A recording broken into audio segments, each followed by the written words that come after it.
Look, that's cool and everything, but it kind of drags on a little bit, and I'm trying to play the game.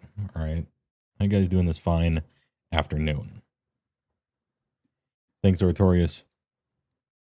For the big tier 155, almost 4.583 repeating, of course, years. Oh, big.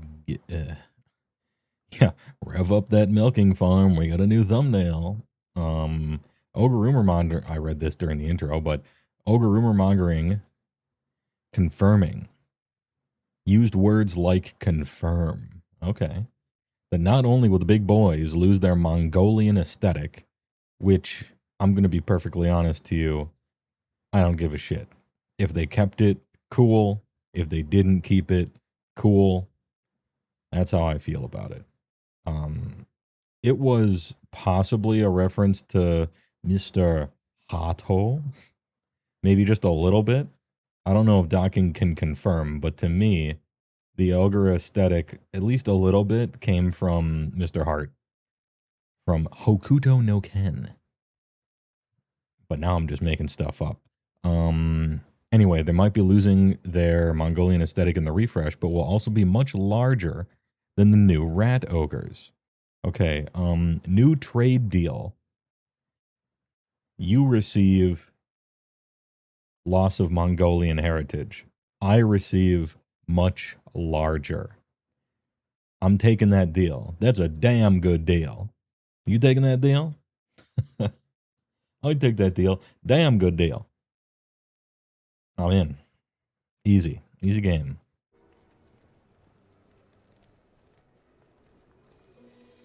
It's more likely they got inspired by the same thing. You are right. You are right, but it's always nice to call a reference sometime, right?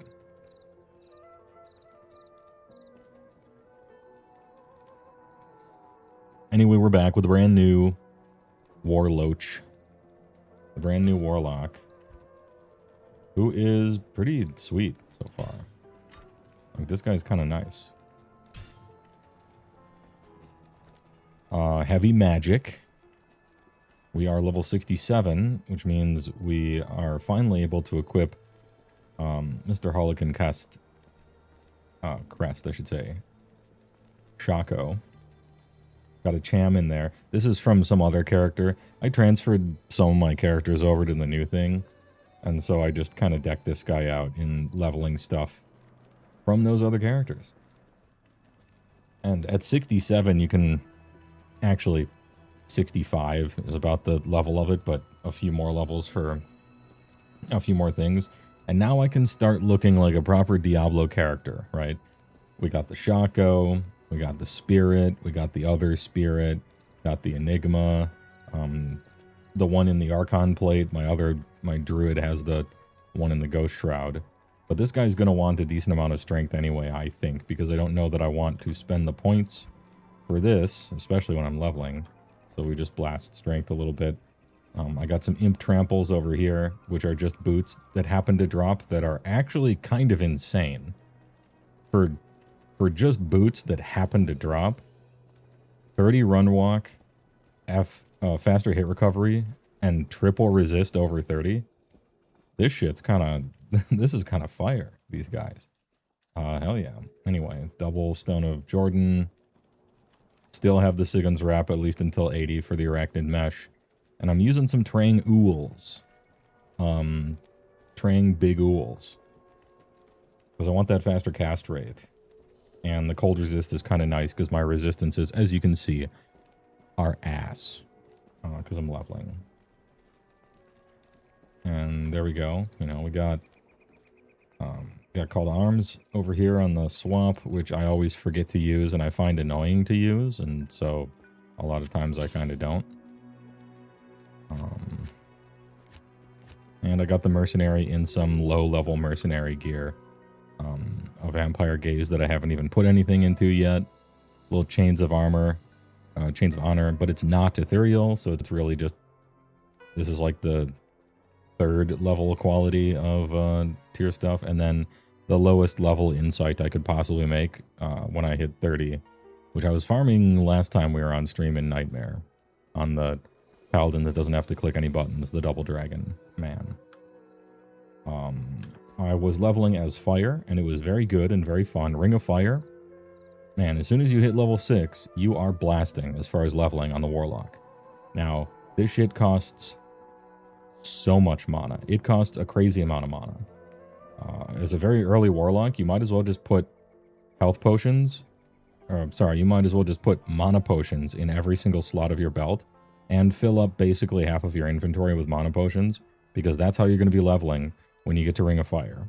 And then eventually Flame Wave is pretty nice, but it has a whole bunch of times when the wave randomly hits a tiny stone on the ground, and then now there's a hole, there's a jack-o'-lantern, toothless kind of two sides but no middle thing flying through, and what I'm saying is it hits terrain all the time in unsatisfactory ways. Apocalypse is really good. Your first point into Apocalypse is kind of bad, but after like 3 or 4, it really starts blasting. It's a little slow, but the area is so huge that it makes up for the slowness of it, to me. The absolute cow killer, this thing. I spent some time in Nightmare Cows, and this thing just devoured them for breakfast. However, once you get into Hell, there are simply too many fire immunes, and this shit sucks. And so once we get into Hell, you have to just abandon fire completely, and we go into the miasma stuff and Abyss, which is way worse. However, it's magic damage, which almost nothing resists, except those Sphinx beasts, which are, you know, we'll see a bunch of them in Act 2 a little bit, and then we'll see them in that one wave for Baal. So I'm going to need some sort of alternative plan once I get to Hell Baal for that one. But yeah, it creates a little void that kind of sucks people in with gravity. Not too much, but it kind of does. I'm getting a feel for it. And then, of course, 1 point wonders all the way through here just to be able to consume a Summon Defiler. Because when you consume it... you get negative enemy resist magic, and plus magic skill damage, and movement speed, and max life. And hot damn, I like all those things. Sounds good to me, right? And so that's a little update. What is this again? Oh yeah, just a Seraph's Hymn for 2 skills. I don't have any good amulets for leveling, really. I got some Mara's Kaleidoscopes. I was going to say I have Mara's, but I haven't hit 67 yet. However, I did hit 67. So I've been using this thing since 65. Alright, hey. Alright. That should help out the resistances. I was waiting to get the max level from that thing. The one I have been using since level... whatever was this guy. I started out with Nozican Relic just for something, and then this thing at 31, and I used this all the way through until 65. Leveling as this character is pretty good. I don't think it's the best leveler quite, you know? Kind of nothing is going to ever touch a Sorceress for leveling. And even a Fisher Druid is much faster. Fisher Druid runs into the same fire immune problem in Hell as the Fire Warlock does. And they're both fire characters, but I think Fisher takes the cake here. Because Fisher itself is just a little less clunky, a little better in tight quarters when all you need to do is the enemies to pixel walk over something and they take 7 times damage. Once it switches over to Hell, Warlock has much better options for leveling that last little bit than a Druid does. You just kind of spec into Tornado at that point and you're kind of okay. Like, you're pretty good.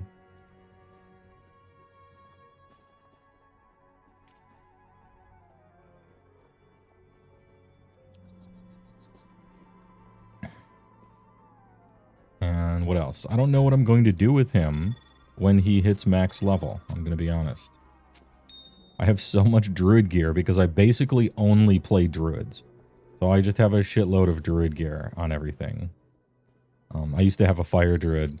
In case you were wondering what the hell this thing is, my old main was a Fire Druid.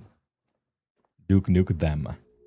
And so we have craft your own custom rune word of, and then Phoenix. Phoenix is probably, I'm looking at a lot of Warlock stuff, and Phoenix seems like the best shield to be wearing for a lot of different Warlock things. I've heard tell on the grapevine that it's possible that there might be some tuning, and balancing of the Warlock class before the ladder starts, which is fine.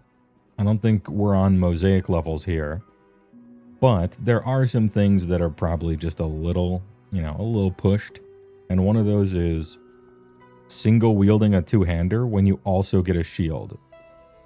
And so being able to use Phoenix and like a, I don't know, Breath of the Dying or something might be a bit much. It might get nerfed to just be a book in your offhand instead of just a shield, which means that it'll take you a lot longer to get an ideal offhand, because I've been collecting books and using imbue quests on them and all sorts of stuff, and just perhaps I got unlucky, but it's very hard to find a book that has even one skill that you want on it.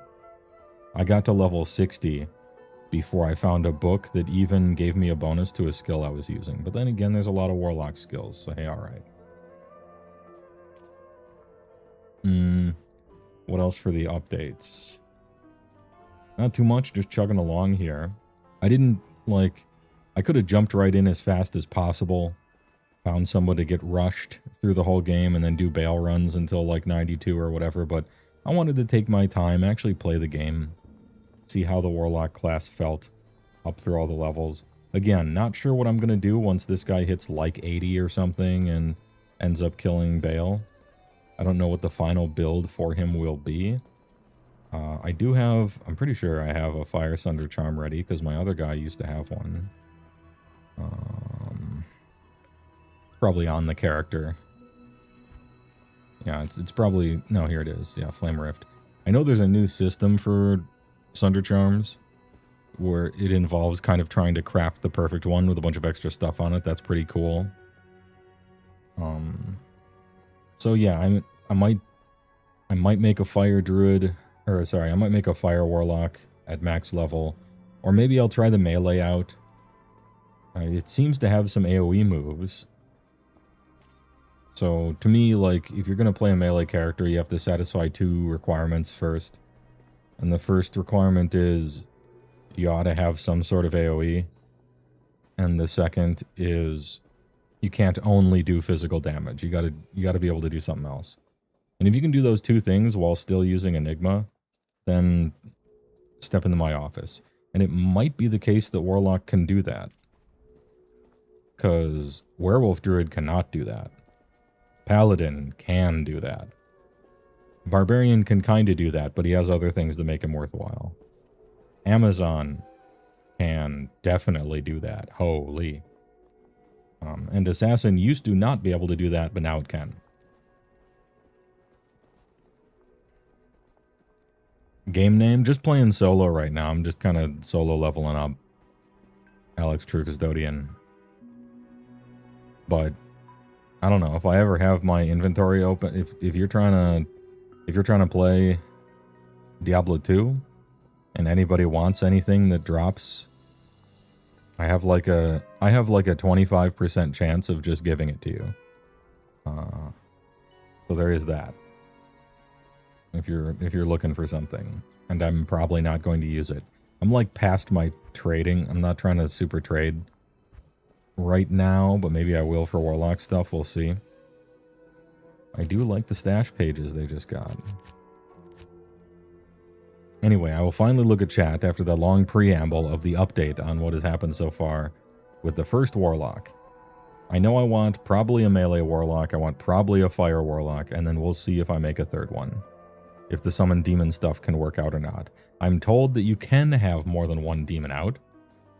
I thought it was just one, but every 10 levels you put into Demonic Mastery, you can get an additional demon out.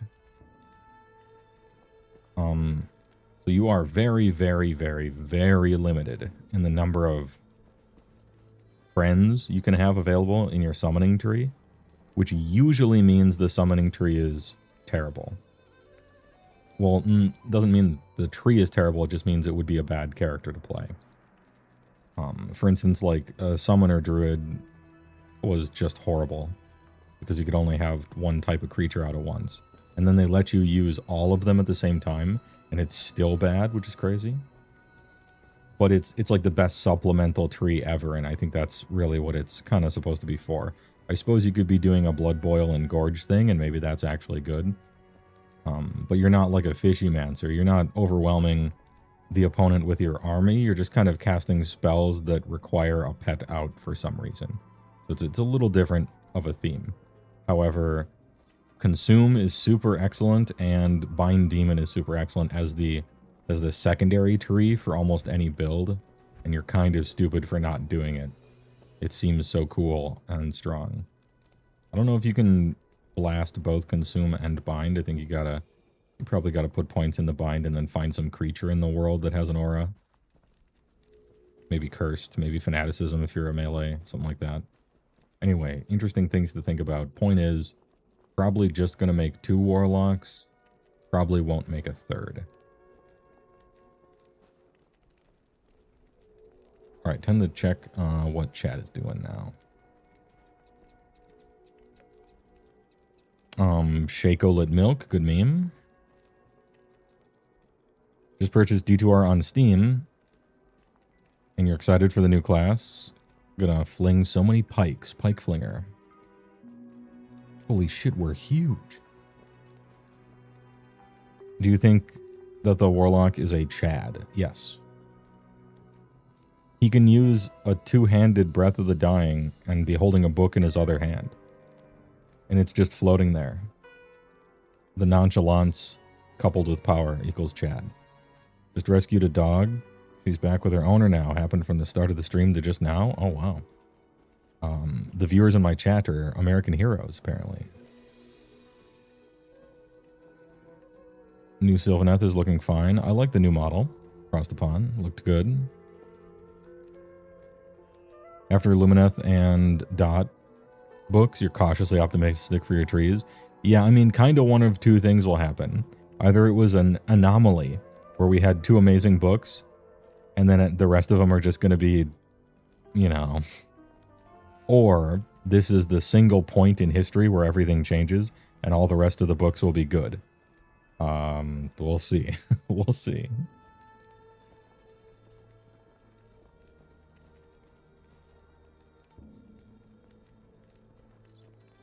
All your runes are gone after converting to X-Pack. That sounds like an egregious bug, and it did not happen to me. Do look into that, GD Panda. Docking. Hey, asking for a friend. If I exile cards off the top of another player's library that I'm allowed to play, can I play the lands? If it says play, yes. If it says cast, no. It's the same, kind of the same nomenclature.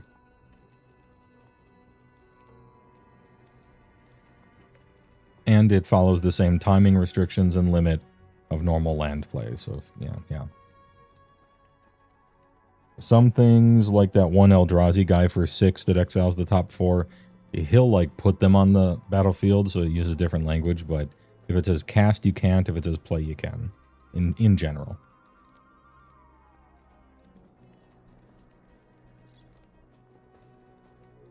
Oh, it looks like Penny Dude just did the same, said the same one. Building some Fusiliers and watching Diablo 2 is peak grit maxing. Humongous ego. Good name.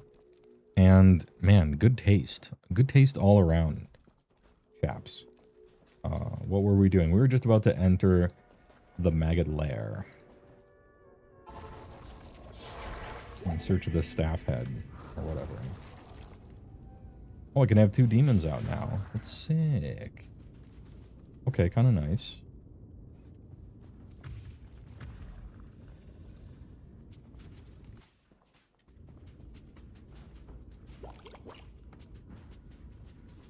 I think this Abyss thing will be a little better than fire in the tunnels. Because you just do that and stand back for a little while. Wouldn't be that bad. Let me know if the sound effects are too loud. I'm I'm gonna finally stop playing that one playlist because I keep getting demonetized. Because there's like 2 Nintendo songs in there. And they're like, if you keep playing Nintendo songs without asking, we're gonna shoot you. We're gonna come to your house and actually shoot you. I'm like, alright, fair enough. You know, chill out. I suppose I don't have to care about this anymore, right?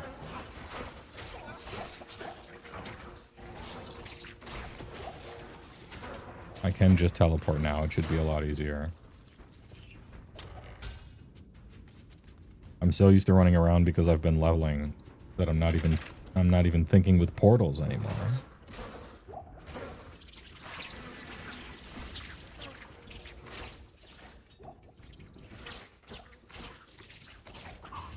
Killing these creatures is actually just kind of good experience as well.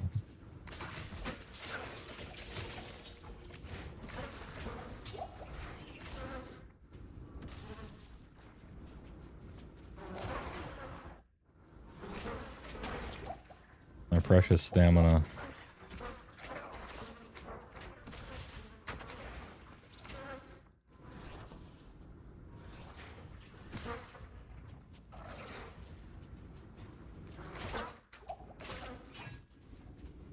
Kind of got a neat little purpley blacky glow to it. It's kind of neat.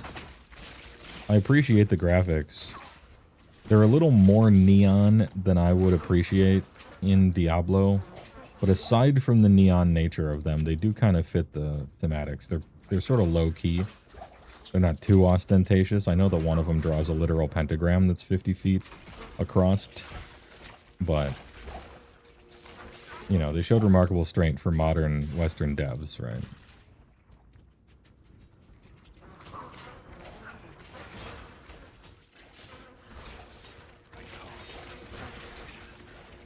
Fort Rune.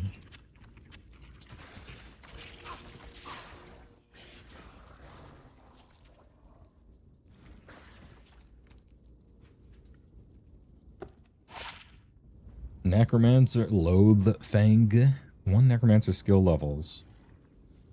3 to Hex. So we got a Warlock only ability and a Necromancer only ability, and it's level 43, and by then you're using a Spirit, so don't really need that. I got the Ort Cloud rune.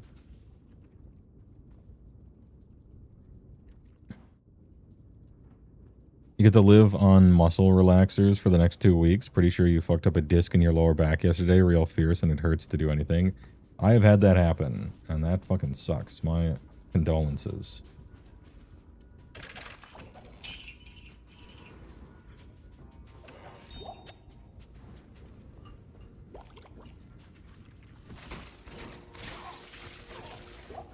The shittiest part about lower back injuries is there's nothing you can do and there's no position you can be in. You just have to kind of switch positions every once in a while, because if you stay in a position too long, it hurts. It hurts to move from one position to another. It hurts to sit, it hurts to lie down, it hurts to stand. But they all hurt in very slightly different ways, and so you just cycle through them.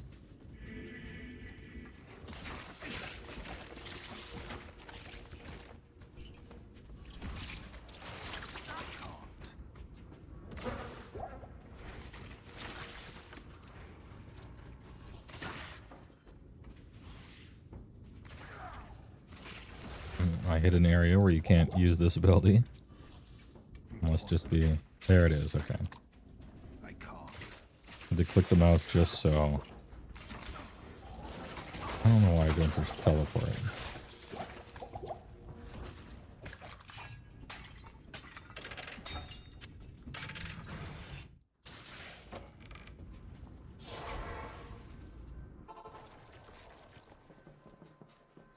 Yes. Good evening. Faro, my lady. Poison damage over seconds.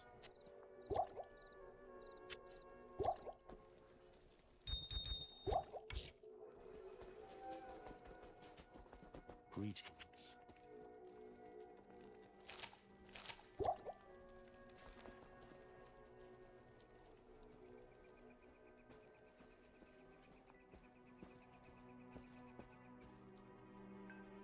find it so weird that they're actively adding content for D2 and D3 at the same time. Why would you think with portals when you can think with violence? So, Mr. Woe. Playing some more Warlockian gameplay. I like this Abyss Radius. This feels like something you could easily skimp on, but I don't want to. I like those big radii.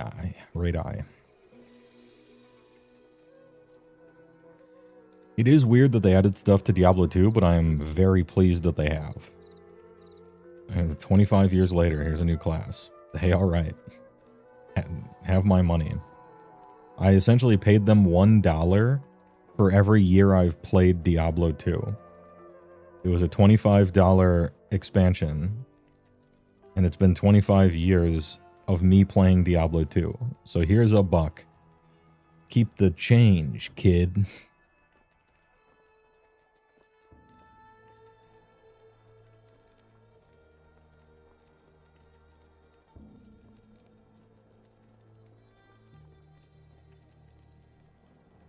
Reward for them actually doing something people want. Yeah, I mean, hopefully the visible flabby hand of the market will be in effect here. Hopefully a bunch of people buy it, and then they're like, hey, we should make more stuff for Diablo 2 Plus. And then I'll buy that. Here's hoping the system works. If there's enough of us. I feel like there can't be that many Diablo 2 players, like compared to League of Legends and shit like that, or World of Warcraft. But I don't know how many dozens of us there are. I'm sure they're doing market research on it right now and counting their shekels from the expansion, and we'll just see about it. Hopefully there's more of us than I think. Any background music is preferable, even if it's the anime staircase piano. Bing, bing, bing, bing, bing. Wait, I have it here. There we go. Still got the soundboard. You're dealing with similar chronic pain. You fucked up your TMJ. I have that too. I have that exact thing too. That fucking lack, like a latch hitch on your jaw. That shit sucks. And apparently it never goes away. You're just like that now. Oh, enjoy. Same. Sucks going to the dentist extra because it really aggravates it. Adachi. But Humongous Ego, as somebody who's had TMJ for 16 years probably, I can tell you, it'll never go away, but over time, it will become less inflamed, and it'll hurt less, and be less of a problem. So there is that. Like, it never completely goes away, but it becomes fine, and not a big deal after a while. As long as you try to curb the inciting incident a little bit, which is typically like, a lot of times it's clenching, a lot of times it's shit you do in your sleep that you don't know about, or kind of just depends. Sometimes it's probably injury, but usually it's like a like an involuntary thing almost. But so nothing's fucked exactly.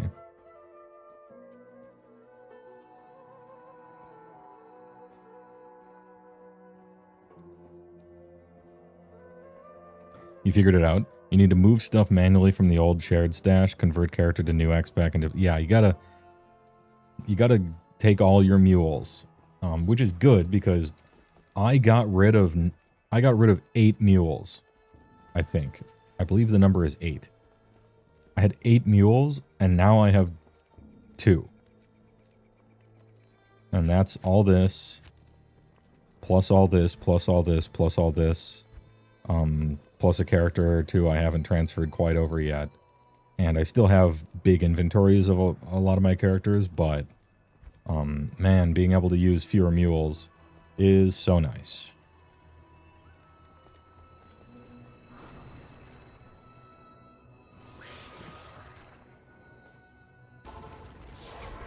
Anyway, where were we? Using goo piles.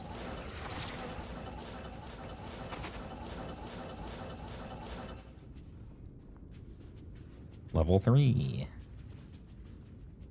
I feel like getting experience outside is just superior. Definitely almost died there. That was a big room.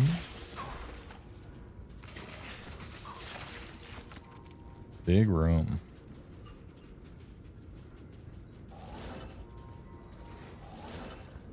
This is probably it here. Yep.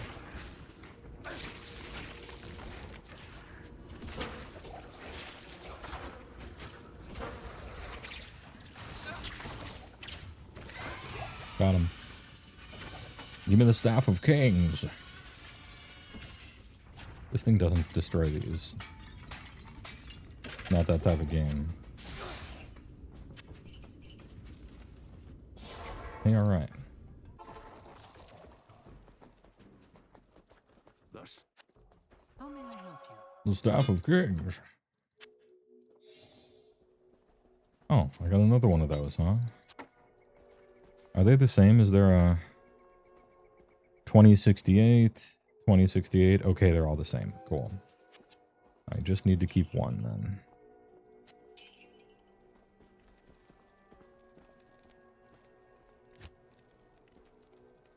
And the Claw Viper Temple for the headpiece.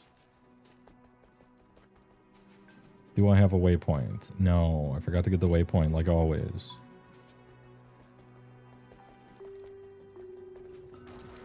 And the last thing was sewers. I knew there were two there.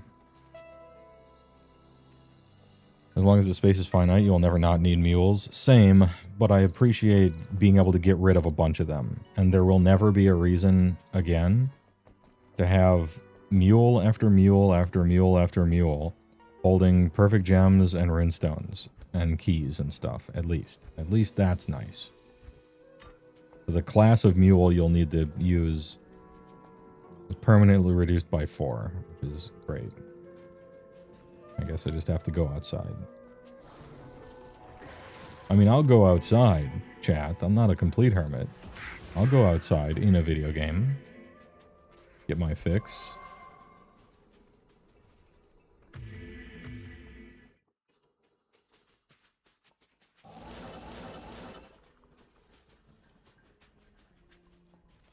You're technically ready to play hockey at any time. Giant as a mouth guard for sleeping. Dude, that sleep paralysis demon has no idea how ready for a boxing match you really are.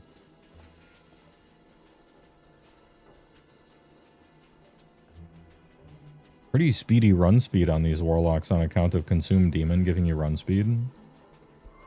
I appreciate it.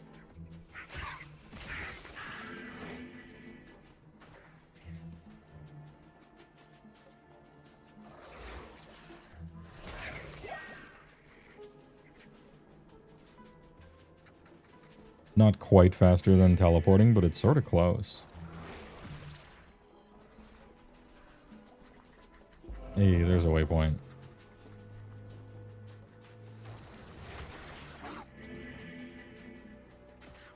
I can't remember if Dry Hills connects to another thing or if it's all one after the other. I think it's all one after the other mostly. Going outside, that's how the sun gets you. Yeah, it fucks up your skin too. Because the sun's actually terrible for you. Like, yeah, vitamin D, I get it. But first of all, you can get vitamin D somewhere else. Yeah. And, it makes it... I don't know, if you're in the sun all the time, it makes your skin fucked up and you look extra old. Plus, skin cancer is super common. Sun's a deadly laser, remember. Ooh, hold up, Dragon Shield? Dragon Shield sounds like a Sega Genesis game. Tiamat's Rebuke. Hydro Nova, a bunch of damage. All resist 35. This thing's like worth keeping, maybe? See, this is how I end up with 1,000,000 alts. I'm just like, hey, this thing's cool. I wonder if someone will ever want that.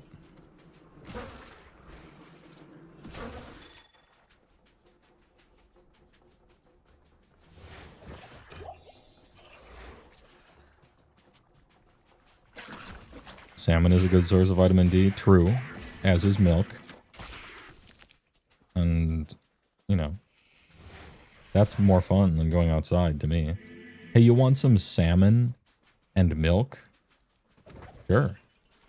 You want to go outside? Niet.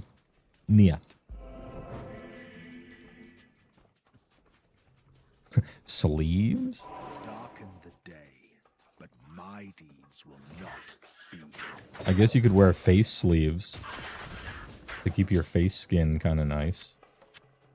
If you were so inclined.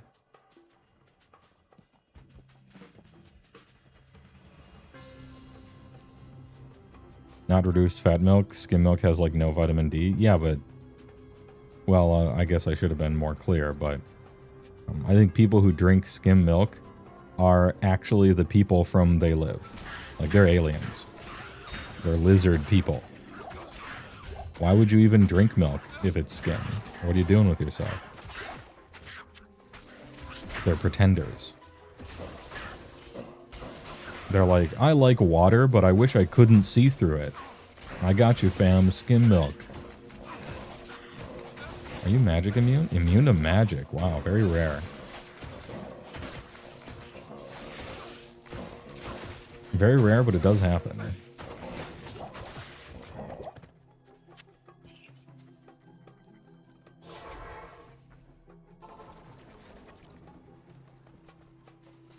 Talking if only you had spelled serial killers a little differently. Glimmer Shred. Throwing weapons bad. Crush Flange.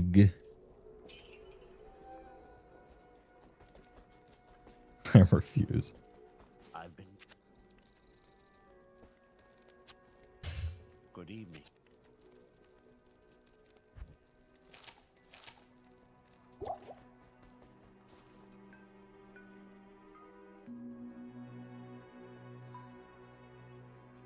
Are you talking about taking pink hair girl's skin again? No, no, no.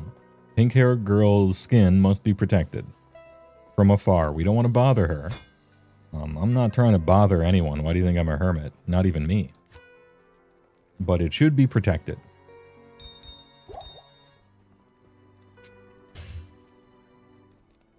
Along with the warlock, what else is new? A whole bunch of quality of life and 3 or 4 new big important endgame features. So I called it an expansion and I was using kind of a common parlance there, and that's wrong. It's not technically an expansion. It is technically a major update. A DLC, if you will. But it's kind of like the old school way of describing DLC. And the old school way of describing DLC is like, here's 1/3 to 1/2 of what an expansion would be. Rather than, let's bring you in for the microtransaction colonoscopy.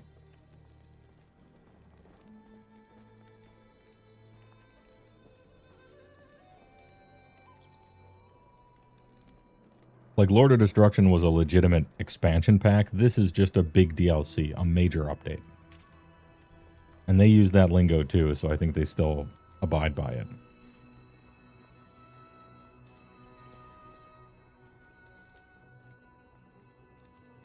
You go outside to prime models, the fumes enhance the connection to nature. Oh, damn. I mean, fair enough. Does Deckard Cain say things about warlocks? I don't know. I just click through everything. Let's find out. Probably not. Because I don't know if they have that voice actor still, but...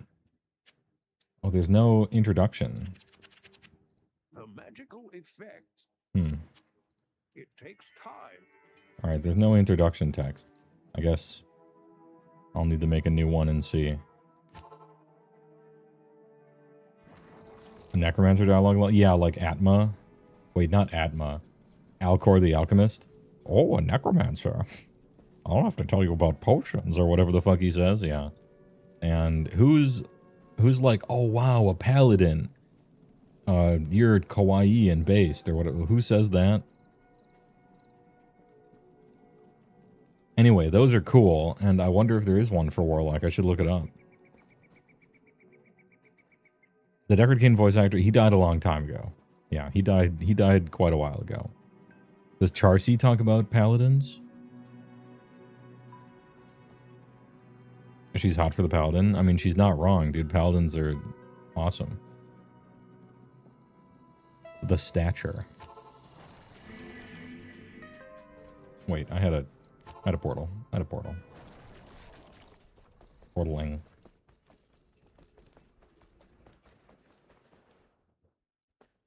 Lost city.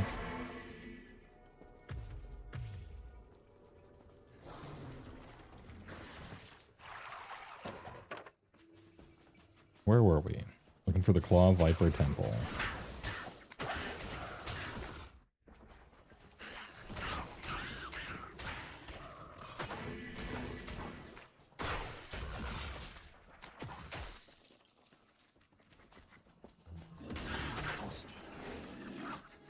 Pretty sure it's to the left there, but I'm gonna try here just to see real quick.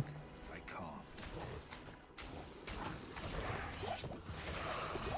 Give him the cord.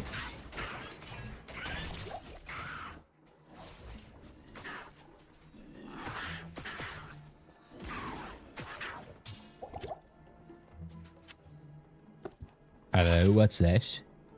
Eldritch Blast and Gorge. Trash. I could re-roll it with an SOJ, but that's not exactly what I'm trying to do. Gladys is happy remembering your portals. Manzig Miniatures, joining late. What build is your Warlock? You just started and beat Andario, which wasn't smooth. You're doing Demon build, so you may switch. To me, Manzak, the Demon tree, it's not like a Druid Summoner, and it's not like a Necromancer. The Demon tree is pure synergy for the other two. It's a support. It's pretty much a support tree. So you're supposed to be main one of these two, and then you use this one for your last 40 points. And it absolutely juices up the other two trees. And they put stuff in there so you can kind of play with like Blood Boil and Gorge. But I think that's like a later level thing and certainly not a leveling thing. I would recommend Ring of Fire, Flame Wave, Apocalypse until you get to Hell. And then there's too many fire immunes, so you swap to Abyss. And that should bring you up to like killing Bale. And then once you do that, pick your endgame build. Fire seems pretty good for an endgame build. However, there are delays on its spells, which kind of sucks. There's a melee build with Echoing Strike that seems really strong, except for the fact that it's a melee build, but it does seem pretty strong. And those are the only two ones I know about. I haven't like looked up endgame builds, but just looking at the talents, it seems to me that Echoing Strike with a ton of demon juice could be like a Fury Druid, except good. And Apocalypse could be like a Fire Druid, except good. And I don't know if this thing is going to go all the way to endgame, but it's a fine hell leveling thing. And you have so many hotbar tabs, only let's do two things right now. Options. Gameplay.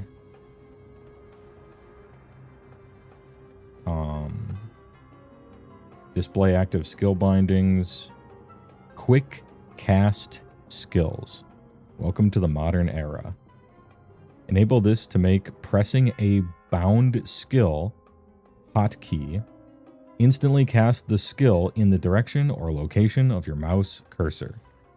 So instead of pressing F1 and then clicking, which just swaps it here, instead you just like bind them like normal, and then you have a right click right here. And then for your main click, if you're ranged, you put throw just so you'll never accidentally attack something when you're trying to move around. And if you're melee, you put your main attack skill there. Just a little something to bring us into the modern era. Instead of having this thing be sort of a toggle you swap between and then right-click each time. Both of them work, but every time I play Path to Exile 2 and then come back to Diablo, my brain explodes because the way you're supposed to move around and use your abilities are too different. And so now I finally joined the modern era and did the quick cast stuff. I held off for a long time though, trying to keep the old ways with the old game, and so I didn't use it for a long time. But now that we're on Diablo 2 Plus, you know, we're adding stuff, we're adding classes, things are different. I'm fine with moving on and having it not be a simulation of simply the old game.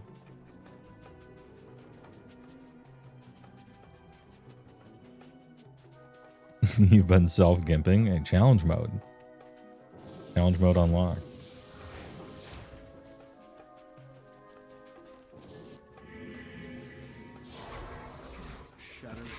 Also, you can do that for Town Portal. Make it T.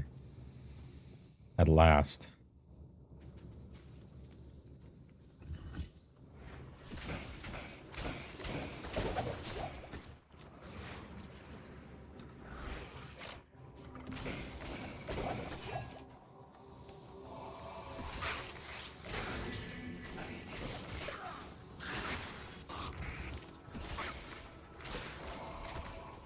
Does that thing get damaged if it's the target? I don't think so. Not really. I think it has to be in between. I didn't level with this. I just switched to it after fire stopped working, so I don't know the mechanics too well. Oh.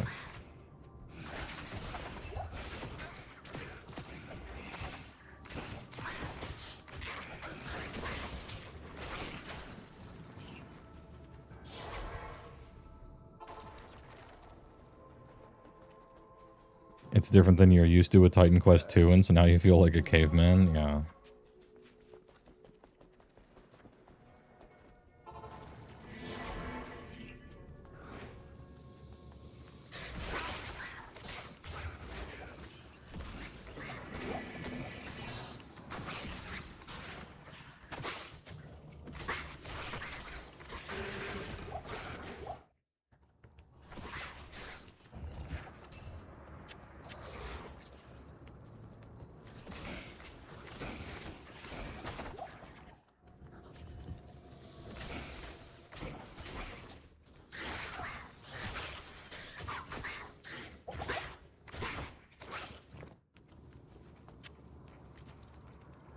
The problem with ARPGs continues to be the same. Every system is designed around the end goal of not playing the game anymore.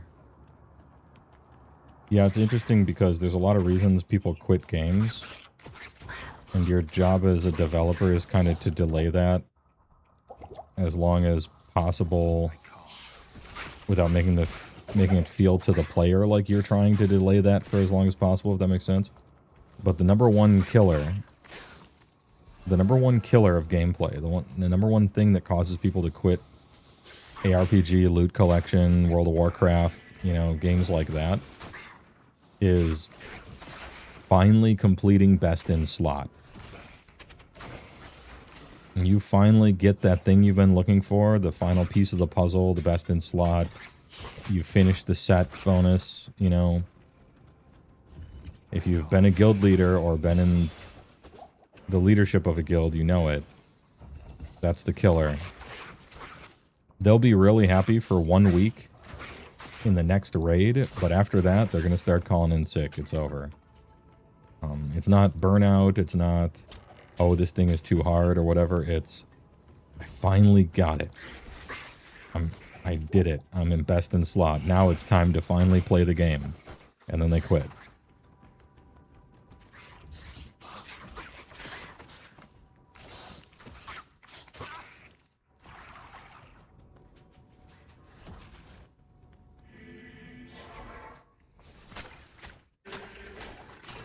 You are, of course, magic immune, so my friend has to kill you. one of the rarest immunities, but there are guys who are magic immune.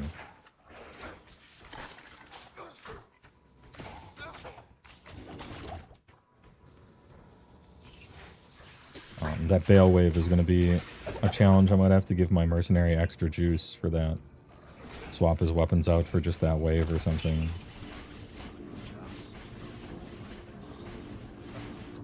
I'll pick up a bunch of money.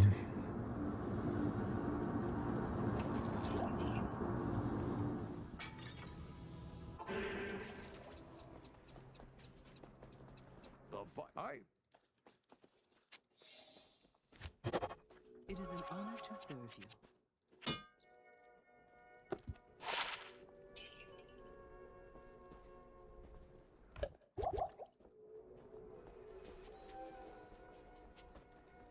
I've been...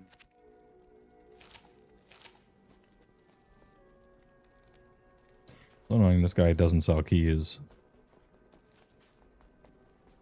Lysander.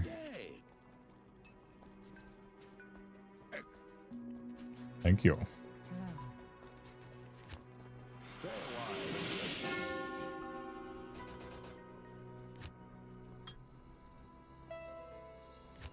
Alright, Arcane Sanctuary within the palace. Take the staff into Tal Raj's tomb.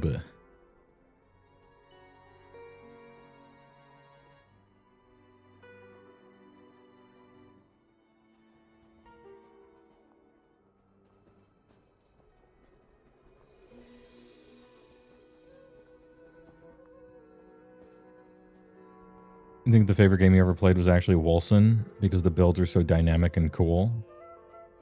I heard very high highs and very low lows about Wolcen. I don't have personal experience with it, but it seemed like one of those games that has some really cool ideas, but just collapses under normalcy. And then other people pick apart the corpse to get cool ideas from, sort of like WildStar.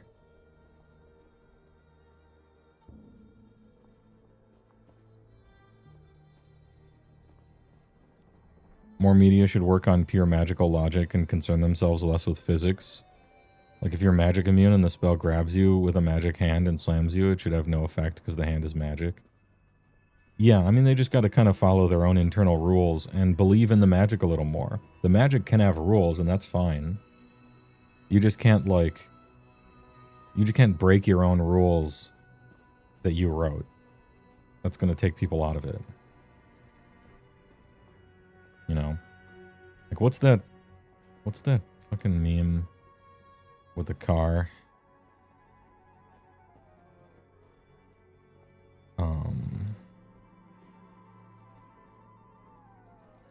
There's some Lord of the Rings meme where it's like, you can accept dragons, elves, and talking trees in Lord of the Rings. So why can't you accept the 2021 BMW 5 Series 530i with optional heated seating in Lord of the Rings? Well...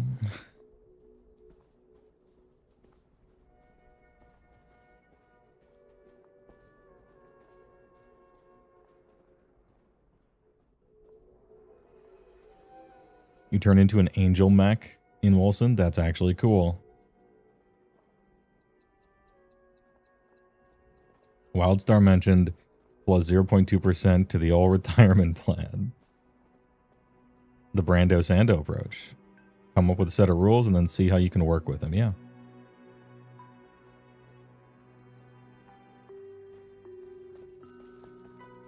Into the palace we go.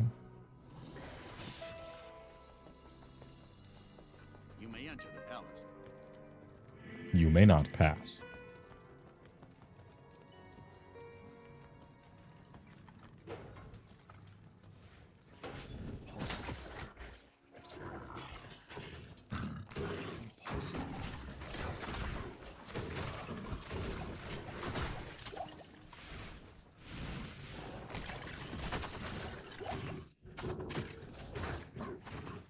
So this umbilicus damagus chaosus thing, like if you go across some objects it disappears and some objects it doesn't. If the original thing dies it goes away, but you can target a piece of ground. I think it's a neat ability, it's just kind of awkward to use. I bet if I leveled with it I would become good at it, so I don't know that this is a super complaint. Just weird, it's just a weird one.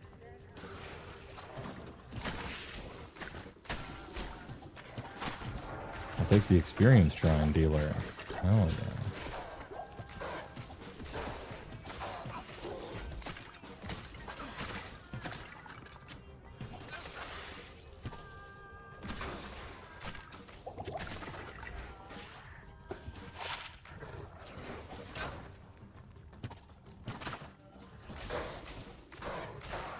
The black hole. I think that shit is gonna start becoming a little too weak. I don't think I'm gonna be able to scale it nicely. If it's already taking this long to kill stuff and I'm in Act 2, it might get a little hairy as we level up.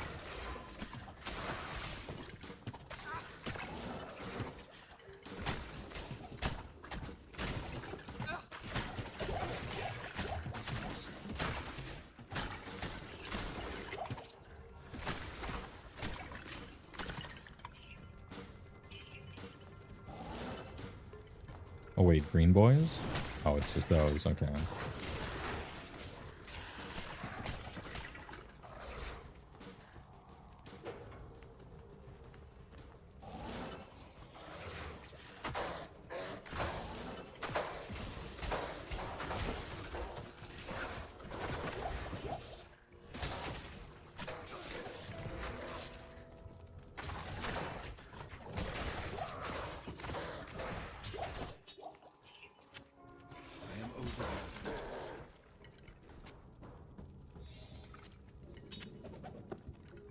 Sigil enhanced entropy. Psychic ward. Oh, lightning resist. I'll take it.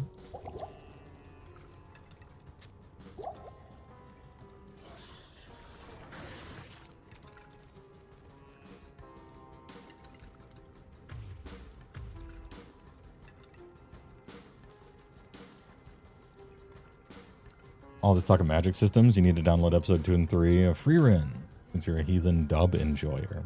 You are a heathen for enjoying a dub. However, sometimes you just have to. You can't be looking at the screen. Maybe you want to watch it and do something else at the same time. I'm told Freerin is good. I haven't seen it. I don't watch a lot of anime anymore, although I did a lot as a younger man. I might give it a check one of these days. Seems like the kind of thing I would like. Alright, chat, it's up to you.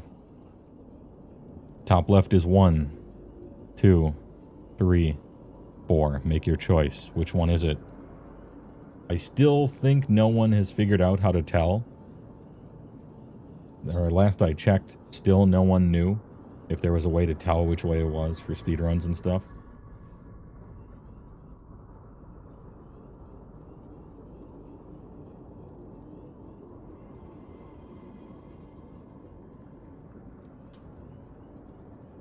Um, 1, 3, 4, 4. 2 votes for 4 so far. Let me catch up on chat. You were playing Hightail the other day and found a cemetery with an extremely large catacomb. Reminded you of Diablo-style dungeons, even had a boss at the end. That's cool. HeyWoah, do you think rhythm games fall into the Autismo games subgenre? Yes. Oh, yes. Have you looked at rhythm game players? No offense. Well, maybe some offense, but it's very impressive what they're doing. Is D2 responsible for the explosion of looter shooters? Not necessarily, but also yes. It's more Hellgate London, but that was Blizzard. That was some Blizzard guys anyway. And then people kind of stole that. In this video essay, I will... okay, yeah, I'd watch it. Okay, the most votes for 4, so we'll be doing 4. But if you set a different number that ends up being right, you get to gloat.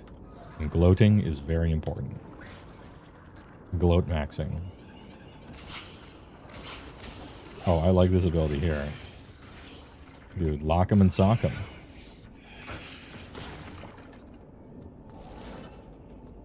Okay, having teleport really does tie the room together in this particular place.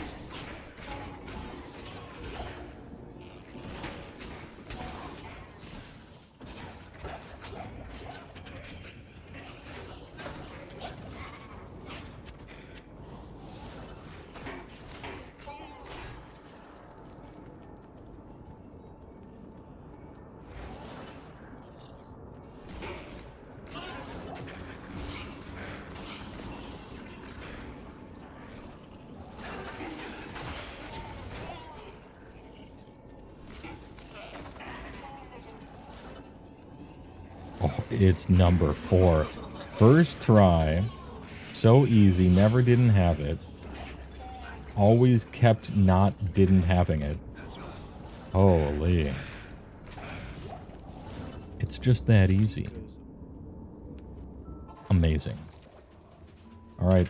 Other number users. Are you even trying to gloat? I can count the number of times I guessed right first try on one hand.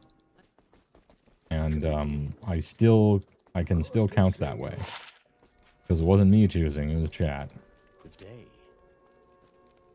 Lightning res, attack rating, get out of here. 24 is like a decent number, but... You ever think one of those minions ever goes back to hell and shouts in some PTSD? He stared at us, and they all exploded, yeah. Time to give hell some PTSD. I mean, my lightning resist sucks. I'm just going to keep it in my inventory. The spread, the absolute creep spread of me having no inventory. The worst part of Diablo 2.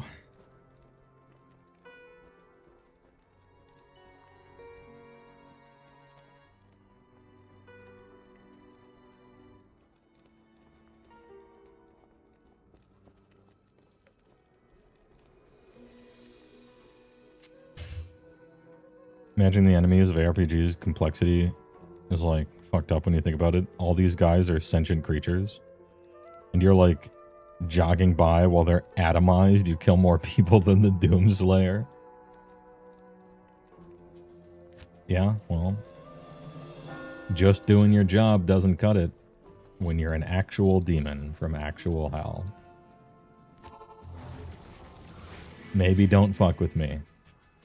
You know? Maybe don't fuck with me.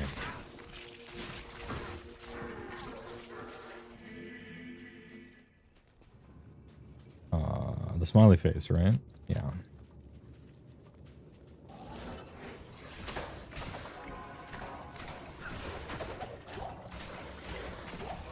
These guys are magic immune, so they'll just be chilling forever.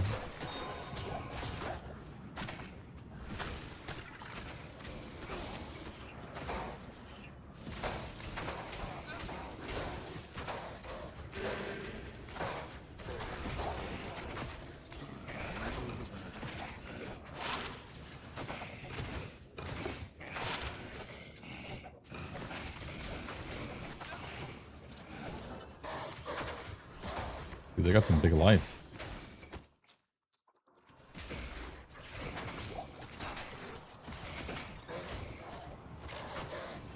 Are you attacking my Defiler, you bitch? Don't hurt him. I need to hurt him. That's my job.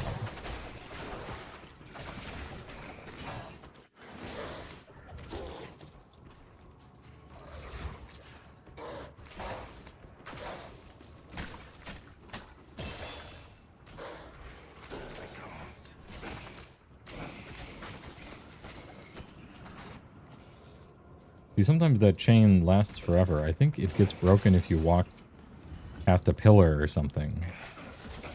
Which is sort of... It does kind of ruin the fun.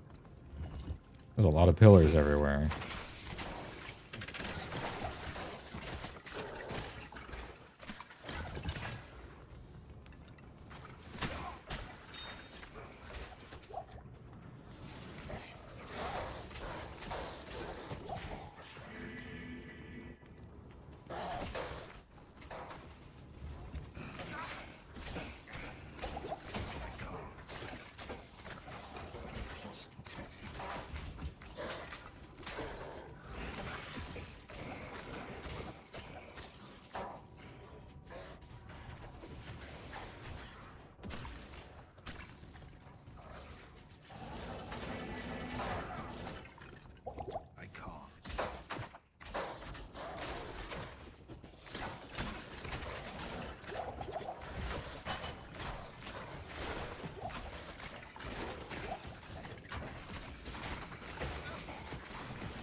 Blessings to you.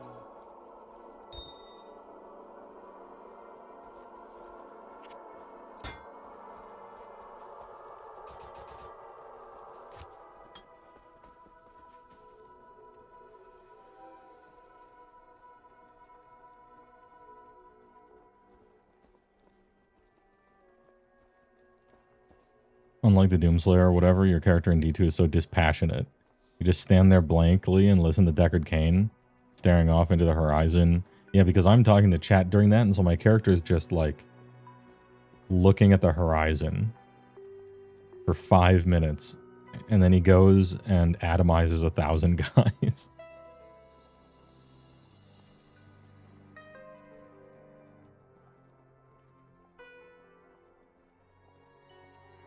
Bison from the Street Fighter movie. I'll fight you on your own level. Anything special you're looking forward to at Adepticon, asks Bosetti. There's a cool game that's going to be released that I'm actually kind of excited for. And mostly, I'm going to be honest here, I'm not going to play any Age of Sigmar, I don't think.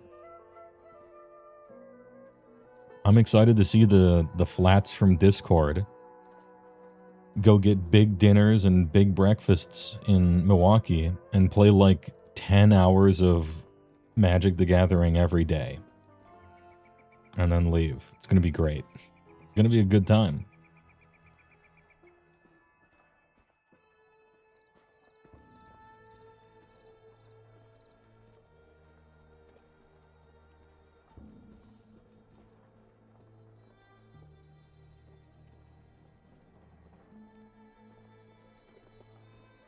Adepticon has 3 things you're excited for. Magic Dwarves from Roar Crow released playing with Eons of Battle J.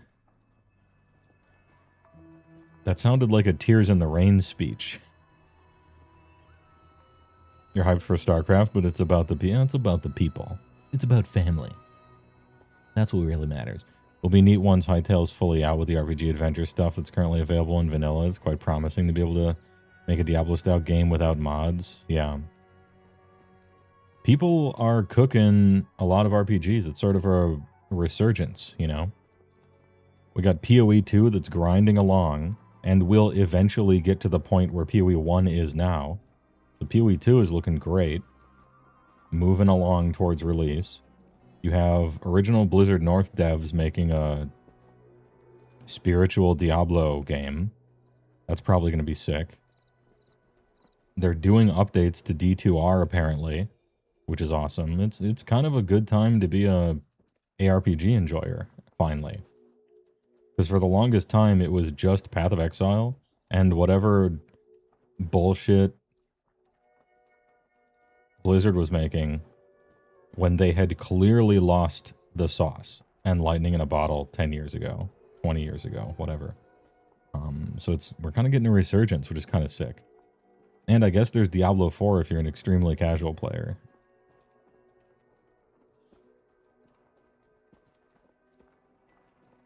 I'm going to try to get to MagicCon Amsterdam this year. I've never been to a MagicCon. I had stopped traveling to Magic events by the time they came out with them. I've been to Grand Prix, I've been to Opens, I've been to Invitationals, I've been to Pro Tours, I've been to pre-release events, I've been to sealed and release events, I've been to Friday Night Magics. I've been to everything, but I had basically retired by the time they changed it to be called Magic Cons, so I've never went to one. I don't have any experience with those.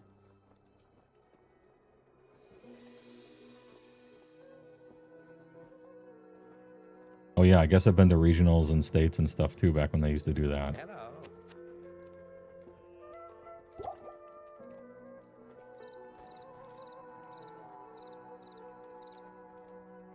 You were committed to going to Adepticon this year, Humongous Ego, but you forgot it was in March. So by the time you were resolved to go, it was way too late to request a paid time off. Oh, that sucks. I thought it was in April. Apparently I need to check my calendar to make sure when it is. But I will be there. We'll catch you next year, Humongous Ego. It's always a good time with the flats.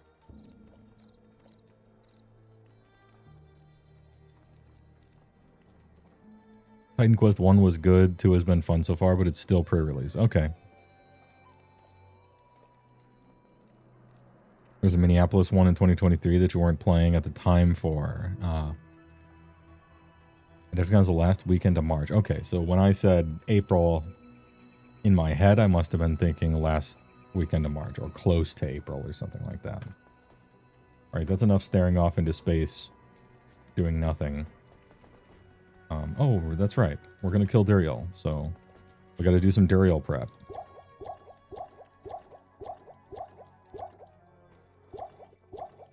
There. Time to atomize Duriel. I mean, it's hell Duriel. He's gonna fuck me up, perhaps. He's gonna kill Kasim. He's gonna kill Kasim real quick.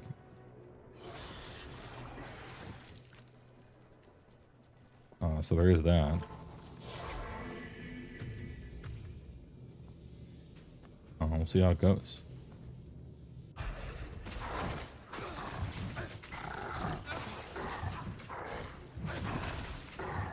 Never mind, I'm insane. Never mind. I can't believe they let adults play this game, and I forgot to actually drink all these that you're supposed to do. You're supposed to drink thawing potions and stamina potions to kite him in a circle. And thawing potions duration stacks if you drink a bunch of them. Okay, well, hey, alright. Apparently, I'm nuts. And Duriel ain't shit. Actually atomized. Gloat maxing can now continue. I can't remember if we talked to Mashif twice. I think we do. We talked to him once. And then we talked to the man. And then hop back. Hello, sir. Lybander. Hello. You know what? I'll say goodbye to you too, Drognin. You don't sell keys. I wish you did. But aside from that, you're a nice guy. Sail to the east.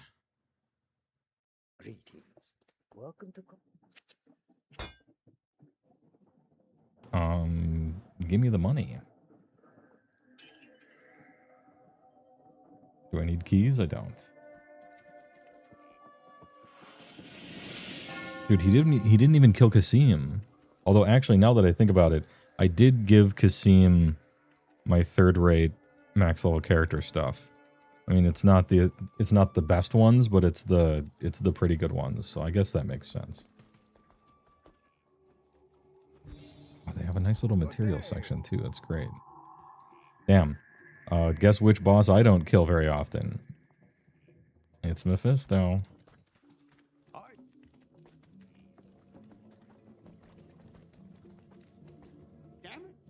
Damn it. I wish you people would just leave me alone.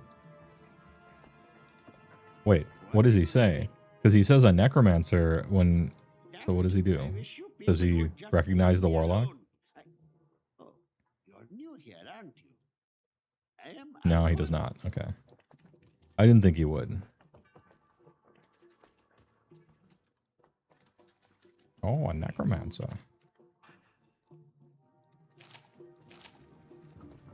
You now speak to Peak. The Ormus. Big Or. Big Orm.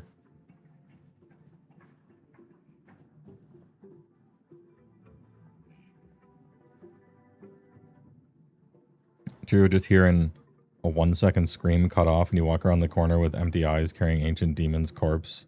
Next. The thing, Mercenary, is sort of like he hears Duriel, there's like screaming and then just silence of a vacuum ripping closed. And then I'm like sprinting around the corner at 35 miles an hour. Say one thing to Tyrael, he opens a portal and starts talking. Immediately I'm gone. You just hear like Quake guy jumping noises in the background. The Hogradrim. The proud line of sandwiches. Oh, shit.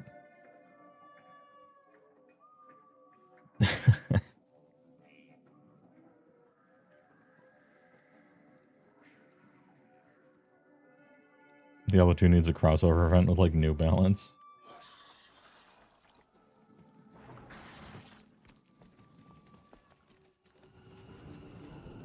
The dank wanderer. Bro, I can keep up with him. We can go. Summon your little squibbly guys.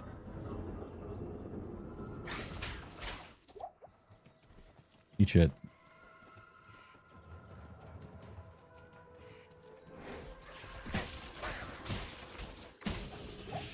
Ooh, they don't die in one cast. That's a problem. I've seen fools fawn over less. I shall The price you pay for water having too many fire immunes.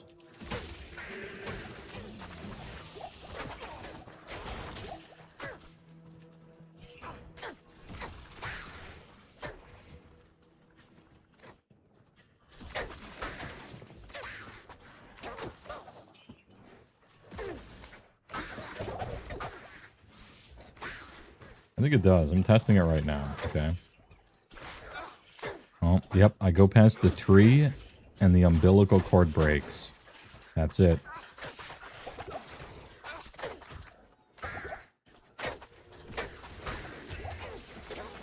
So your problem is that you can't run around geometry of various types. That's your fucking problem, Jimbo.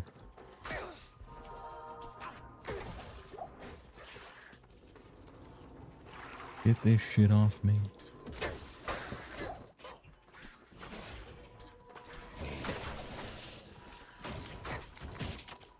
Alright, so this thing is like a boss fight ability, kinda. Like, it's sort of useful against dudes.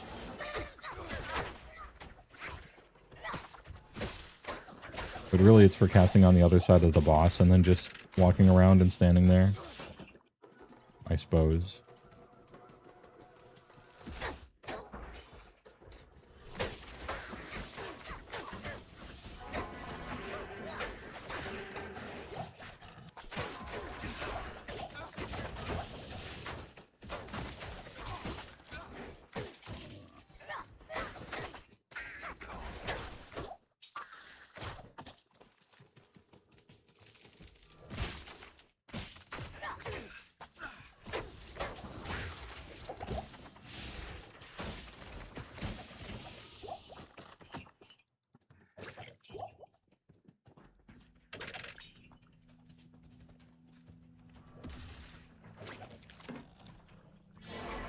Spider Cav.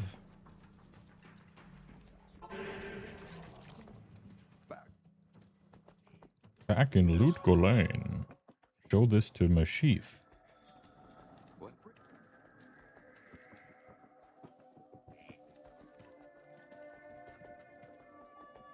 Now show it to Alcor.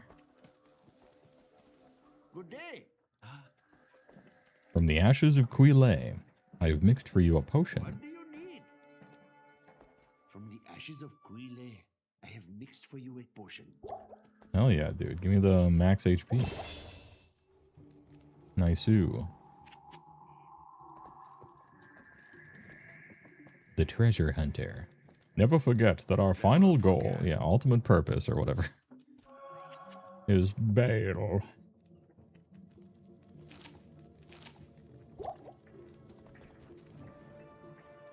Alrighty then. I guess I don't need stamina potions, do I, to be in there?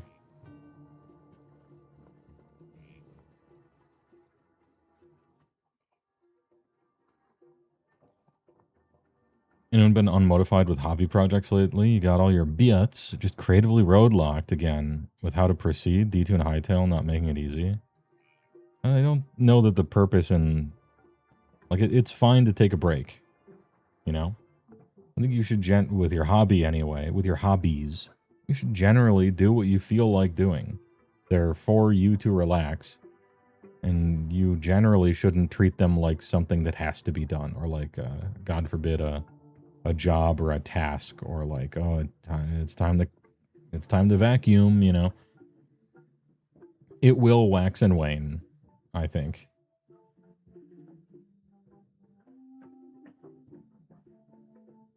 Then again, I don't know how much of a big painter man... Well, actually, I kind of do. Because I recognize the name.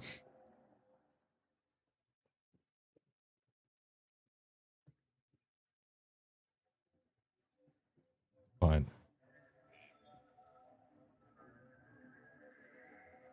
you need to pick up the brush for Adepticon. You got to paint your Arena Rex and some other things. Yeah, so if there's a deadline you're worried about, then yeah, you should probably just start doing it. But if there's not a deadline, then you're supposed to be unwinding, not winding up.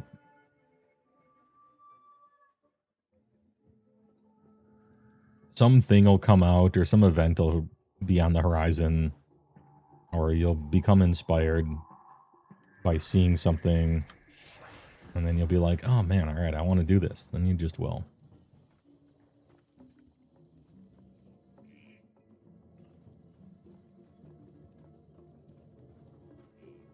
Your greatest primal desire is that when Cities Sigmar get elite foot infantry that can slap. They take the form of human knights with great weapons. I'm just waiting for that, because I can't believe it wasn't in the first update. You know, Landsknecht, like big, wiggly, like wavy flamberge guys with feathers in their caps and huge multicolored cod pieces. Where are they, GW? Bring them back. I can't wait. That would be so sick. You're not the chosen one in D2. You're just some person roided up on gems and item sets. Yes, which is, and this might be controversial, way cooler. The chosen one shit is always a bit of an eye roll, and to me, often detaches me from giving a shit about anything. And you know, the opposite is also a hell of a trope. So I'm not saying it's unique or anything. I just like the, hey, you're some fucking guy. And yeah, you're badass and everything, but it's because of what you explicitly do and choose to do. And not because you were born under some star and the plot line tells you that you're the main character. You know, that to me that cheapens it a little bit. Another kind of stupid thing about Diablo 3 that started a bad trend in my IMO. But hey, alright.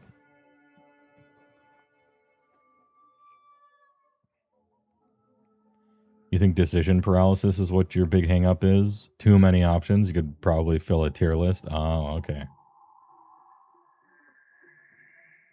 Earning the right to be the chosen one slaps? Yeah, that's kind of cool. Sort of like a... whatever the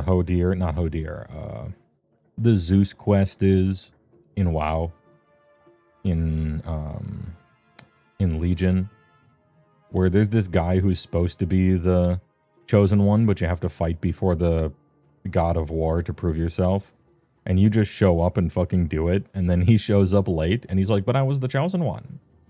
Who is this pretender? And then he's just like, yeah, he got here first and he fucking did it. I guess you're the chosen one now. And you're like, okay. All right. Halls of Valor, yeah.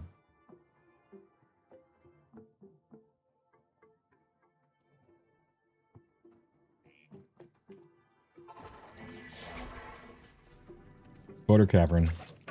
I can never remember. Is it the Spider Cavern, or the Arachnid Lair? Which one?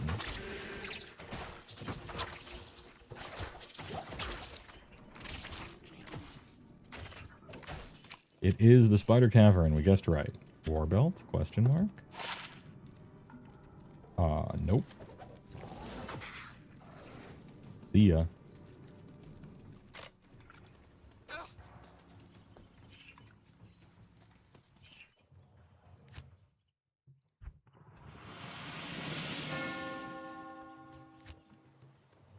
Brain in the Flayer Dungeon. What's up, Flaya? Oh, Greaves. I didn't see those before.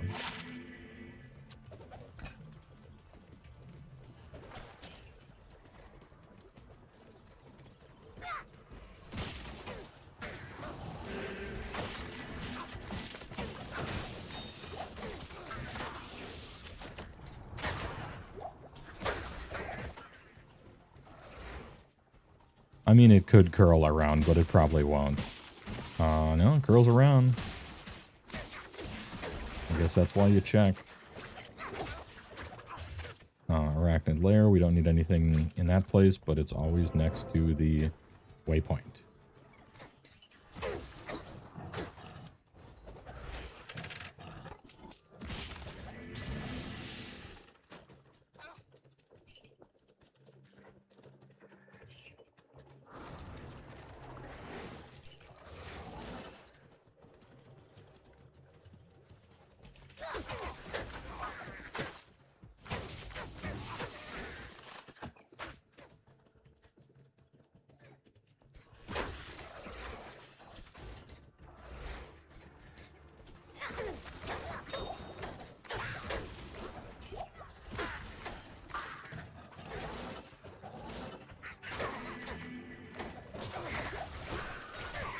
Yeah, I saw it back there. I'm gonna go back and get it. I don't know which one it is, but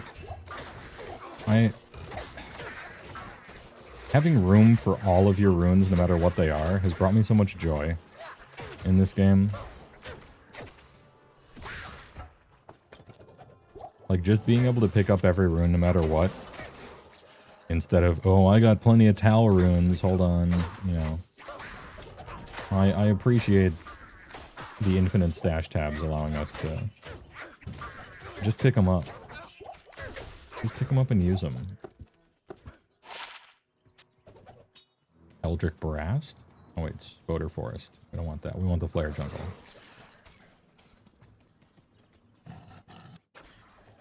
Is this it? The Gidbin. Night Killer. Where's the Gib man? I pushed the button. Give me the little guy. There he is.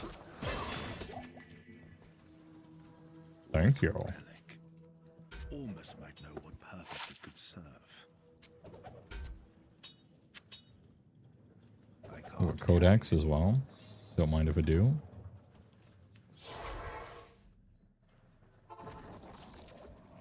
You want the COS infantry to be big, like 10 of the Archknights from Command Corps?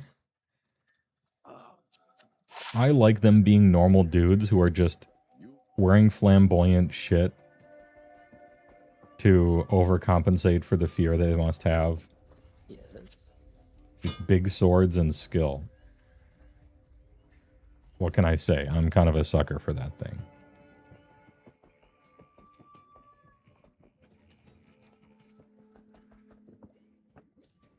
Wait, why am I going up there? Oh yeah, this is the Ashira one.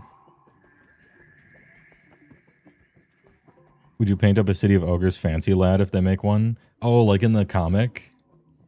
You know, for the meme's sake, absolutely. Just like the comic, yeah. I would do such a thing.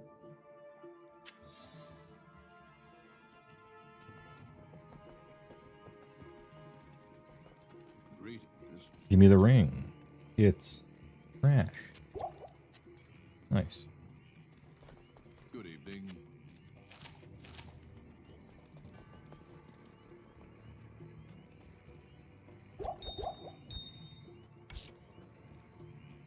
I'm getting a whole bunch of little low-level runes that I never had any room for before. I appreciate that. And over time, you'll kind of get to see what the drop rate of runes is, which is kind of neat.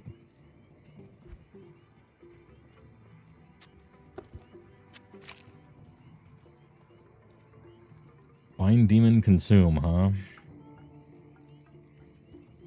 Is it time to start taking some of these out that I just won't be using? Miasma, Eldritch Blast, we'll never use. Abyss Apocalypse, maybe. Just Apocalypse, no. 3 Apocalypse is, like, worth it, probably. 2 Abyss, Entropy. I mean, a Spirit is just better than all of these, right? So it's kind of like whatever. This one can be tributed into a potential good item, maybe.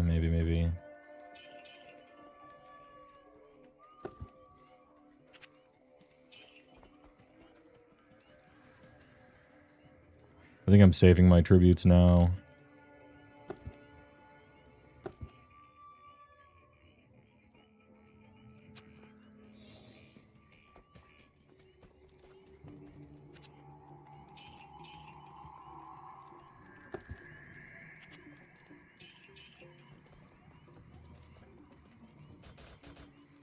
Not in town.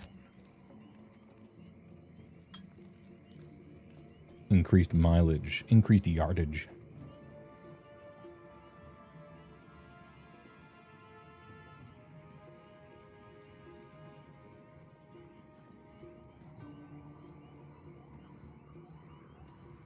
You can't do that for your stuff. Your conversions have to all hit right and tie in with the other things. Yeah. I think that's proper. It's not improper.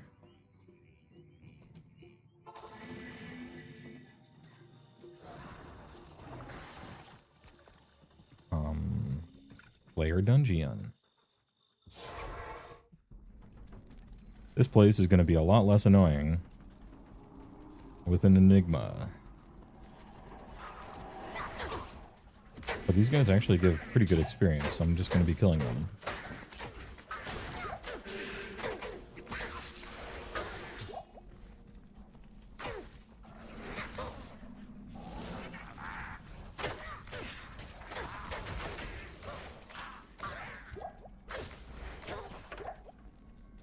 The Ghost Glaive.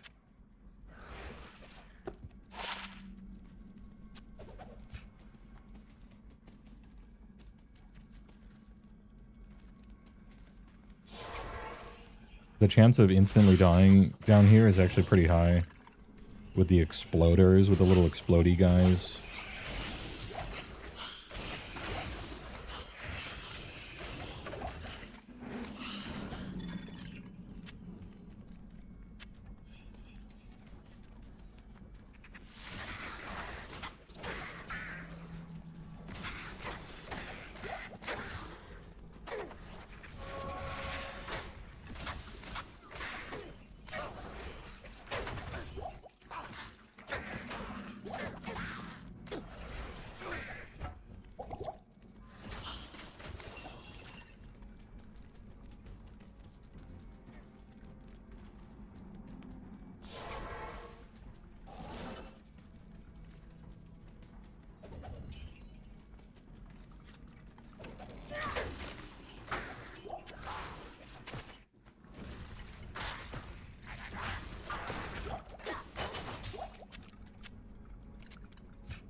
Greetings.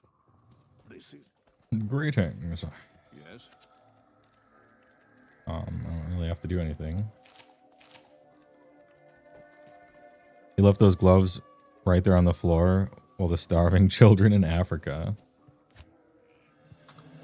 I'm gonna say something potentially controversial. What can I do for Just handing them food does not solve the problem. It just costs money. You need a government. Like, you just need a working government. So I'm gonna call up I'm gonna call up the Mephisto in hell and be like, you demons, you guys need a government. Good day. And also, almost every one of those charities is a complete embezzlement scam. Be careful where you send your charity money. Massive, massive fraud. Give them gloves with 9% MF. True. Yeah.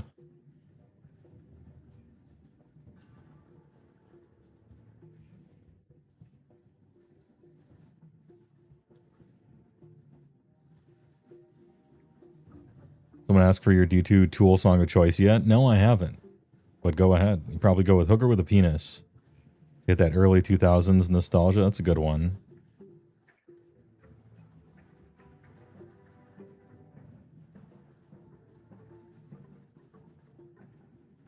I'd go from something off Lateralis. Probably just play the whole tape.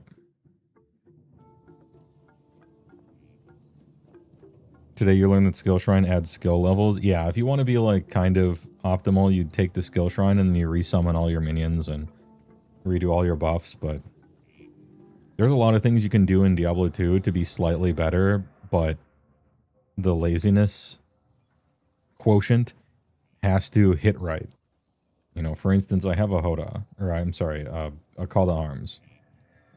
And it gives you battle command and battle orders, which you should always keep up 100% if you're trying to be optimal. But it's annoying to press F and then F3 and then F4 and swap back.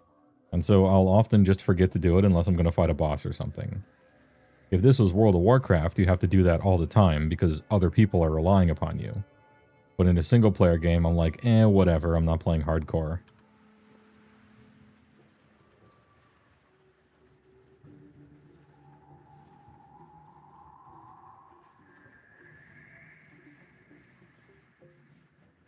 How did you not notice this in 20 years of playing this game? Hey, sometimes it seems obvious in retrospect, but who knows? Someone, you can eat leather. You can eat leather. You can do it. You know, they might try to stop you, but you can do it.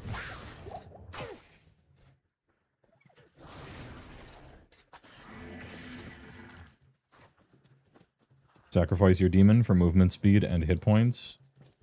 What a great idea. Whatever dev decided to do that.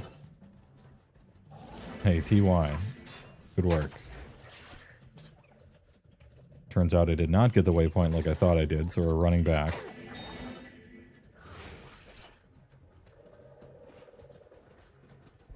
Oh, stamina. Nice.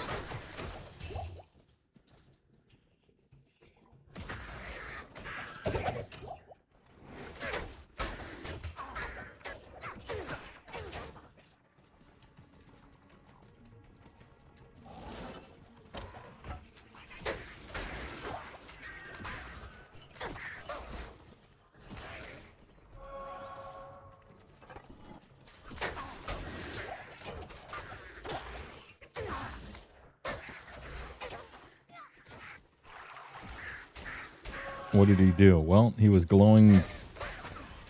There was mist at his feet, glowing blood all around him, chained demons, and some guy named Kasim with a polearm following him around, sprinting at 35 miles an hour.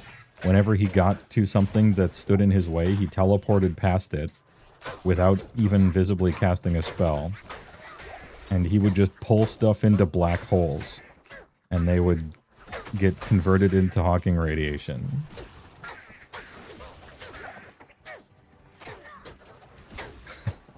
I got PTS demon from it.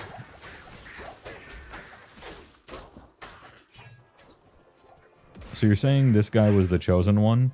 No, that's the scariest part. He wasn't.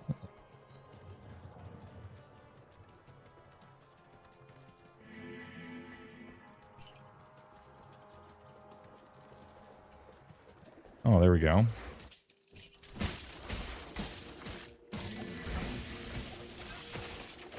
Storm tree.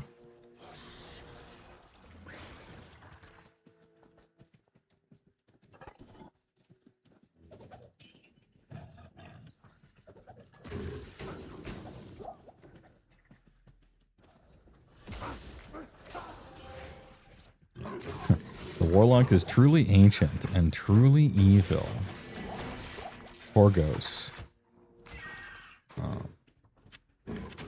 Warlock dose. I don't know. Warlos, maybe? Dude, did that pull the bird down into it? That'd be sick if that does that. Maybe it just decided to land at that moment. But it would be sick if the stupid flying birds that go invincible would get pulled down by the gravity of the situation. That would actually be sick. If that was a feature. Also, if you get cursed by enemies, person who didn't know about the skill shrine thing, if you get a curse on by an enemy, and there's any sort of shrine, you can click on the shrine and it'll replace it. It'll replace your curse with whatever the shrine thing is. And some of those curses last a real long time, unless you're using that one rune word that halves curse duration. Or the, whatever the cleansing one is that removes it.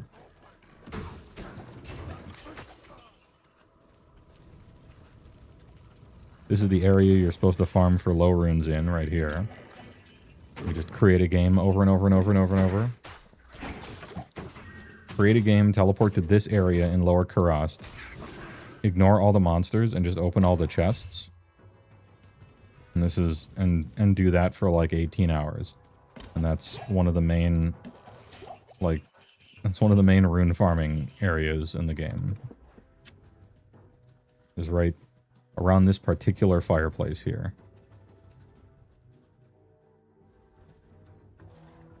And just opening each of those and then closing the game and opening the game again. Fun. I mean, I think there's a waypoint in Lower Kurast, right?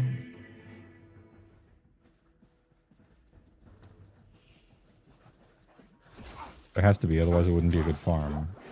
I mean, maybe it still would be, but...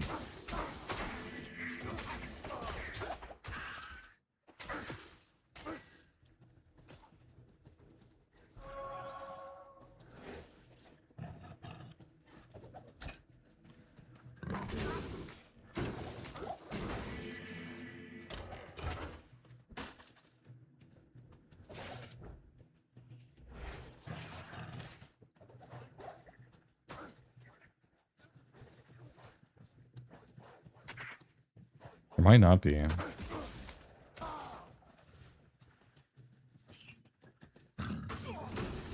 You found another wide man magic? Yeah, Sanctum Guardian. I know the exact one you're talking about. The dude with the... He's got like the split robes, one over each shoulder.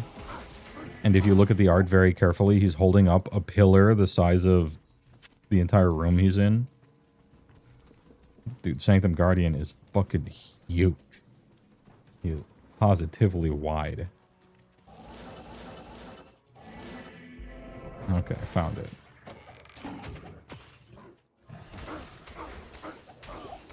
Triple wide.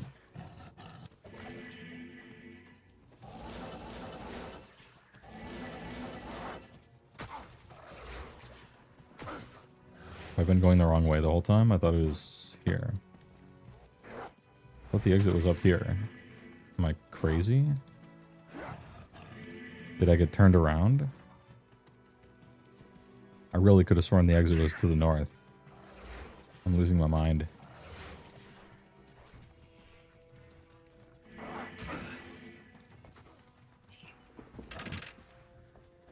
Oh, it's this tiny thing here. Yeah, got it. Nope, it's not.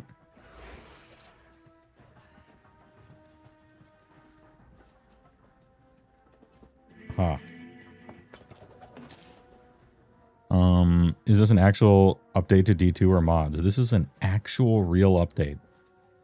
For the first time in 20 years. Literal actual update. Brand new class, the Warlock.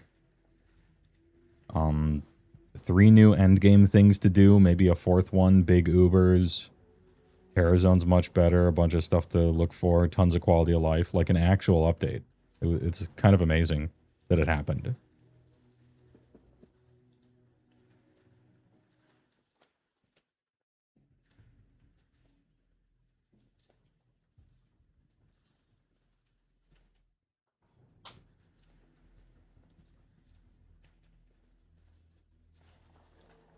TW2 does potions very well. They are immediate, but on a cooldown. Yeah, that's that's your first thought. If you're like, oh, we need to fix the potion system in Diablo 2, which even Diablo 2 enjoyers are kind of like, yeah, the potion system is not, it's not the best. The first thing you think of is we'll just have the potions be over here. You get 2 of them, mana and life, and put them on a cooldown. And then have gameplay elements that interact with them so that, like, it finishes the cooldown if you do something or whatever. It's like the most go-to, hey, I got an idea, let's solve it kind of thing. And it's imperfect, but it is better. I know a lot of games do something like that. Angelic? No. Hawkmail. Huge.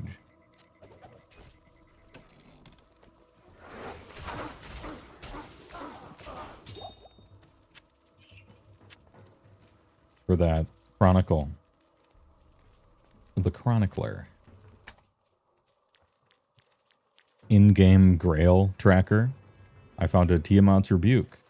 I just found a Hawkmail, and it was dropped by a Thrasher on today's date.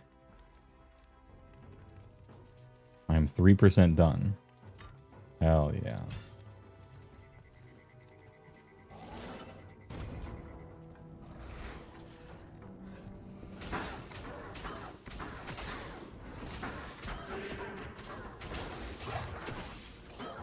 Immune to magic, huh?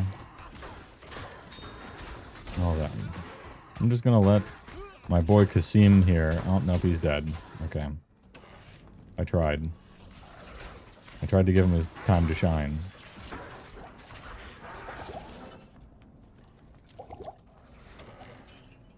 I should equip him with some, like, fighting weapons instead of just infinite mana. I feel like infinite mana... I'm probably past that stage of needing it, but maybe I'm not. Maybe it just feels that way because right now I have infinite.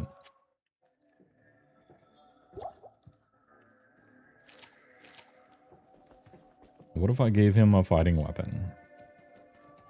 Hello. Could he blast? He is level 71. I'm also 71. Could I give my man some fighting? What do I have here from other characters and other mules and stuff? I can give him an infinity. That's kind of fighty.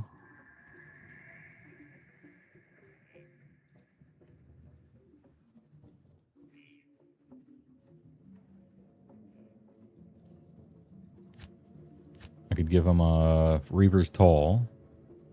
Normal version. I could give him a different infinity. I give him a Pride. Deadly Strike, bonus damage to demons. That'd be all right. I give him a shitty Pride.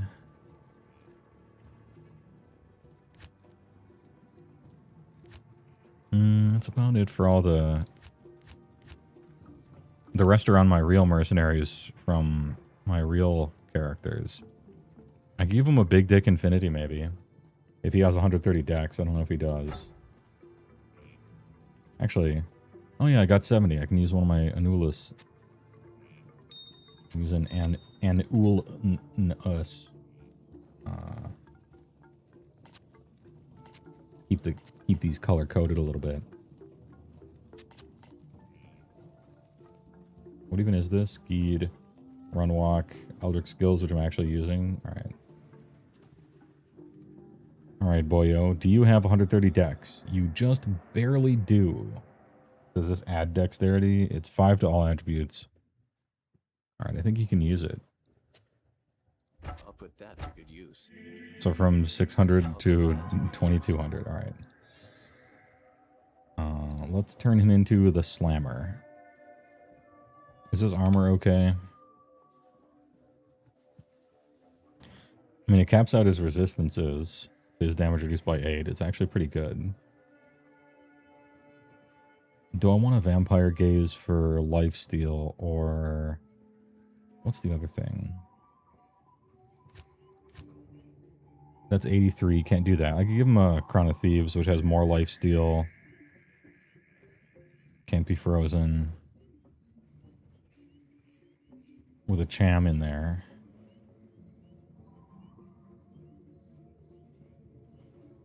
I give him a Treachery if I want him to fight. But the Fade would have to proc.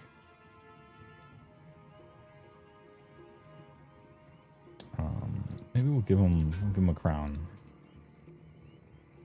Now that we're 67. I'll put that to good Is that use. better? I'll put that to good use. A little more damn. To good use.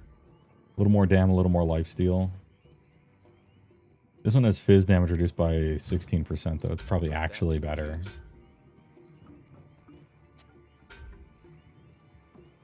Okay, now let's fight. Is he cool now? This guy?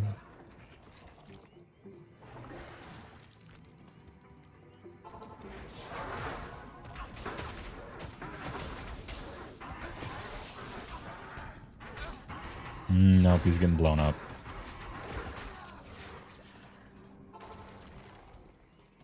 He's not, in fact, cool now. What can I do for you?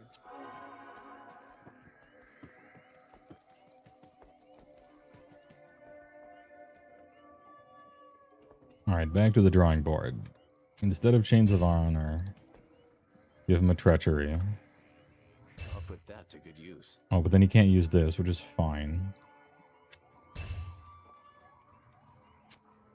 I'm gonna need to do this anyway for the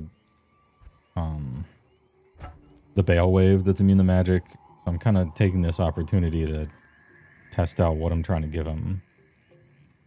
A Giga of Infinity, maybe?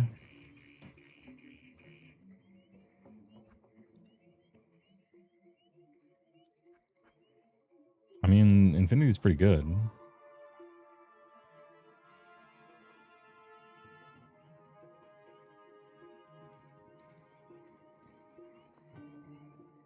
I think the Decrepify one. Who has that? Some other character has that, though. That's the problem. 178 strength. He has 166 with Treachery on. Oh yeah, 142. This one will work. I'll put There you that go, to kid. good use.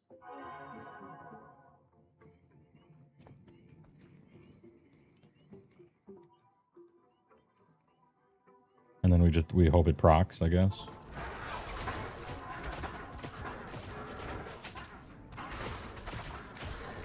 Oh shit. Hey, that worked. That was a little better with that 45% increased attack speed. Alright, Kasim is a Chad now. We've done it. And I'll hot swap to that whenever I find things that are immune to magic. Until then, it's Insight. Actually, hold up. How does it feel? To good use. How does it feel to not have Insight? Am I going to run out of mana all the time? Let's find out together. Because if I'm not going to run out of mana all the time, I probably will if I'm teleporting all over the place, but... What do I talk to with this again? Alcor. Kasim, the deepest growth. So, New statter. Van Essen discovered a way to possess the body of a demon. Interesting.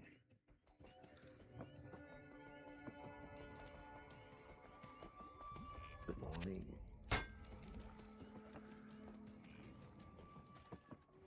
You bathed your dog and microwaved your dinner. You expected you to be done with Act 3 by now. I actually wasted a whole bunch of time equipping my mercenary in such a way so that once I run into magic immunes, he can just solo them instead of me just flail around against stuff immune to my shit. But it's not really a waste of time because I was always going to have to solve that problem to be able to do the... What is it? The second Bale Wave. So it wasn't actually a waste of time. Anyway, I did all that.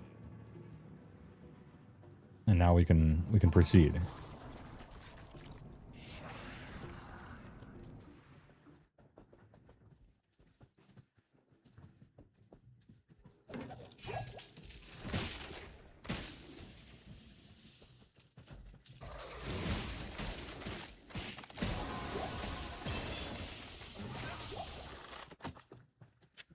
I probably no longer need to pick up full rejuves.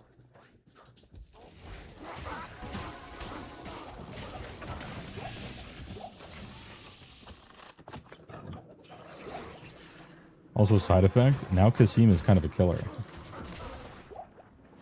Never mind.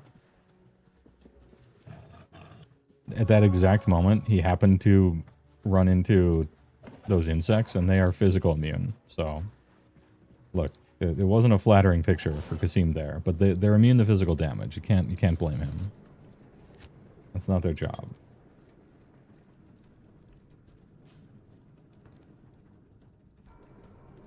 If you haven't seen Knight of the Seven Kingdoms, it slaps. You can't recommend it enough. Peak chivalry maxing. I like me some chivalry maxing. And made you really want the first big budget AOS series to be basically the same series, but it's a free guild cavalier and his relic envoy squire getting up to shenanigans. Hell yeah. I hope it's as good as you say.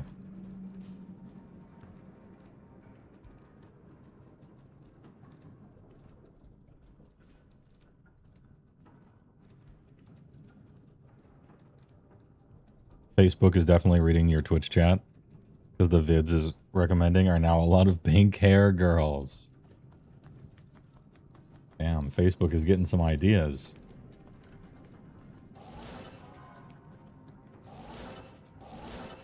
Look, maybe he just likes to go on walks in Place Comma Japan. Facebook.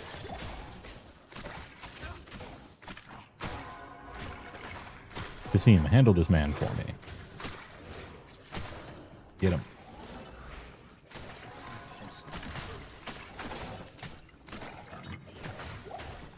I can't give him the true Godfucker weapon because it's just on a different one of my characters. And maybe I'll do it when I get to the next checkpoint.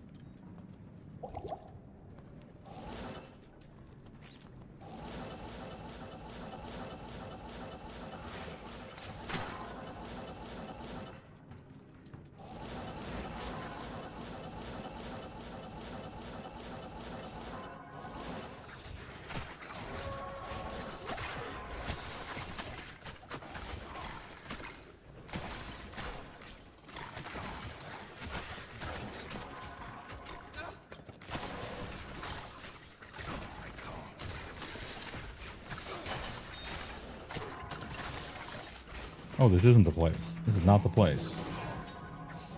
I thought it was the place. It's always around the edge somewhere. Oh, there it is. Is that it? No. I got tricked. This place is such a nightmare without teleporting. Okay, so there goes all my mana. We learned that I can't spam teleport for literal ever without insight, but it's not that bad. I thought I would be running out sooner. This is actually good news.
I probably just missed it somewhere.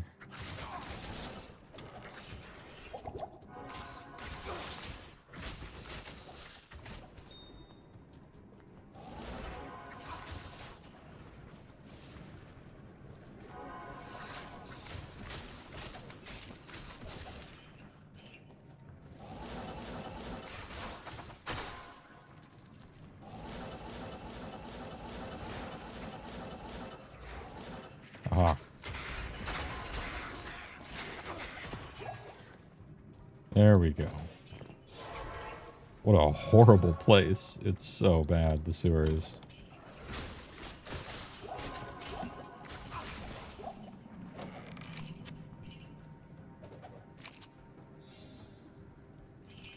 Thank you for the heart.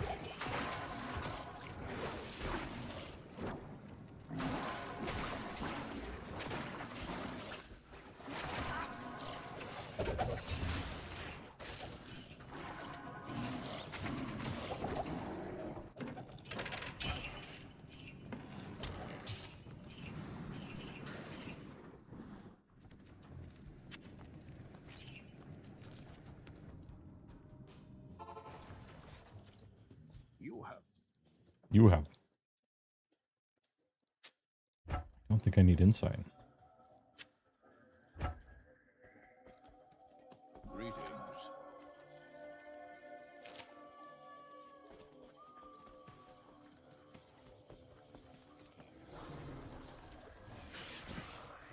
Give my move speed back.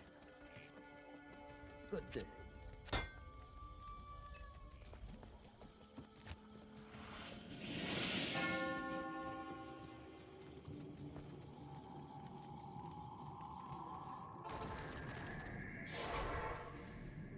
I don't know why I clicked on that.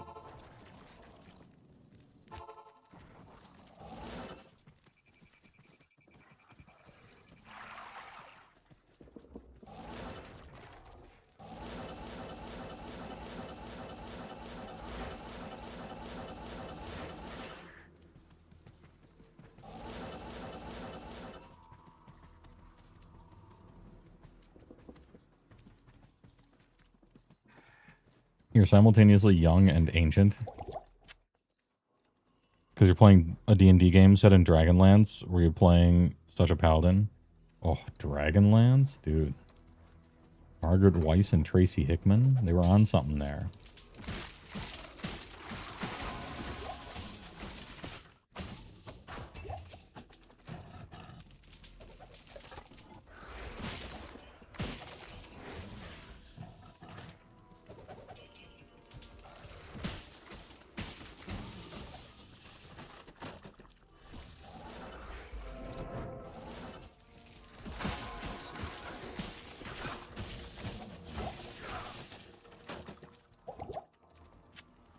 Okay, I do have to be using potions every once in a while. Like, it's not a lot, but every once in a while. If I have the mercenary on fight weapon. I think it's probably worth. At least it's like a decision to make.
Greetings.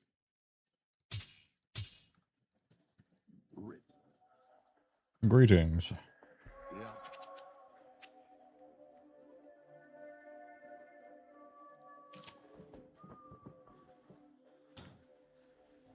Is it just you, or does the Warlock look a lot like the Paladin when running with his shield? I believe they animated this so that it would fit in with the animation style of most characters. And most characters running with a shield, except for the Barbarian, do kind of look really stiff and weird. Especially the Paladin and the Amazon both look like the most weird, I think, with a shield.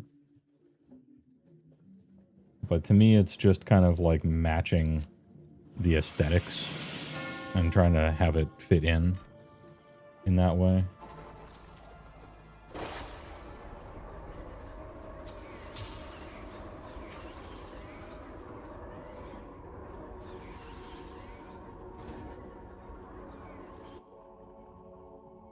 Got peak nostalgic 80s vibes, but also modern when it needs to be.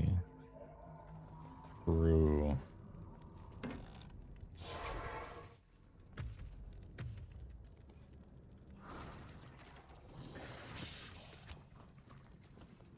Alright, here's the layout that I never fully remembered. I never memorized, like, which way you generally ought to go in the Dursa Hate levels.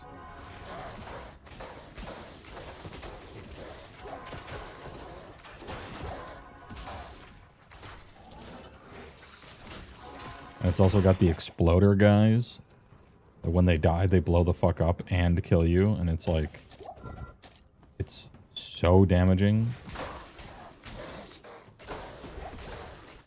Which is why I don't kill Mephisto a lot. Because it's kind of annoying to get to him. And it's dangerous to get to him. And give Saigons to somebody who's trying to level up. Although they'll just make stealth. I feel like Saigon's plate is the least important plate. Or piece. The shield's really good. The gloves are really good. The belt is fantastic.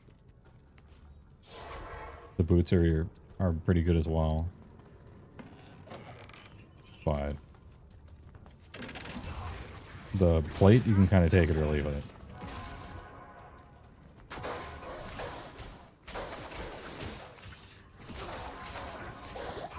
Oop.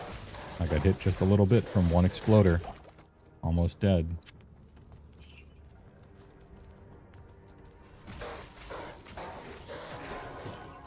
The exploder. It's cool that it forces them to stand in one spot. That's actually a very nice utility on the black hole thing.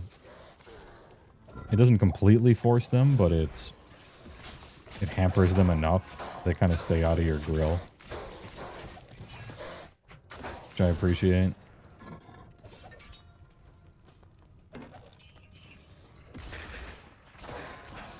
Now, I do need to find the waypoint here for the future.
This is it? No.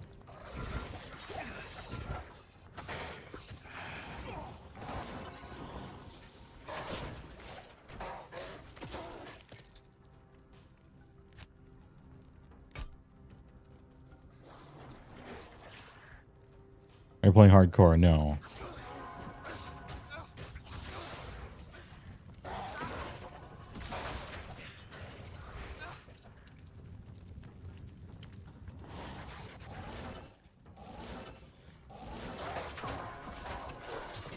This Warlock shit is actually quite cool, though, I gotta say.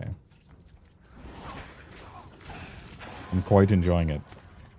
I'm simultaneously a little disappointed with the demon tree, but also extremely pleased with the demon tree.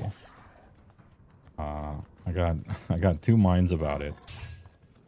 It's actually so cool for a supplementary synergy power tree for the other two trees.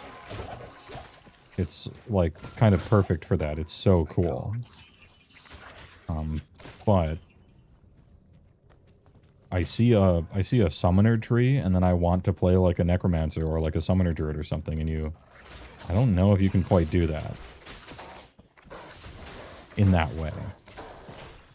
I guess it wanted to be different. It'd be weird for 3 classes to have a million guys following around. I get it. And I almost even prefer it this way. But it would be cool if there was another guy with a million guys following him around. I am suffering from not having memorized the Dirce of Hate. I didn't know it back in the day either. I would always have to look it up. Look at that. I was gonna have to search for the waypoint, and it's right fucking there. Perfection. Did you do the busted Andariel trick? No, supposed to drop like the first time if you killed her, if you directly zoned to do save and quit. So, what it was Andariel had a bug where every time it counted as the first kill, even when it wasn't, and that was just a normal bug. You didn't have to do anything. If I recall correctly. I don't know if they ever fixed it or not even.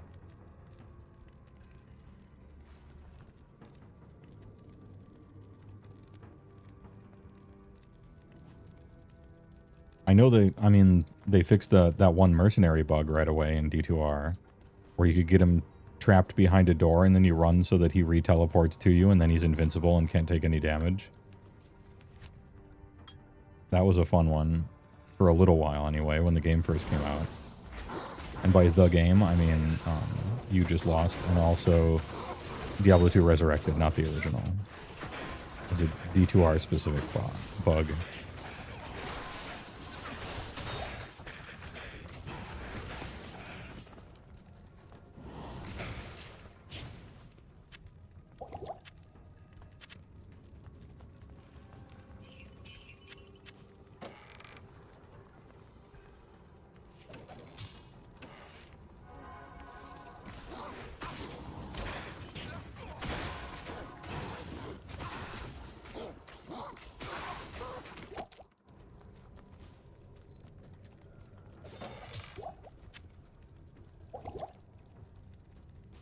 Yeah, that's what they mean with the story about the Warlock through the games, that he evolves from D2 Immortal D4. And then we have a demon army in D4. Yeah. I think it was actually a clever bit of marketing and quite cool to link up both of the games like that.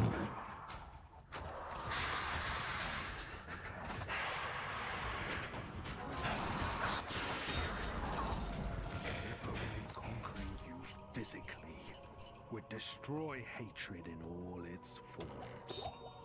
I can't carry anymore.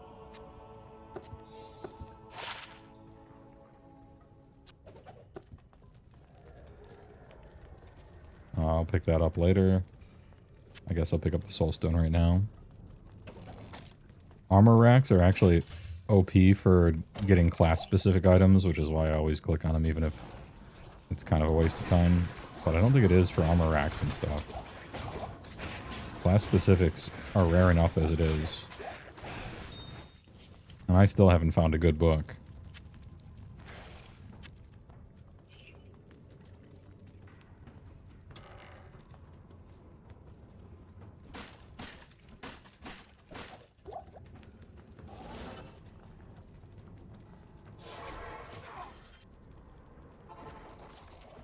Oh.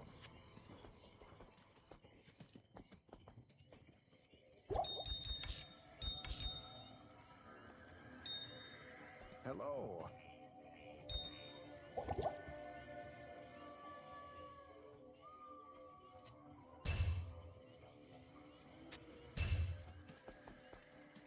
Good evening.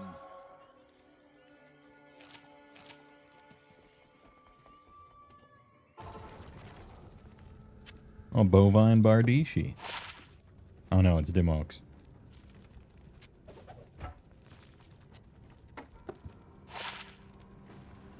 Should be worth some money.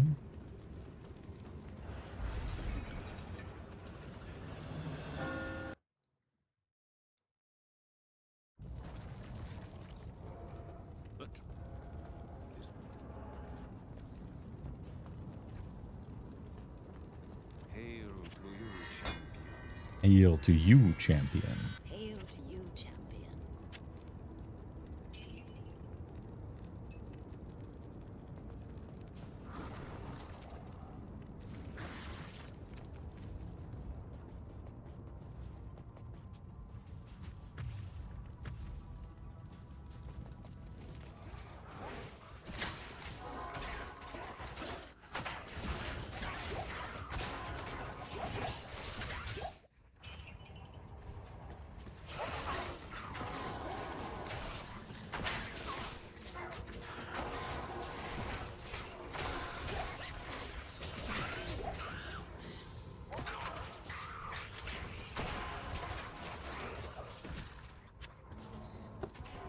Hey, it's some Saigon's Greaves. Speaking of, that'll be good to help anybody out if they're trying to level with.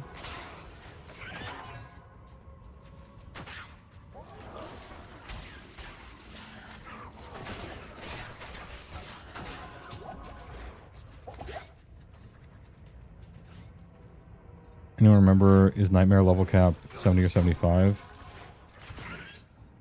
Don't know. Don't know the level cap specifically or if there even is one on Nightmare. I've always just gone to hell after a certain point. Sorry, Jacinta.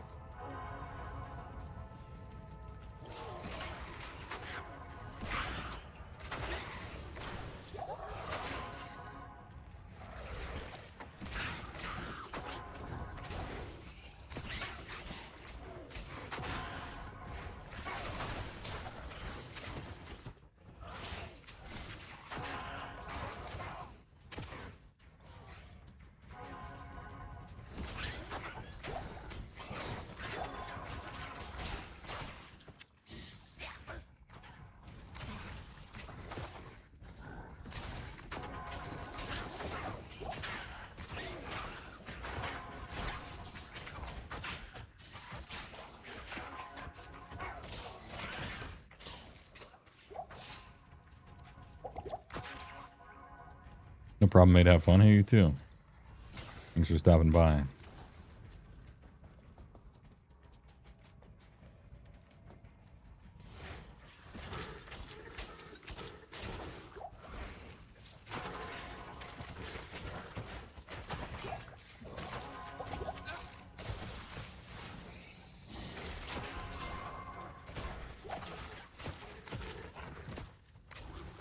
Give him the chains.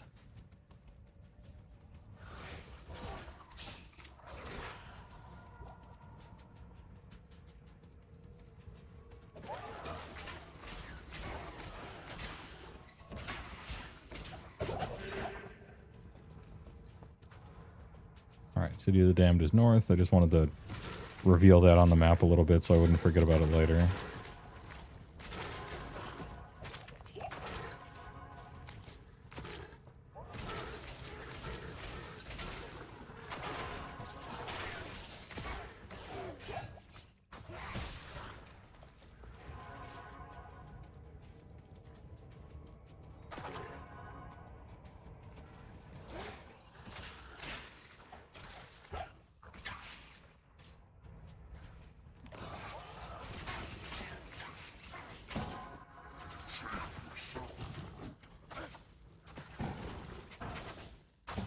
Got him. Man, I remember when that guy used to have so many hit points that it would be a really long fight. Not anymore. Give me my skill points. What do you need? What do you need?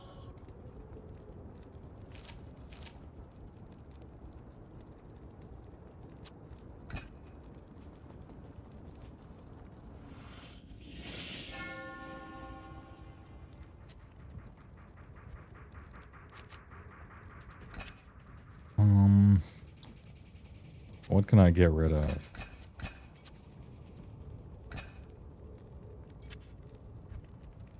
This thing.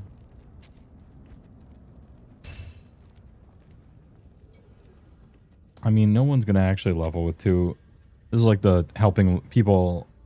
This is the helping people level page of just stuff that's cool to level with. Nobody's actually using double angelic for 1,000,000 attack rating when they're leveling. You level as a spellcaster. Basically, always. I think that's fine.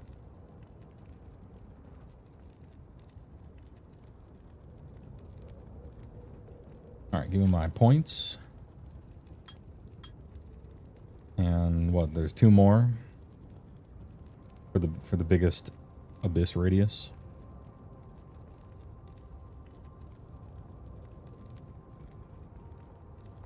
What even level am I? 73. Any new equipment I can suddenly use from my other characters? 75 to break fire immune if I was still on that. Kind of not.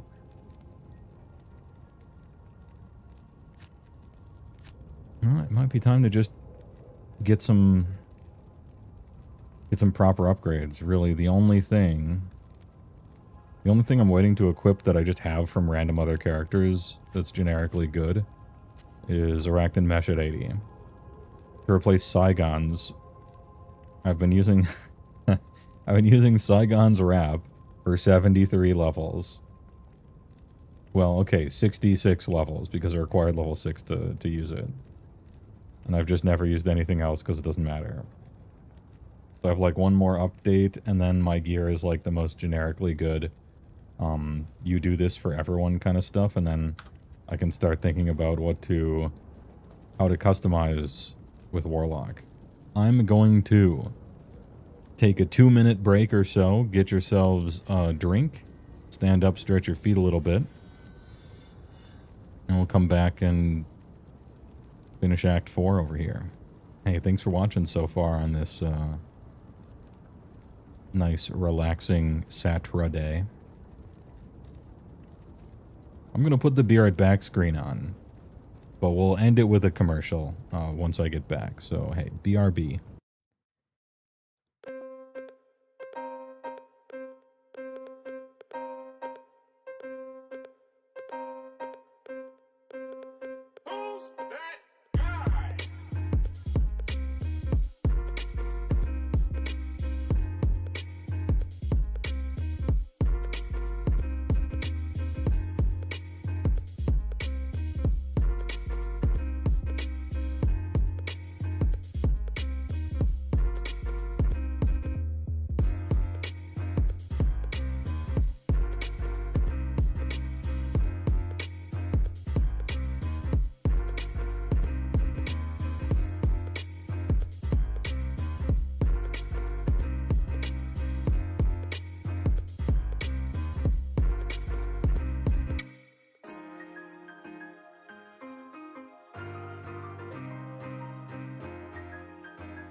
Mr. Owl, how many licks does it take to get to Cream. Let's find out. Let your fingers do the walking. I'm Mr. Buckets. Toss your balls on my top. I'm Mr. Buckets. What do you get when you press on a can of Noxema? Great balls of comfort. You get I can't believe I ate that whole thing. Oh, where have I heard that before? Unjustifiably in a position that I'd rather not be in. I'm calling paramedics and your family, Mr. Miller. You can make this creamy cheese sauce in seconds with American cheese and Cream. mushroom Lipton cup of soup. And you thought cup of soup just made soup. Oh, yeah. Help! The Cream in the World Wrestling Federation. Wait a minute, and there is more real meat. You'll be glad we made him taste better. And so will he.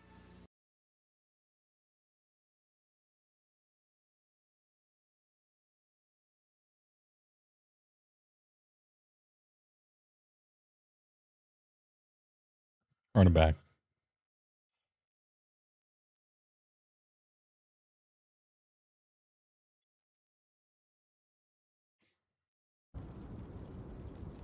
Okay, so is there a YouTube video of this loop you can listen to? You're not even getting this one? That one?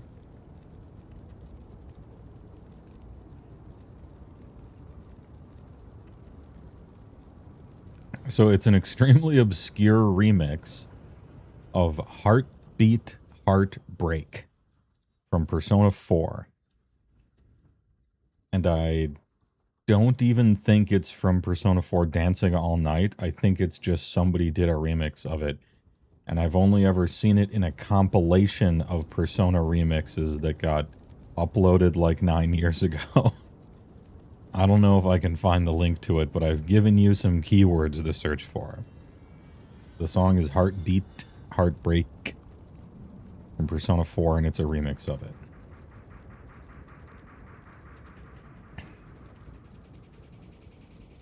So I hope that helps.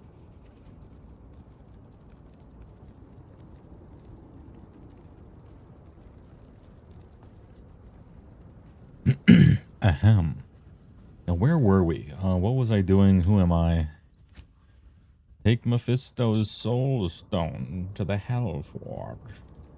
I will. I'll do it. I'll do it. Just you watch. Was I waiting to get level 75 for some reason? For some item? Oh, it was Flame Rift. Okay. Do I happen to have a Magic Sunder charm?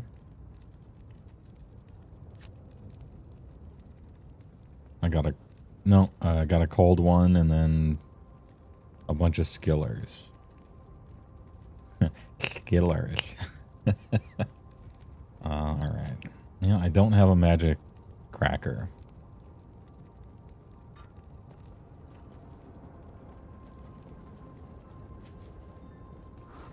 Which I guess would be Larry Bird.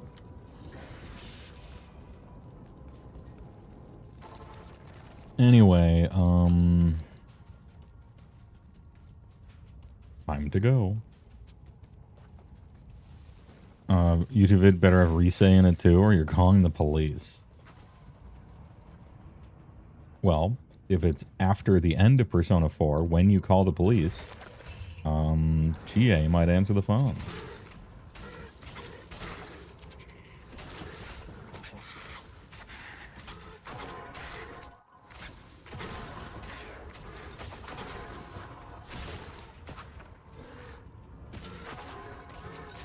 Is it just a remix of the Walking Around Town theme? Yeah, the song is Heartbeat Heartbreak, and I believe it's, trying to think. I think it's Yukiko's, it's one of Yukiko's themes, or it's Walking Around Town, and they use it for both, one of the two.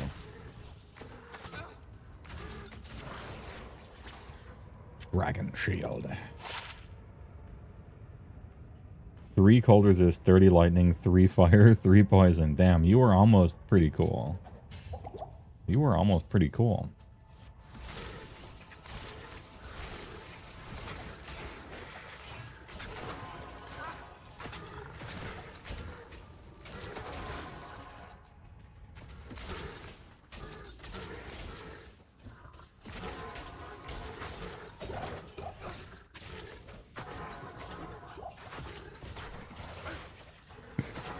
Yuki Taisho.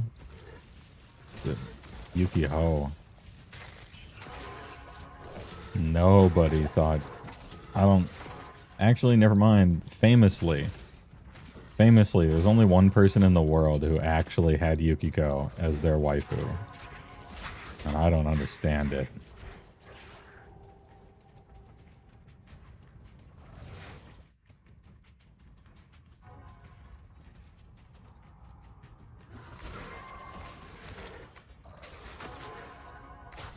Crazy that P4 and P5 both have incredible music, but for vastly different genres. I mean, it's kind of the same for P3.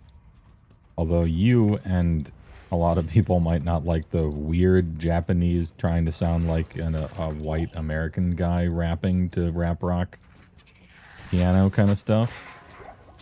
And the lyrics are just nonsense. But P3 had that too. It's been a part of the series. Been a part of the series for a long time. Of just really weirdly catchy music, I'll say. Something that you will be forced to listen to for literally 100 hours and not really necessarily get sick of. Which is a tall order if you're having commissioning music. Hey, I need you to make me like a quasi song / loop thing. And a person's going to listen to it for 100 hours, and they have to not want to kill themselves at the end of it. Get on it.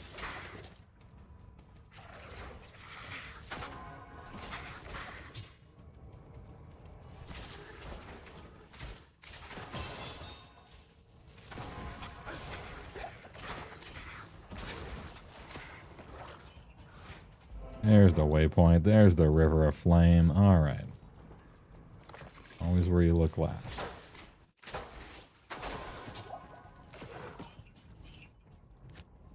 New stats.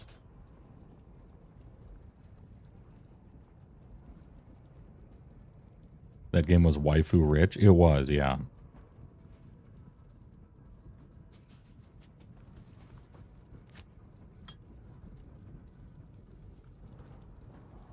You liked Yukiko? She's the hotel heir? Yeah, she's the hotel heir. Terrible cook, though. It's true, terrible cook. In one of those really, like, Japan loves the trope of a woman who can't cook. They fucking love it. It's one of those jokes that you're just like, this isn't really funny. You know? But it's not like I have a problem with it. It's not a problematic joke. It's just like completely devoid of any humor or judgment. But the Japanese, they fucking love a girl failure. They fucking love them. It's so funny when a woman can't cook.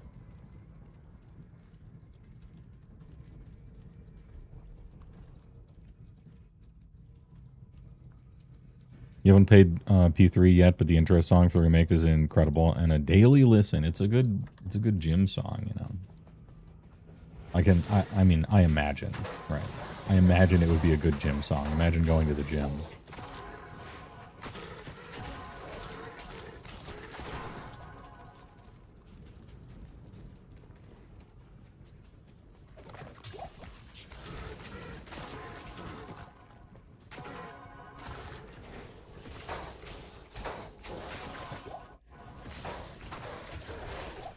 You know, I was going to go on a little, like,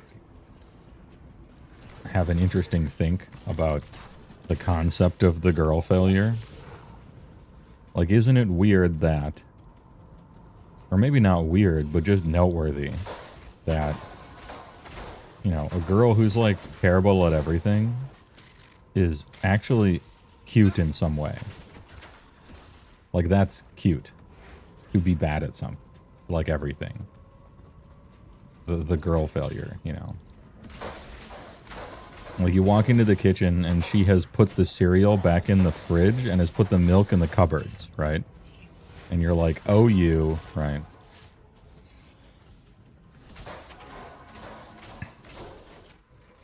What deep evolutionary reason could there be for I need to select for the most incompetent spouse? Like, where did nature go wrong? Like, what misfired to cause that? What's the source?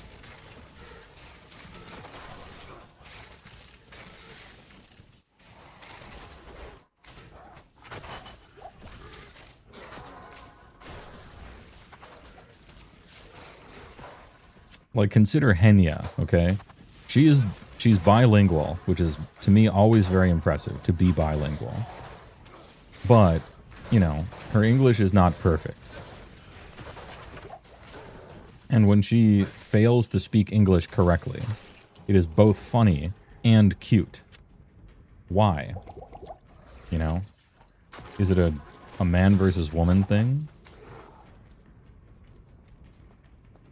Because if your buddy like fucks up and says something that's just wrong, like mispronounces a word, you call him a fucking retard. But if a girl does it, it's cute. Like, why is that? Well, actually, no, hold on. This isn't even... I think it has nothing to do with man and woman. Now that I've thought about it before, it actually has nothing to do with man versus woman. Because to women, there is the concept of the himbo. So this is actually just a human condition. I'm sort of puzzling my way through this.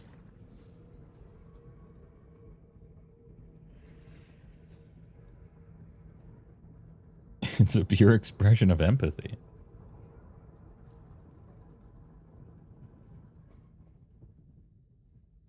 Is this a jelly donut? Yeah, look at all those chickens.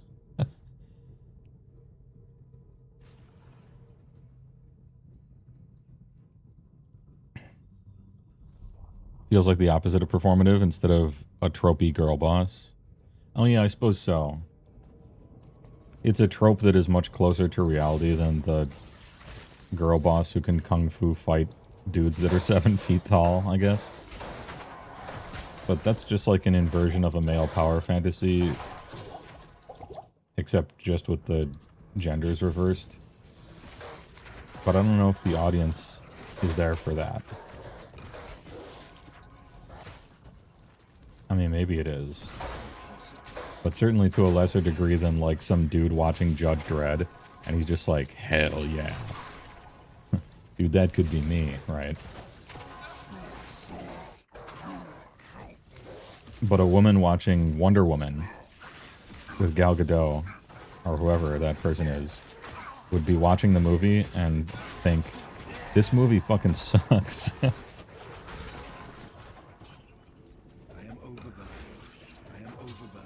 Forge Hamler.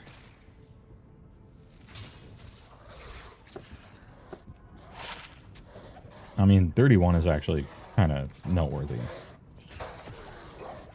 for amount of HPs. But.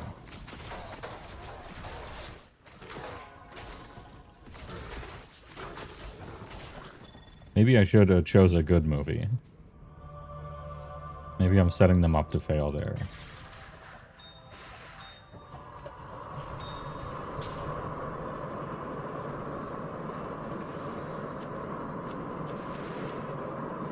Korun. Boo. Womp womp.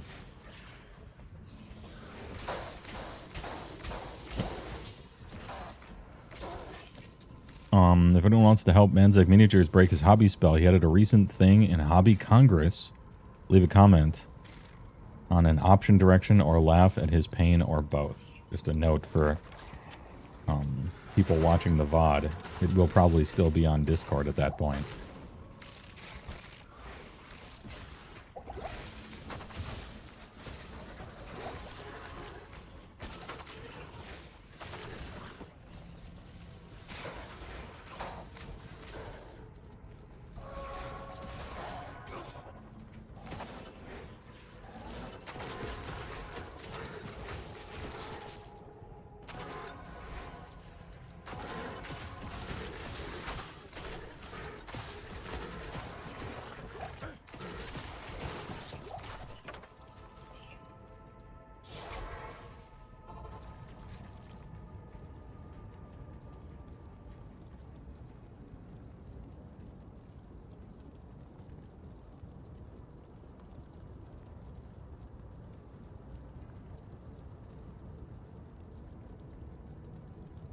Maybe not the best example, but you get your point. Yeah. Patrick Bateman is cool. He's a Diablo 2 player character. He's even got the walk cycle. True. Hail to you, champion.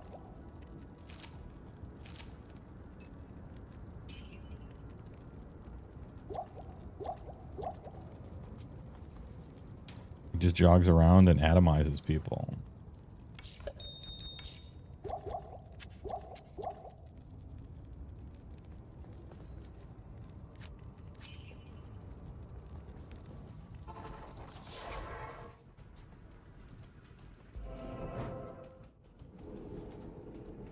Adriel.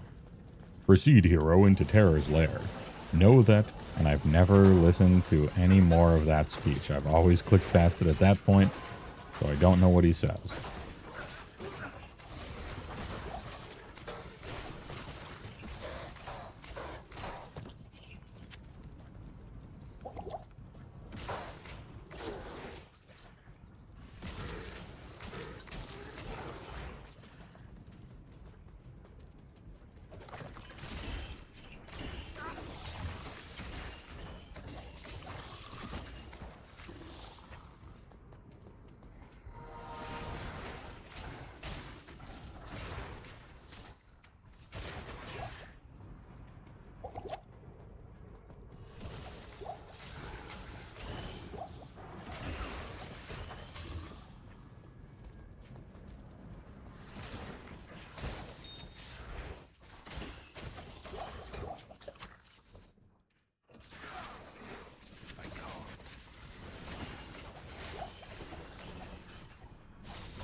This chain is weird.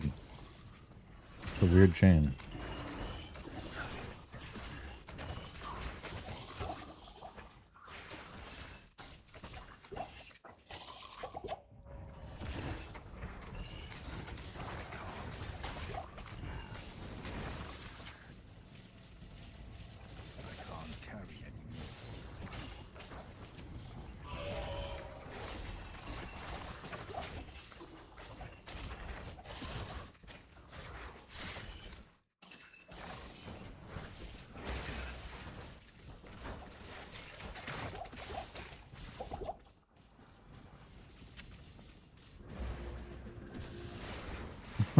Usually the thing comes down where they're going to spawn in.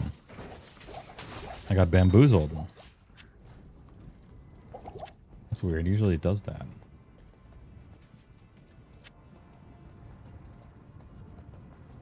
I mean, hey, alright.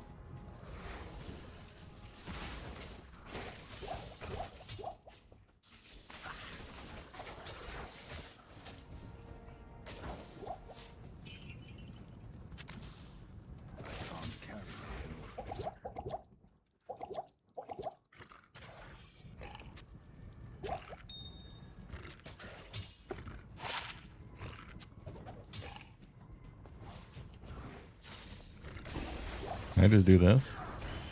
And that kind of works too. You gotta be pretty close with it.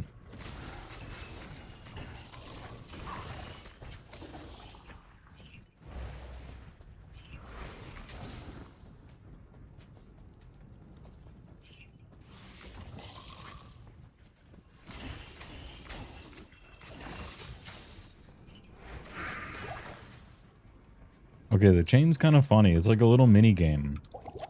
I don't think what you want is a little mini game, but it's kind of funny.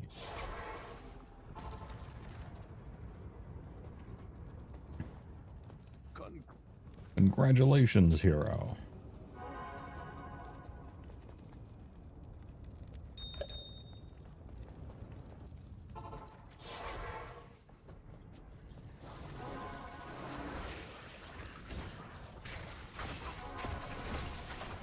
The sacrifice demon thing doesn't work unless you're like close to them and you have to sort of aim towards them. It's a weird thing. But I guess you could have multiple demons out, so it sort of makes sense.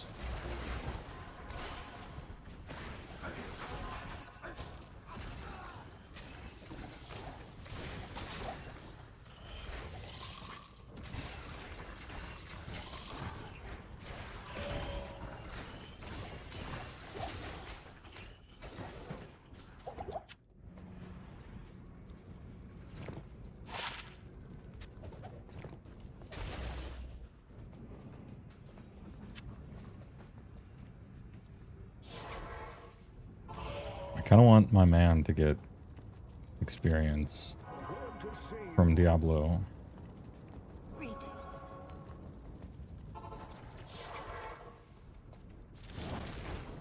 Hello, sir.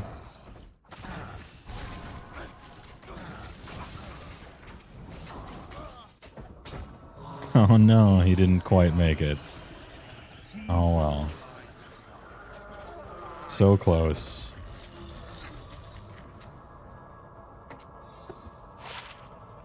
The man catcher. Viper fork.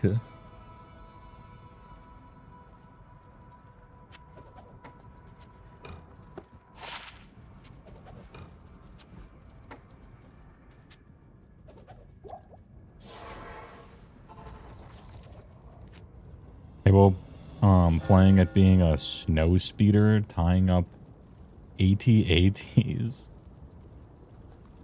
Yeah, you gotta practice that. They did the drills. They did a bunch of drills doing that. What a plan. What a plan to be set in motion. What do you need? Alright, let's bring the boy back.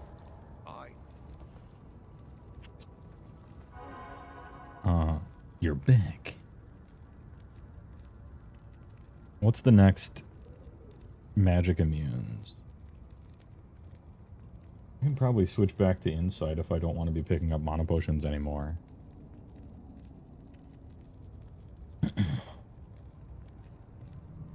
Fusiliers, Fusil Major on Ogor, and Mr. Buckets are all built.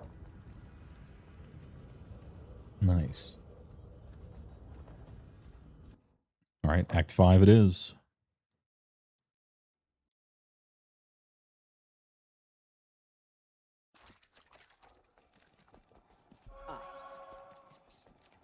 Ma'am.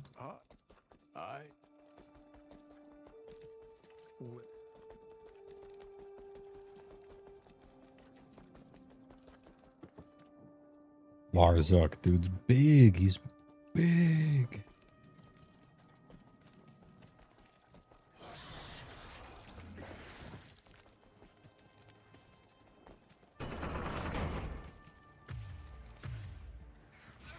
This is all hell could marshal forth. Let us begin.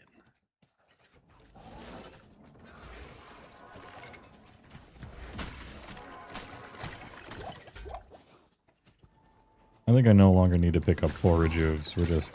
I got enough.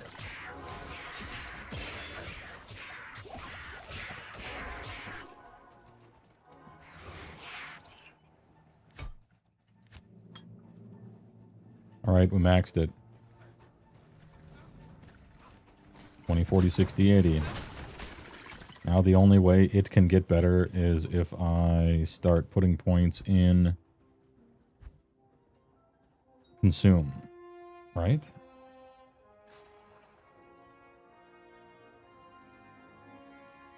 To get the buff on the demon. Does the demon buff you get from it scale from Consume? Or scale from Summon Defiler? Or scale from Demonic Mastery? Or scale from Blood Oath?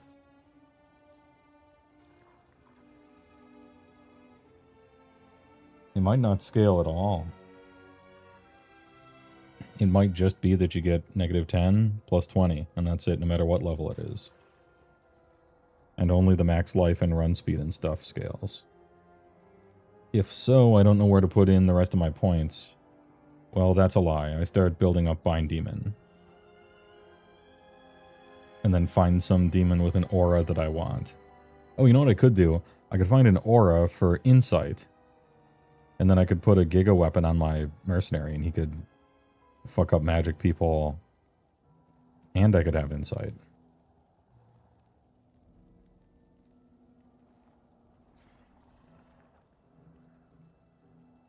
Next is the Free Guild Cavaliers. And you're just so excited for the models because they look wonderful even on the sprue. Dude, the Free Guild Horsemen look so good. It makes me wish they were better in the game, but they look so good.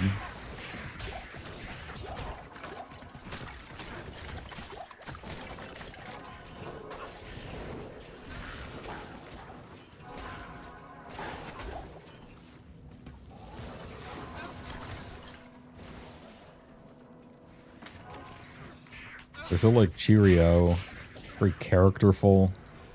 Oh, like a mix that actually works between realistic for AOS and characterful and kind of silly but kind of serious. They hit it all right with that one.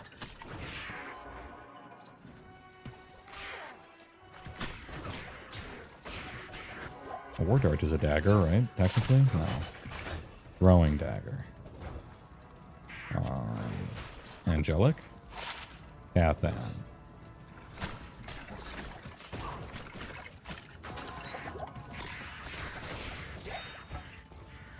Hey, Inferno Stride. Pretty sure I just... Oh no, he's dead. Our friend, he died. I got here too late. I'm sorry.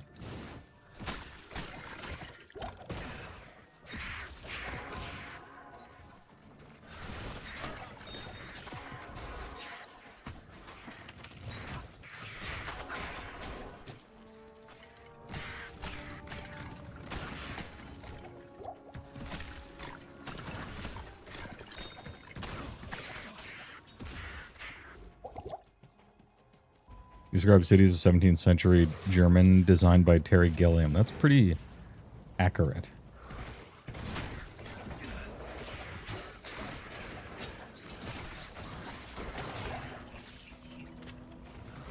Power music. A demonic slave master herding demonic slaves.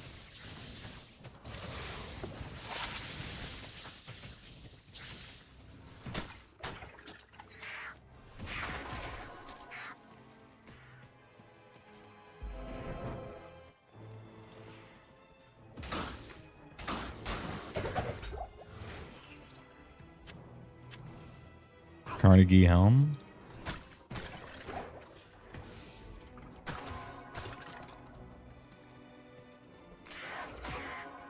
Oh no, it didn't kill him before it broke. Alright, I found the first checkpoint.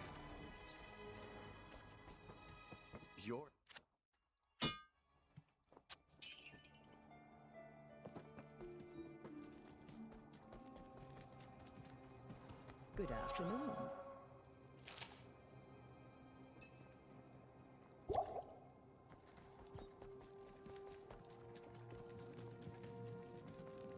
Alright, let's give the mercenary a true killer.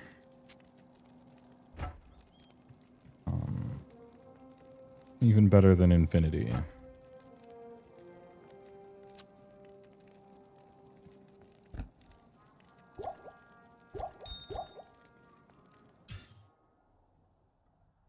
Who's got it though? Look at this pose with the green hat. The levitator. No, his is an aura. His aura's... I think his is conviction. Oh, I bet it's on Killer Instinct. Because he's a summon druid, so his mercenary is meant as as the actual DPS of the party.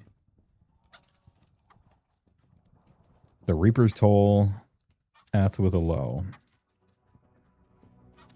Decrepify on striking. That's it.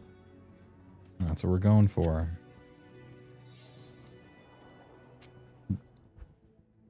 Maximum slamming. And then what do I got here? Gaffle of Pain with Hell to make it cheaper to repair after you use amplified damage 3 times. Some alders, summoning. Is this one any good? No, it's not. This is one of the bad rolls. But who cares? All right.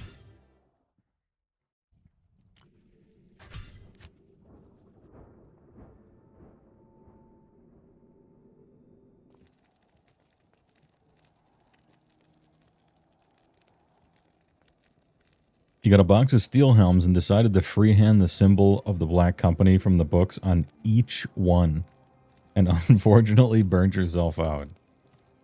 Yeah. And now you kind of have to do it to all of them because you started doing it to all of them. I don't know. Do it every once in a while, but it would be cool. When it's done. And so just eventually finish it. Easy, right? Alright. He's got the Reaper's Swole. Now he can proc Decrep. And he's got a 53% deadly strike. Ignore target's defense. Steal life on hit. He is ready to blast. Treachery, Reaper's Toll, Vampire Gaze with nothing in it. What level? I'm 75. What level do I have to be to use a good helm? Like a DPS helm like Andariel's with a rail? 83. Do I have a G face? I could give him a G face if I wanted to go higher damage. But it's on somebody else and it's fine. I actually literally just don't want him to die for the most part. And Decrep every once in a while will be useful if he ever manages to get into melee combat. And while I'm here, I might as well kill this guy.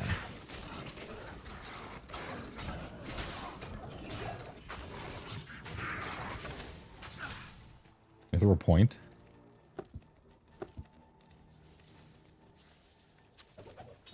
Enhanced entropy. No thanks. Spooky Kabuki. Thanks for the big primer, dude. I appreciate it. Thanks for the tier 1. What brings you here?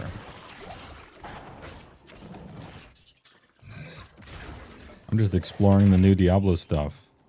Kind of taking her easy, not really necessarily rushing through. Plenty of people are, you know, closing in on 99 or whatever already, but I'm just kind of exploring stuff.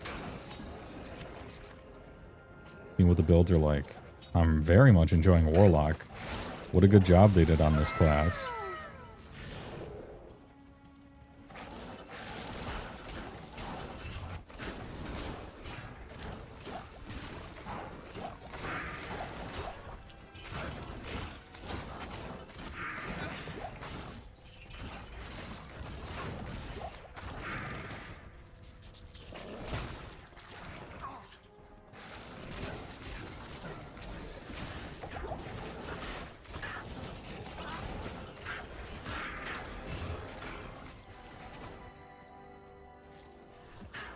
Warlock is your main in WoW. Play Thousand Suns 40k, Warlock in Destiny, Warlock in D&D. Now you can play Warlock in every game. And you can play it in D2 and D4. Holy. I think Warlock is probably my favorite new addition to Dungeons & Dragons. I really liked Warlock, what they did with it. It's kind of... Okay, there's some issues with it, but I think it was a really cool idea.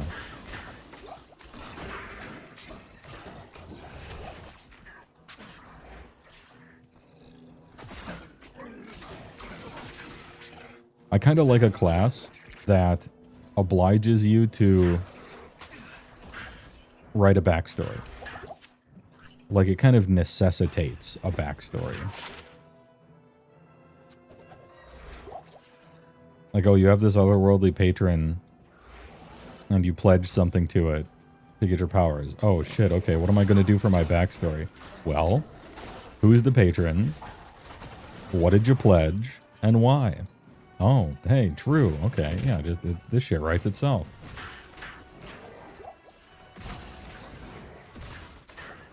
And, Eldritch Blast Chain Gun is very satisfying to play through.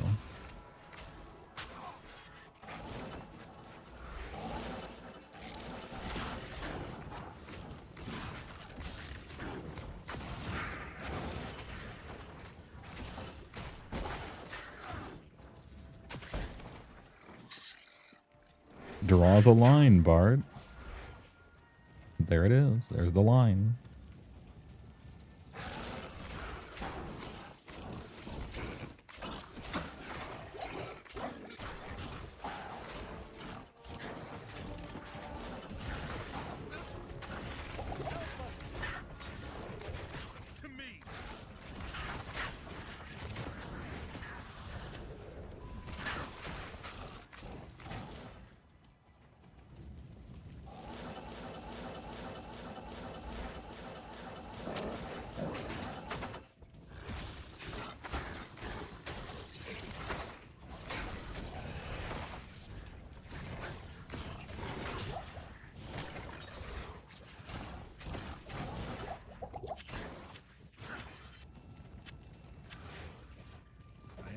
burdened.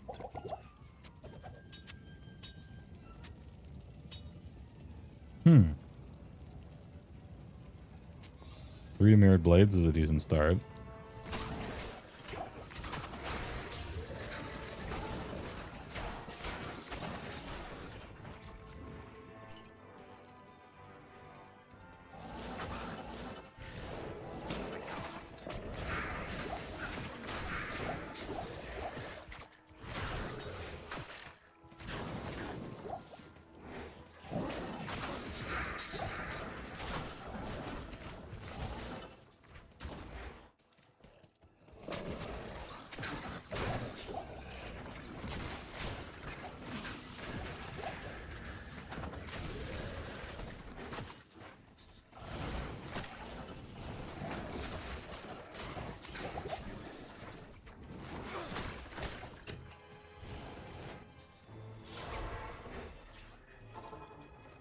You love floaty weapons. D2 reminds you of Hexblade Warlock, kinda.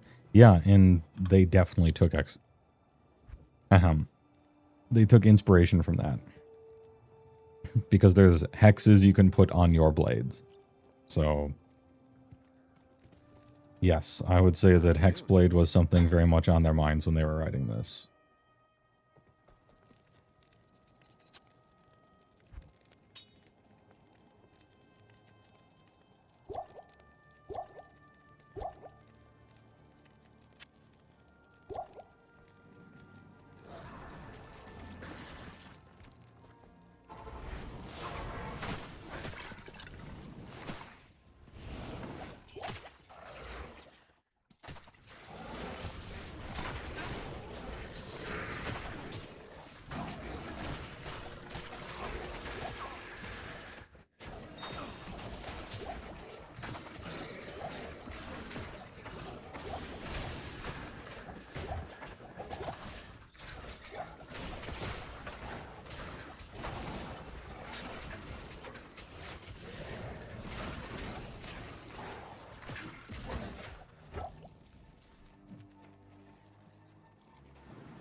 %3 mana steel, 13 cold resist, and 16% better chance of getting magic items.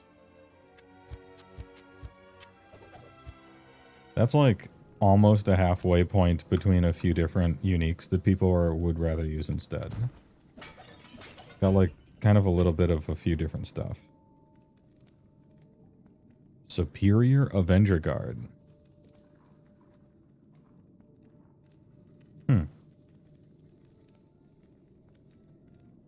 Why is it level 18?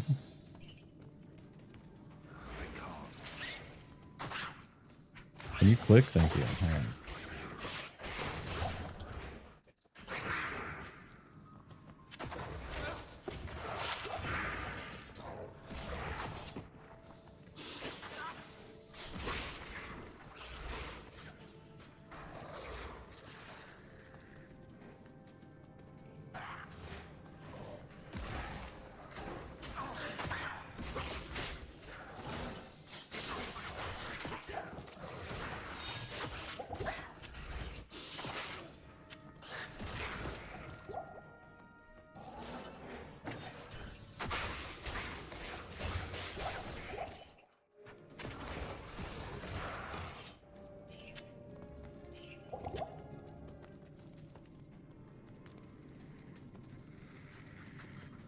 Alright, there's the Glacial Trail.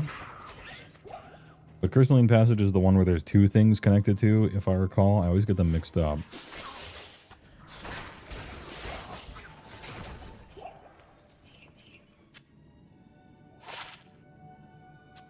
Kinda close. Kinda close.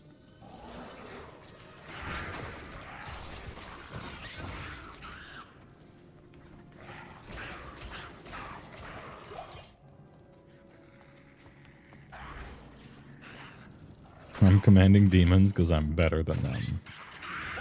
Oh yeah.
There's the frozen river. Oh, it's the Electromancer guys. These guys do a lot of damage and steal all of your mana. They are a problem. Probably should just pick up a bunch of potions right now. I'll need them.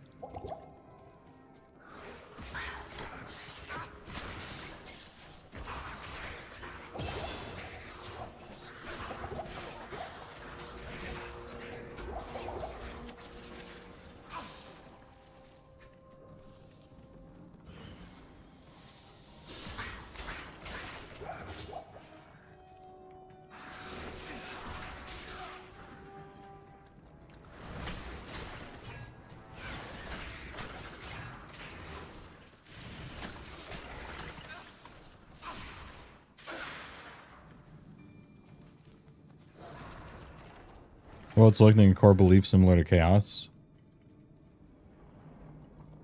Has the weak but doesn't use them, so maybe they slow and also stupid for not using the wheel.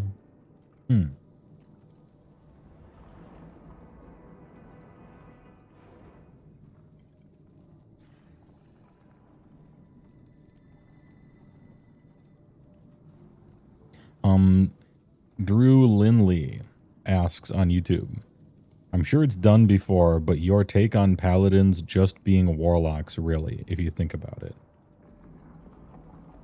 There's a way you can simplify it to draw a comparison there. But I would somewhat reject that. Like, on like a mechanical level, say. Both of them pledge allegiance to some outer world being, whether it be like a god of justice or like some demon, right? And then they get powers from that.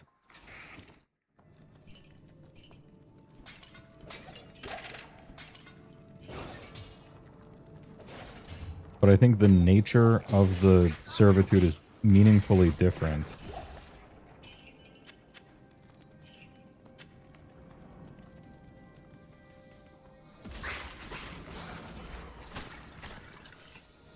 And I think it changes the tone of the class a lot. And like, a warlock isn't actually following any particular code. Selflessness is a big thing about paladins, right?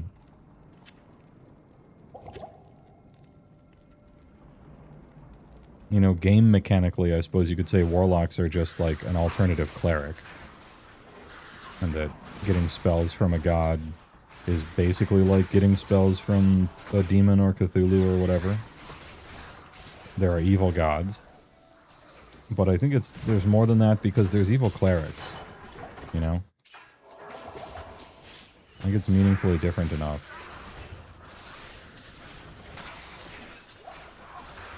For instance, we already have the opposite of a paladin, or not the opposite, but just the sort of the evil answer to a paladin.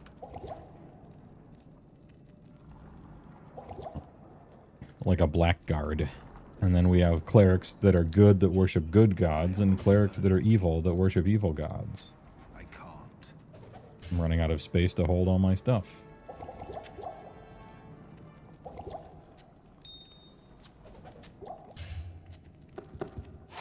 Mostly just want to get this Saigons identified for the Grail.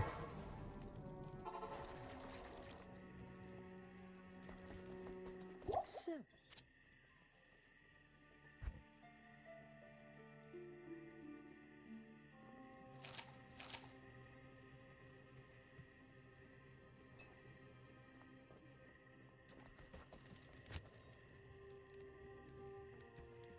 How I would make sense of my blatherings there about the pretty good question is the elevator pitch for Paladin from like a from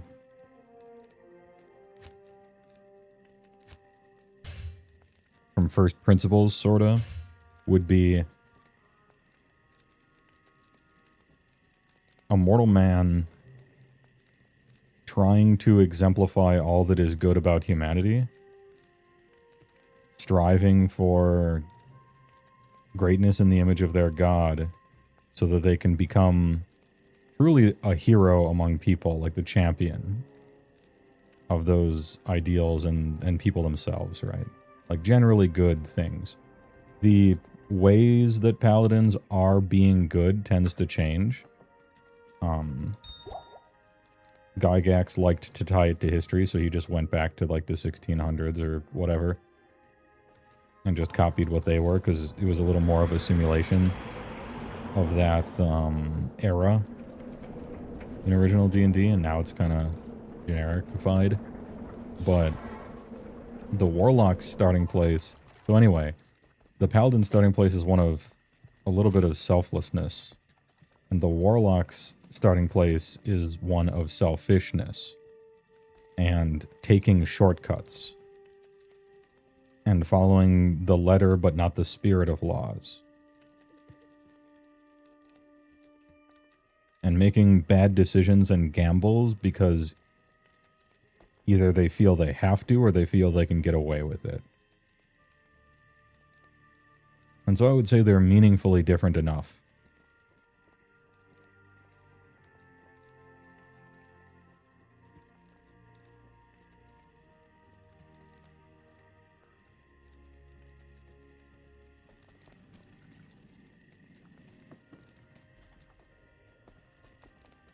good evening.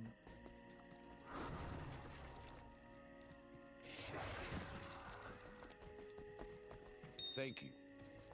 Stay a while and listen. I can't carry... Imp emblem.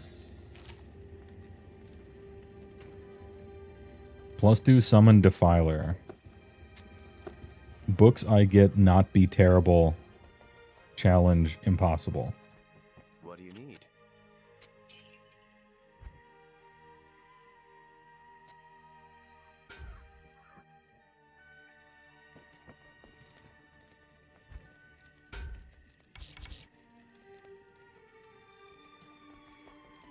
Time to fight Neelathak. This is a dismal place to abscond to.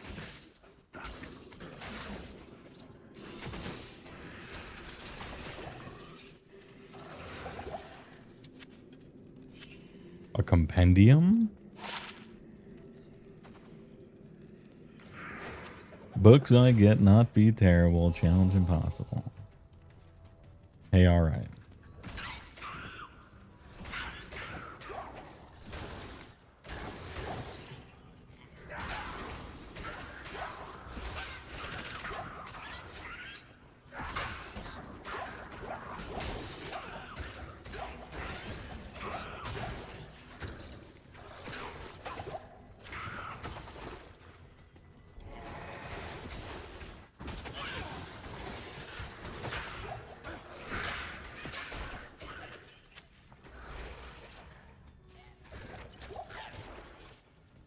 Undefiled Grave is one of the most funny little tooltips for something.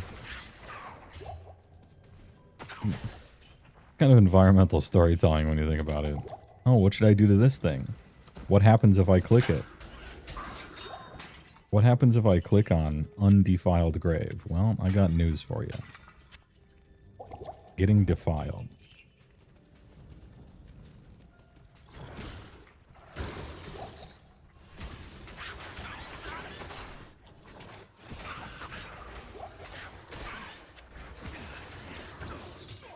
Ooh. Wait, no. All right, I got excited because it's a triple open socket blade, but it has no class. It has no plus skills for my class. What a tease.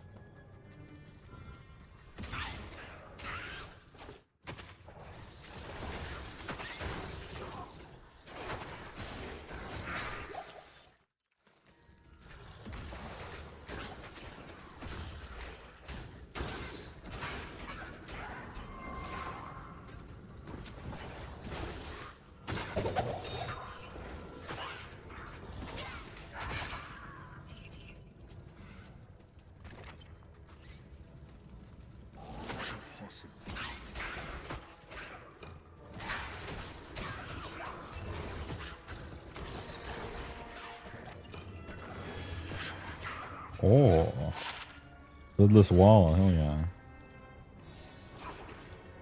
Just add it to the grail.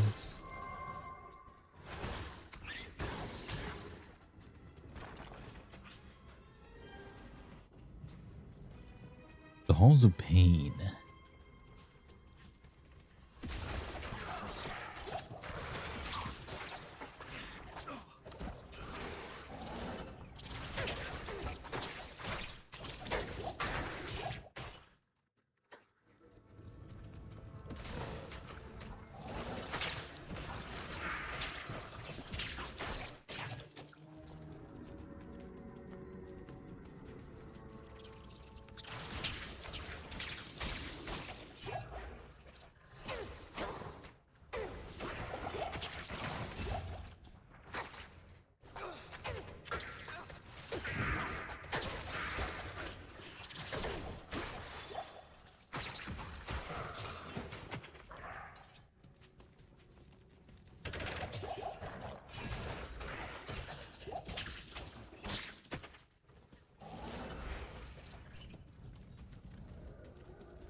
Engorge in 2 sockets.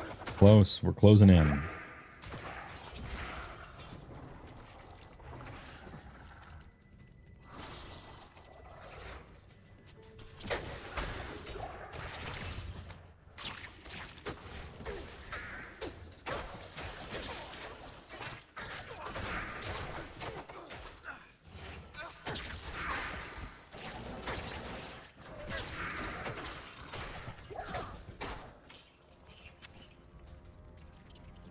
Oh, Dolo rune? Not bad.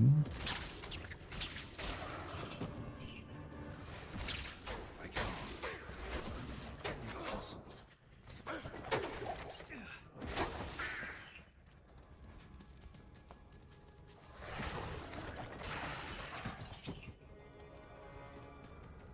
think the selfishness of paladins changes based on the context of the originating culture. Values D&D humans versus AOS ogres versus Tolkien elf or something.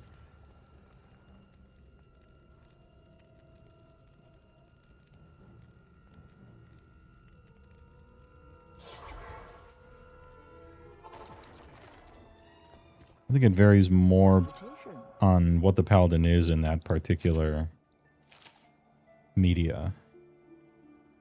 I mean, the person's culture they come from probably informs what they consider to be righteous, obviously. Can I help you? But, you know, some paladins in some media are just like people, and then other ones like in D&D, they're like magic people that worship real gods that give them real powers. That's probably not what you meant, though.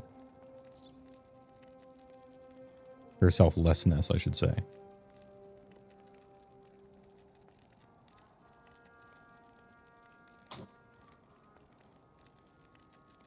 I think Dungeons and Dragons, specifically, which is, I guess, what the topic is, leaves very little room for moral relativism. Like, this is a fantasy land where the gods are real, and not only are the gods real, but there are planes of existence that embody the very concepts of law, evil, good, chaos, you know, justice, things like this. So, like, kind of wiggling around with, ooh, you know, what's the morality of this thing or that thing, works in real life because those concepts are just sort of things we agree upon and debate and stuff and improve and or change over time. But in a place like D&D, those concepts are so cosmically truthful to be like the makeup of planes of existence. And like there's a spell that detects evil. And so if you're evil, it just detects you, right? There's a little wiggle room there. Like, well, I think I'm a good person even though, you know, I think I'm stealing for a good reason, you know? I got a good reason to steal. I'm like Robin Hood or whatever. And then someone casts detect evil on you and the fucking alarm goes off. Well, guess not. I guess you were just coming up with excuses or whatever, you know, it's there's little room for that.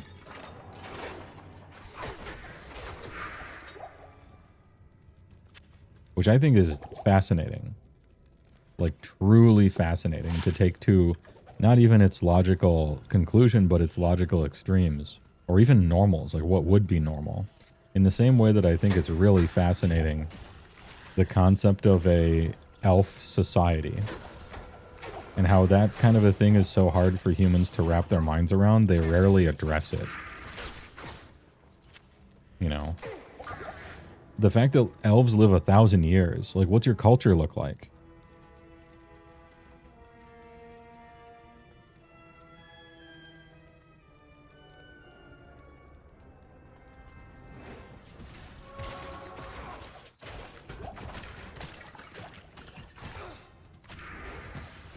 Like, you kind of have to make them alien. Because if you made them just people that live 1,000 years, which is what elves basically are, in most stuff is like, they're really, really, really close to people. They just happen to live 1,000 years, and maybe there's a little magic in there. You know, it's not like they're... What I mean by really close to people is... They're not like siphonophores that are just floating in the ocean with a no brain and they're like a colony of organelles, right? They're pretty much people. And so like, imagine you're a person and you've trained at your craft for 100 years. Well, you basically can't do that, but like 60 years, 70 years, 80 years, and you're not slowing down. You're not getting cataracts. Your knees never go out. Your back is always like an 18-year-old's, you know. You don't really hit the physical wall. Like imagine if Wayne Gretzky's body was just as if he were 25 and he got to practice hockey for 600 years. And then you're supposed to beat him at hockey. Like that's impossible. This is crazy.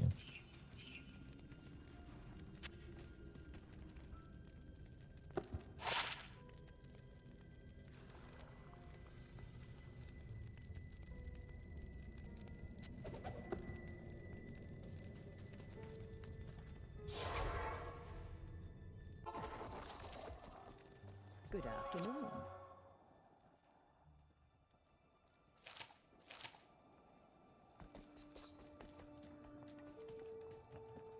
At your service. Or like culture. Like imagine elves that have like a human fetish. And the other elves start calling that one a pedophile because they're going out with a 50-year-old. And they're like shunned from elven society. There's a power dynamic here. You're basically going out with children. She likes humans.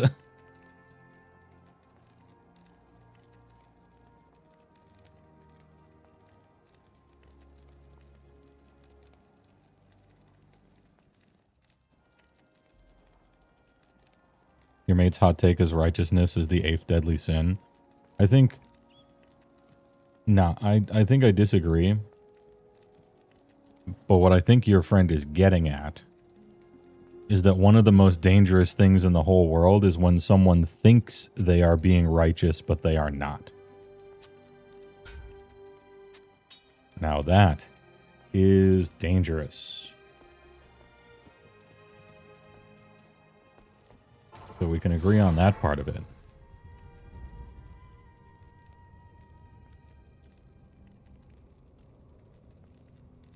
Mainly someone's view on right and wrong completely changes service to others or justice. Yeah. An example of this would be like, for instance, Menzoberranzan. You know, I don't know that most Menzoberranzan people are just like, yep, we're evil, but maybe they do. You know, maybe they are. Or maybe they think that, rather.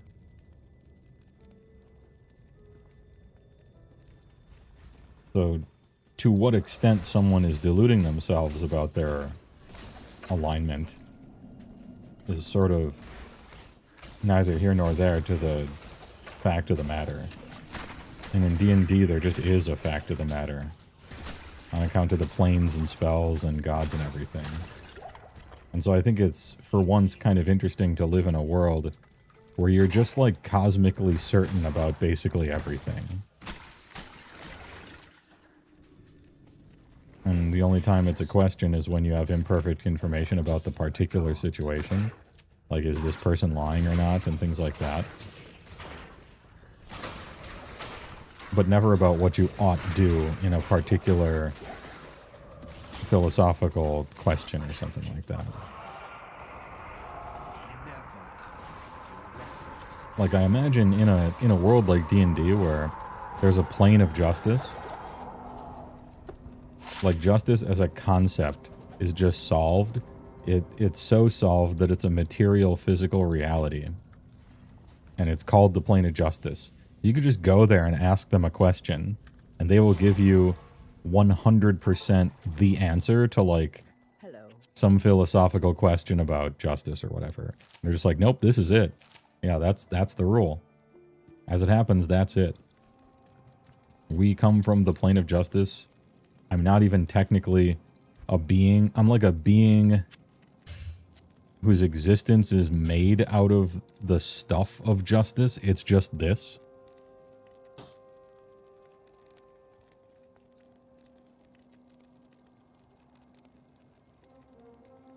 Like, you go there and you're like, hey, these people came up with a trolley problem. Tier. Yo, Tier. Hey, we came up with this trolley problem. What's the answer? And he's just like, that's easy. It's this. Oh, okay, thanks. And then you just go home to your society. You're like, all right, guys, we figured it out. Turns out, the being who represents the very concept of justice in the universe says that such and such is just and such is not. Oh, okay. Well, let's, all right, we'll put that one, put that amendment on our Constitution then, and there we go. Hey, all right.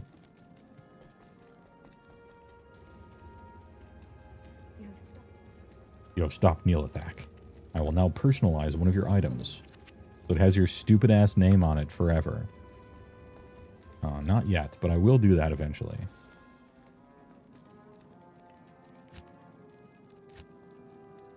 Alright, and now we continue from Crystalline Passage, if I IRC correctly. I never got Or Glacial Trail. Oh no, I never got the things. Ooh. Can't believe I forgot. The embarrassment. I'm usually good about picking up those waypoints too. Well, hey, at least we have teleport.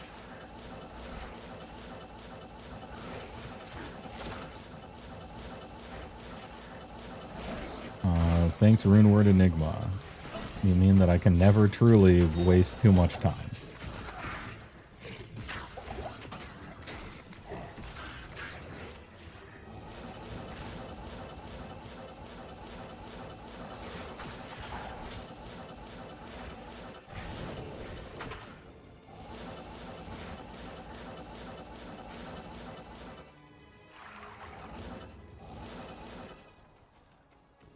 Hey, we're back. There, that wasn't so bad. Let's find the waypoint that I thought I got.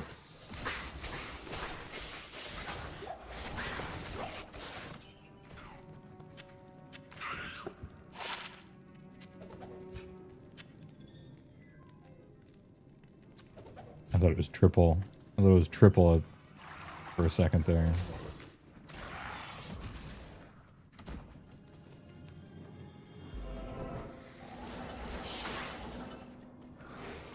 Did the frozen river already.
Magnus's skin.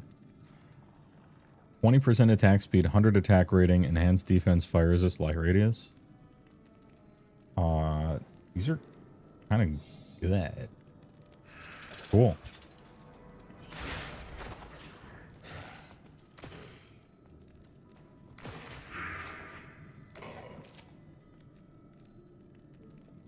Cool.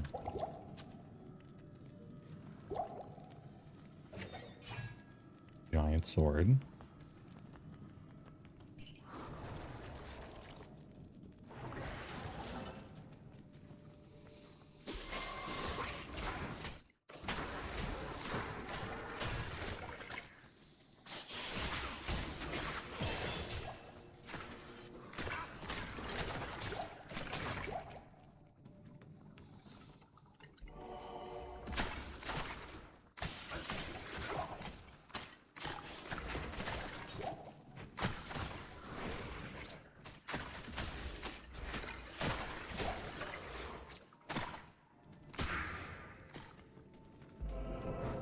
Nice. All right, I do have to answer this question now. Because I got 2 skill points to spend. Afternoon. How do we scale, if at all? How does consume scale for the bonus from the thing? Let's look it up.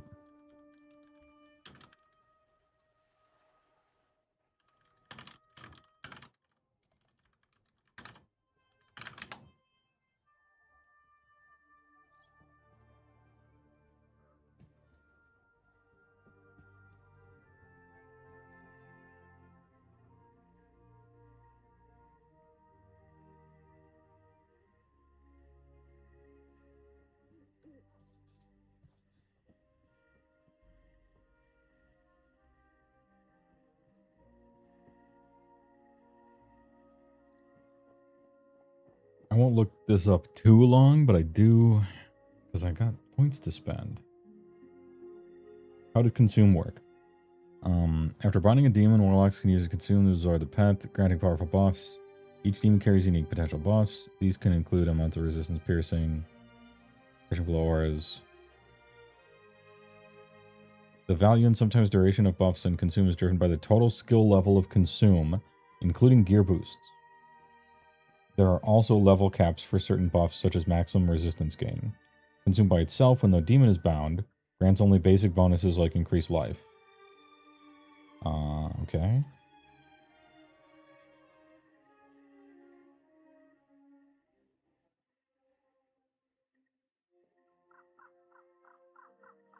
So I only need to... Alright. So I only need to put points in consume then. But it's still unclear whether I can ever get more than 10% enemy magic resist from this Defiler thing. See, that's what I was wondering, if I put 4 points in Defiler, is consume going to go up for just the bonus from Defiler, you know? Obviously, the skill level increases with consume if I click there, but... Or is consume just a really minor bonus? From the demon, that is.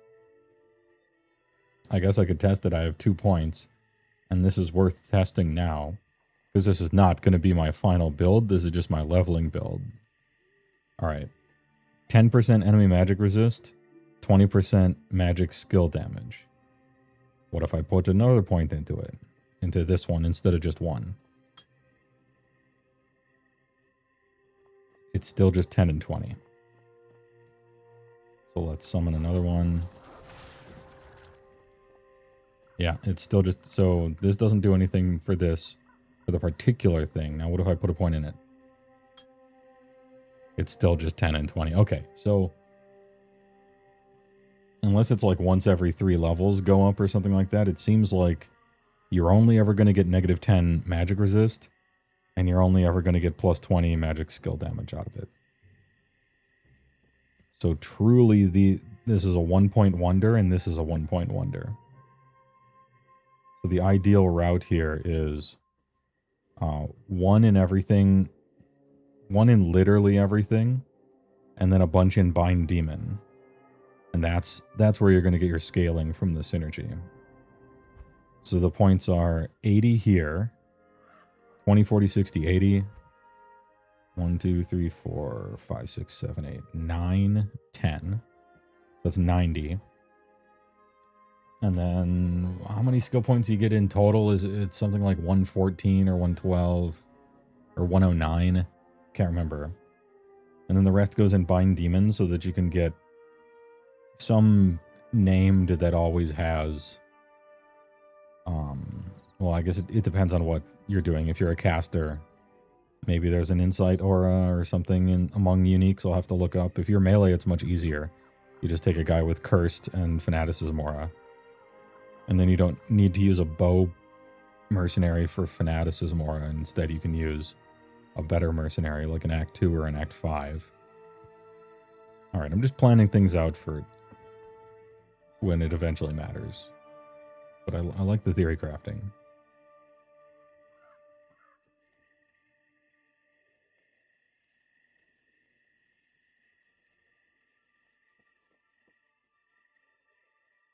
Super excited for the new Sylvaneth hero. You got some Reese's. And you would approve. Painkillers. Wow. Chilling here before you get taken to Muscle Relaxer City tonight. Fucked up your back yesterday. Something fierce and it hurts to do anything.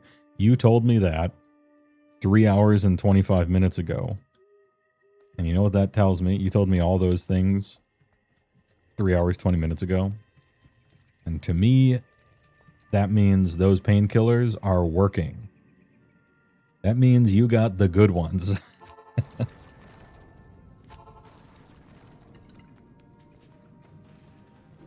So, hey, all right.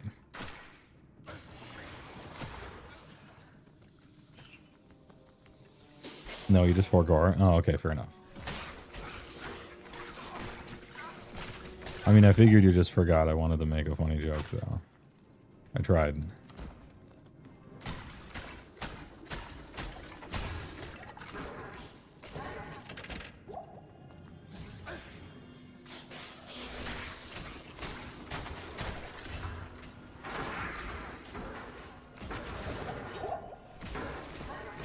Oh, what's this? What is this?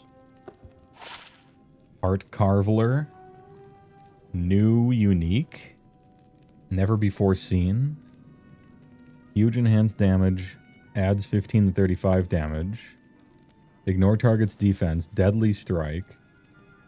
And 4 to Grim Ward. Find item and find potion. Wait.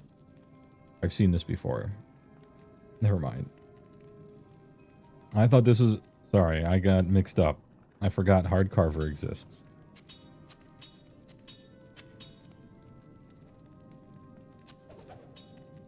I thought I was about to look at a brand new Warlock unique. I would be so lucky.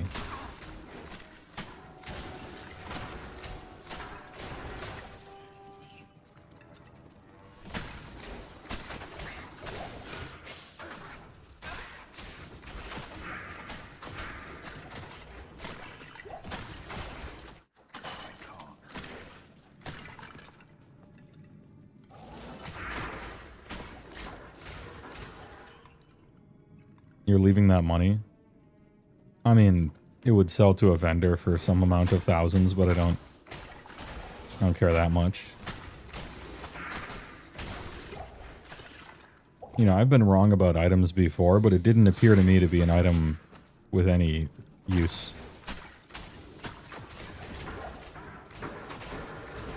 Like, I don't know what anyone using that would be thinking.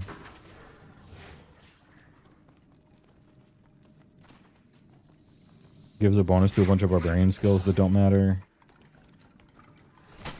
Appears kind of fighty, but isn't really. I mean, maybe I'm super wrong. The Frozen Dundra.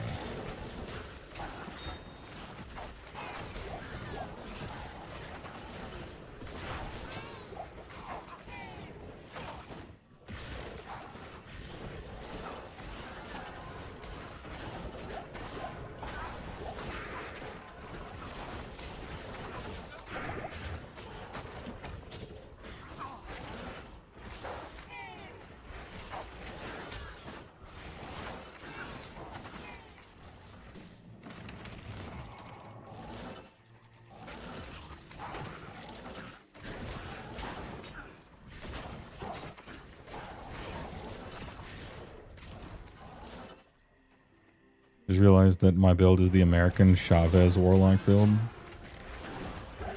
I don't know the implications of that. Is that good or bad?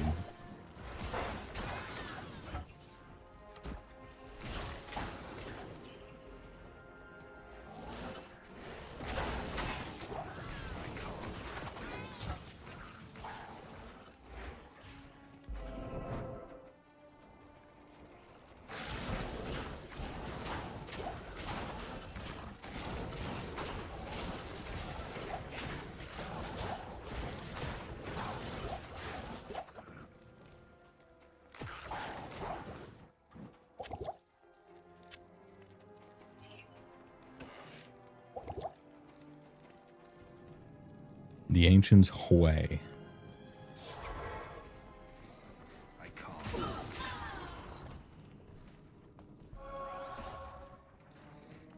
Whoops.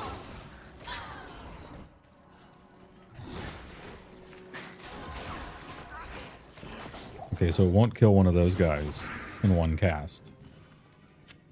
Good to know for the future.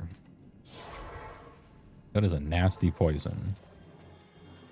Okay, but it's a short poison. Got it.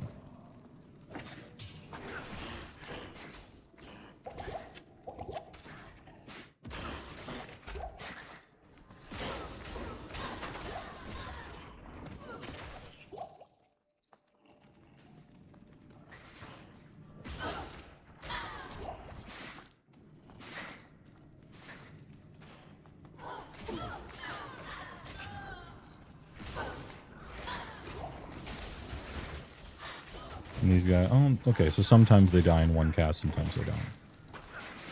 Depends.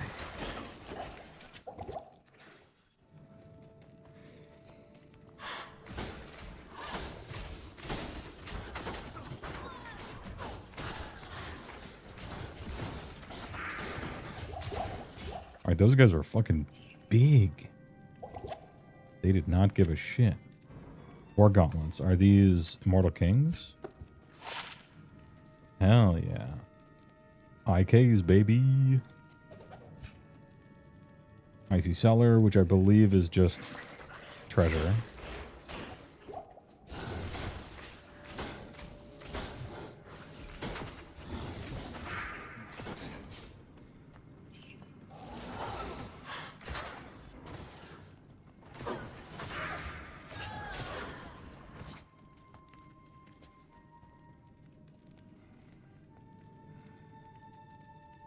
So this jumps right. Oh, yeah, sorry. I have links off. I have links just blanket off. But what is it? Try to describe it, I guess.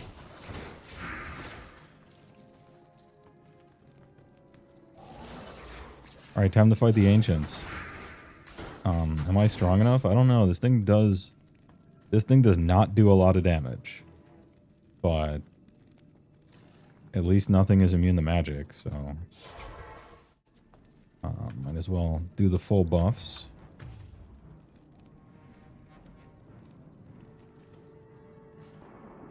Can I do the Ancients in Hell with this leveling thing?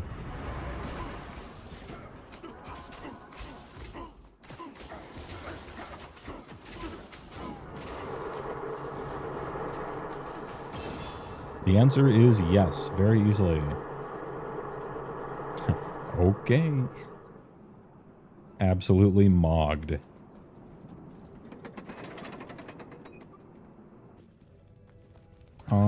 Hey, kinda good. It's a YouTube link to explain. It's a 10-second clip. Okay.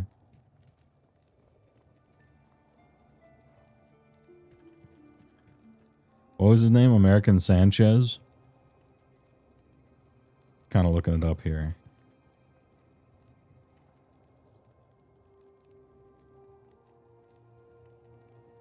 Oh, American Chavez. Okay.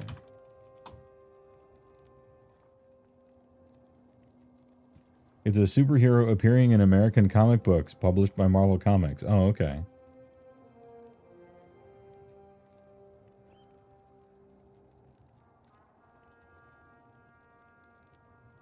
I'm watching it.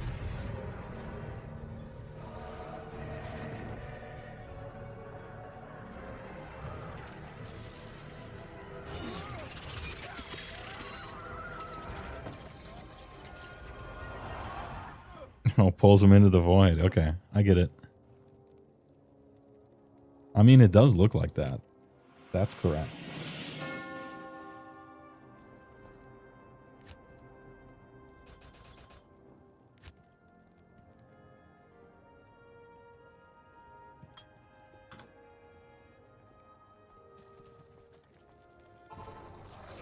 Diablo ripping off Marvel. Damn, never thought I'd see the day.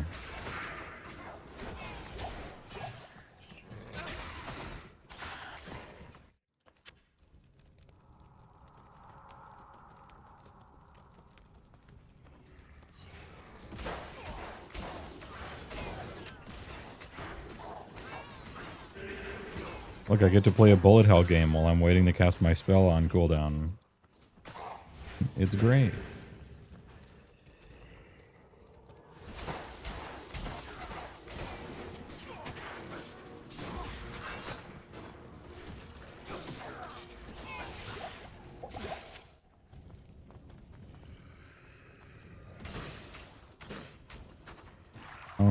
Playing Toho and it's great, and I'm about to kill my son. They kind of almost don't die to one of them. So you have to watch out for that.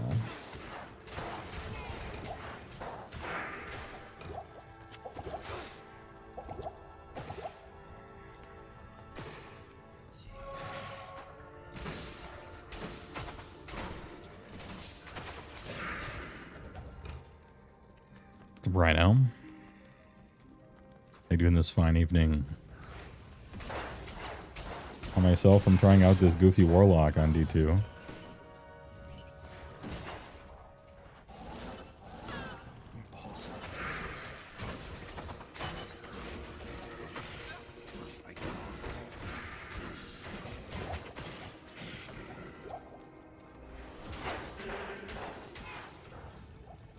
Did you die? Yeah, okay, you did. Big dungeon crawling. Alright, we gotta find the waypoint here. I will be using this one. Hey, it's these guys. They're immune to magic. Alright. Alright, Kazim, it's your time. Kazim, it's your time.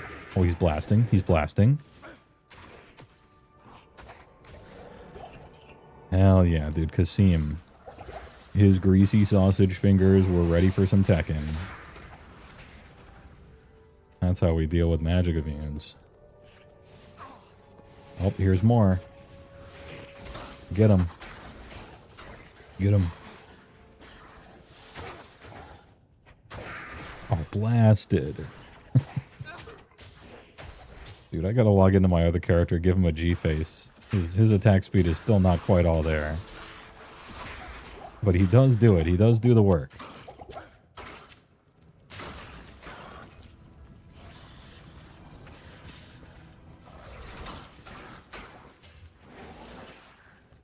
Alright, that's that, but we need the waypoint first.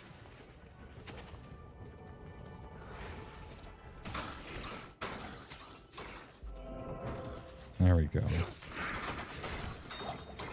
I've been playing a Warlock for 78 levels, and I still sometimes accidentally try to kill my companion when I see him on the edge of the screen. I still, like, click on him thinking he's a monster. Will this ever end?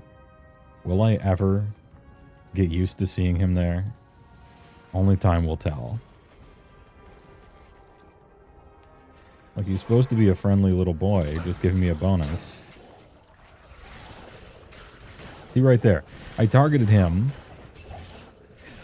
It's just this type of enemy exists on these maps. Like, he's the same kind. Like, those things spawn here. Anyway.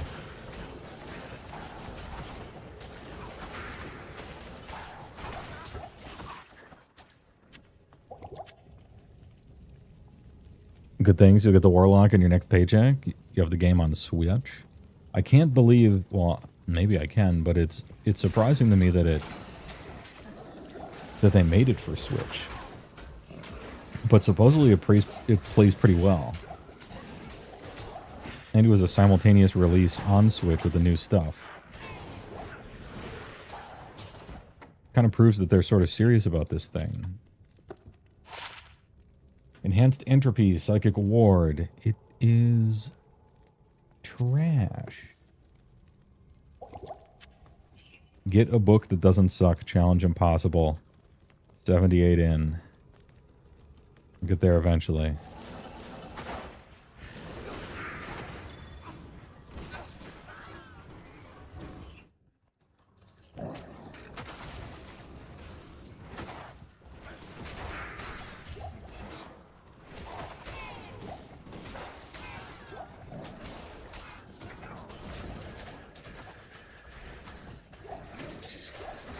Gotta let him know his place. At any moment I could kill him. Let him know that he doesn't just work for me temporarily. Like, he is mine. Your soul is mine.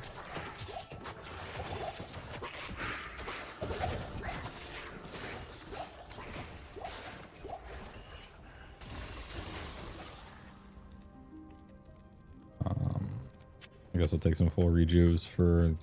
Oh wait, mana? Curious to play the Warlock, but you don't want to give Blizzard money. You'll probably wait for a sale, even if it's not until the end of the year. Lee Benningfield, I have a suggestion for you. If you don't want to give Blizzard money, but you do want the game, and it seems like you're waiting for it to go on sale, so it's not like you don't want to give them any. It's just you're trying to give them the least amount. I would buy it on Steam once it goes on sale. Because if you buy it on Steam, Gaben gets his 30% cut, which doesn't go to Blizzard. So that you can layer 2 discounts on top of it if you're trying to pay them the least.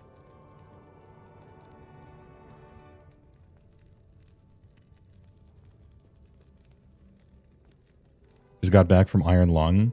You've been playing this whole time. It's only been... Hey, I stream for 4 hours. Normally 4 hours is my average stream time. I got 4 hours and 5 minutes. This isn't even that crazy. Anyway, how was Iron Lung? Also, game's good. Game's good. I like game. I like play game.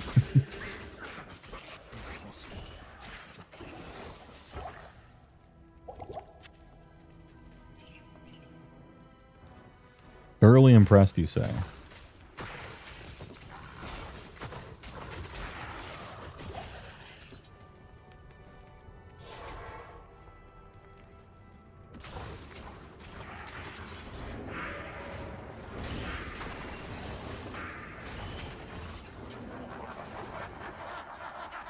He left. That means the demons are dead.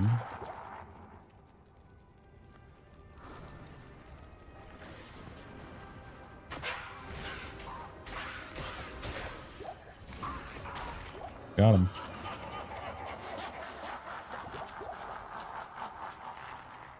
Oh, you're going to see it this week? Rough edges were present, but just the edges. You had fun and was very impressed with it. Nice. Okay, these guys are magic immune. Kasim, it's your time. I've been saving these full rejuves for you. Let's go. I'm in your corner. You got it, kid. You're going to be a contender. You just got to keep your head in the game. Put that decrepify on him. Move that foot. Move that footwork. If I can get him. Here, I'll help you out a little bit. By killing the skeleton minions. Oh, he's doing it. Hell yeah, he did it. Oh wait, there's one more. The big boy. The big one. Stone skin. Stop fighting that one. Fight this one. Oh, he's blasting. Easy game, easy life. Kasim, I didn't even need to believe because I knew. I knew it. He is the champion. Kasim, baby, he did it. Alright, so not that bad. I did have to spend like 5 full rejuves on him, but he did it by gum.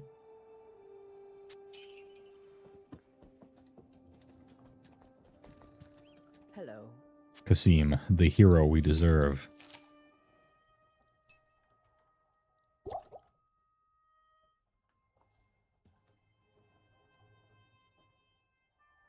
Your wife was more excited to see it than you for sure, but you're glad you went. Okay.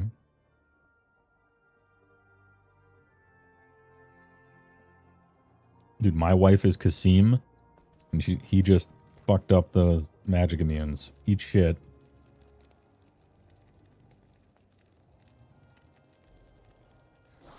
They had no shot. No opportunity. No chance.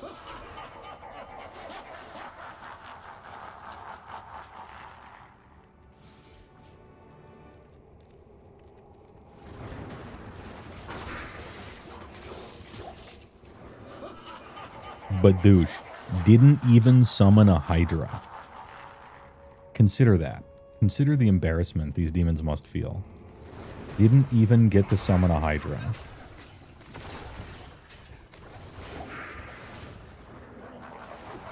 Minions of hell, are you even trying? Diablo has invaded Sanctuary. Oh, word? There he is, dude. Let's go. Dude, Diablo. He actually fucked up Kasim. Kasim is no more. Kasim could not handle Diablo. Couldn't handle Diablo at his best.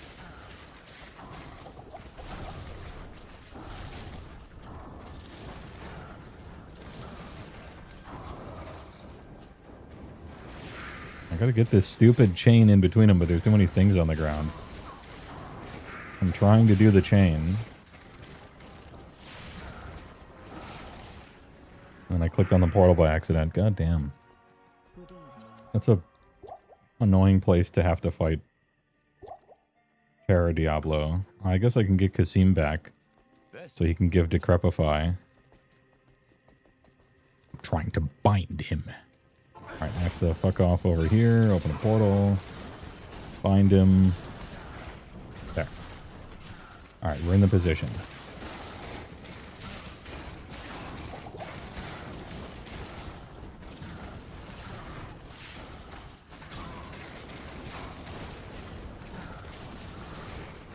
This will not be fast.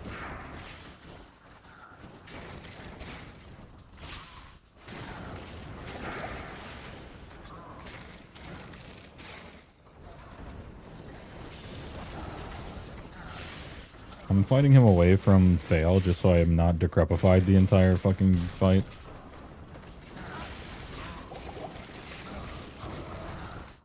Can I shoot this stuff at him? Does that even work?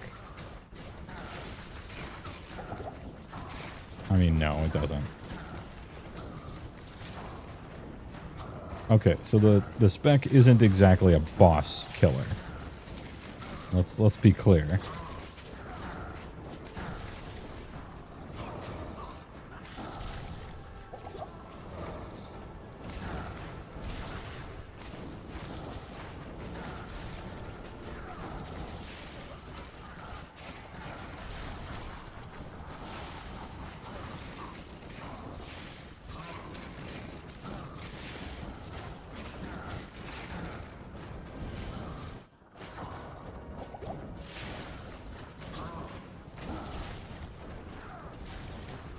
Oh no, if I go around that, it'll break it. Okay.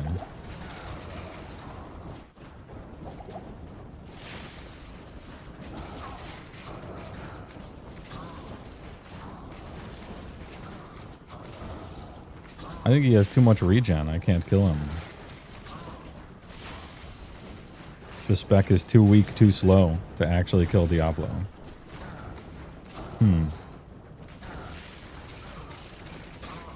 That's a problem for me.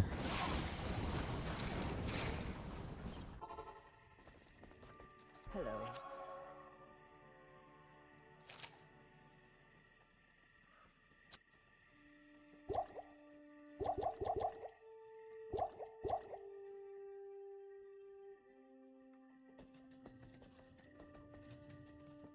At your service. Okay, so now what do? I can't kill him with this spec at this level. Evening. Which means I can't fight Bale.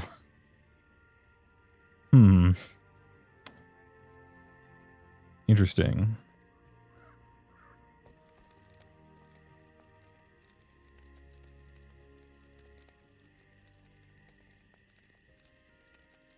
There's not more portals. The problem is he has super regeneration. So dropping more portals doesn't matter. He'll just regen. This is not... Apparently this is not a boss killer. I don't know what to do.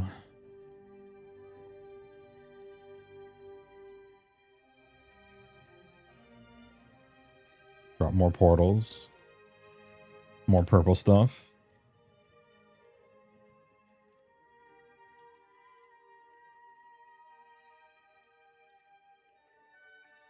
Well, I mean... Can I lure him? Can I lure him out here? So I don't have to fight him next to Bale?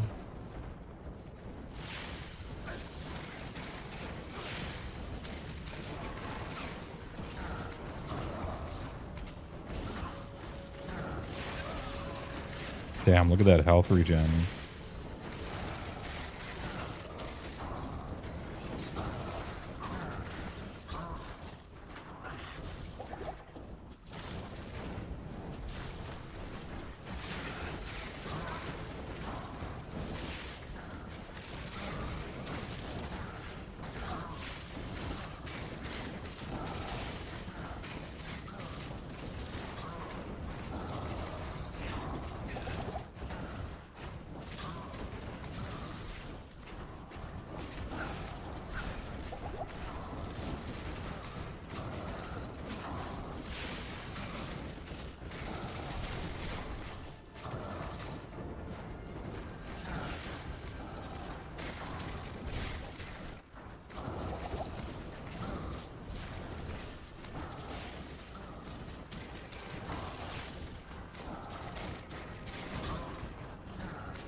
Is Diablo healing? Yeah.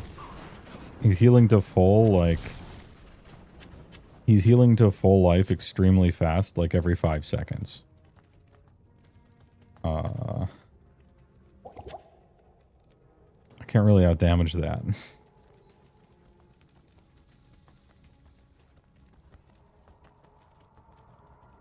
Well, I guess I just leave. How may I be of help? Yes? Hello. What do you need?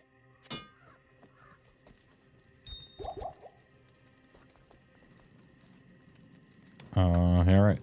That's too bad.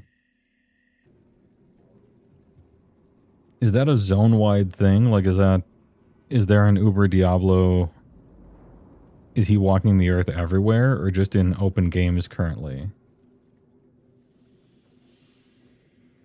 Like, if I roll up with this guy, is Diablo walking Sanctuary in his game too, or did I just miss out on the coolest shit ever? Let's see.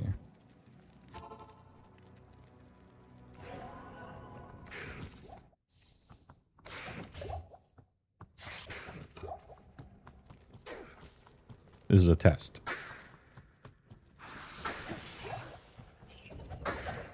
I can't carry anymore.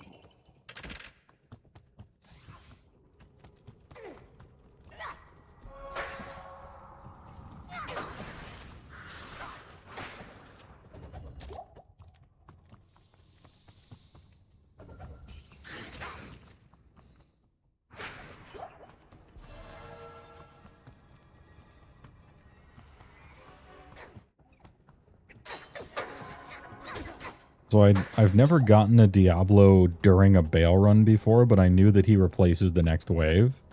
Like, instead of Lister the Tormentor, it's Diablo. I was aware that that happens, I just didn't... I've never been there for it. I've obviously had Diablo walking the earth all the time, elsewise. But I've always just, like, completely destroyed him. But then again... You know, I haven't done it when I was level 70-something, so maybe that's it. Or maybe it's a new thing.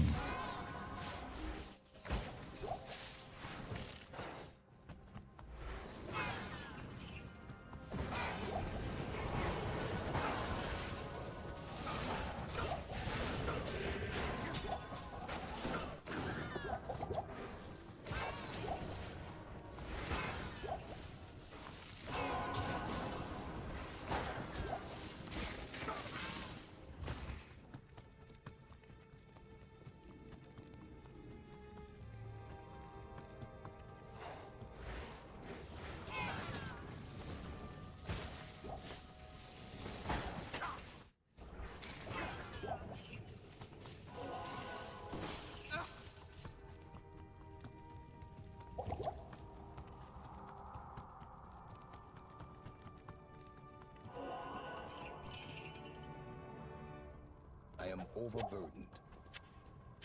I am overburdened. I went the wrong way.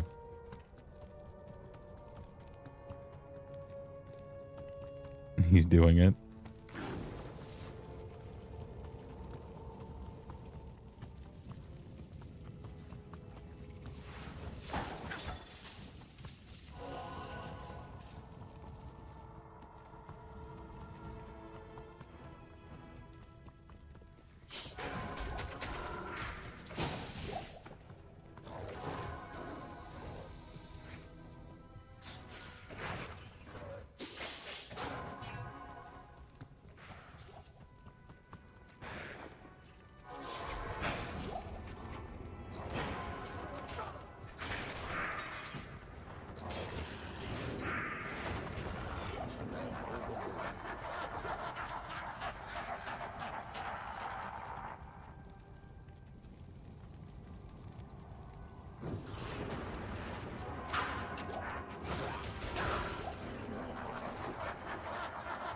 Nope. Missed the chance. Unlucky to be on a character who couldn't kill him. Damn, that's too bad.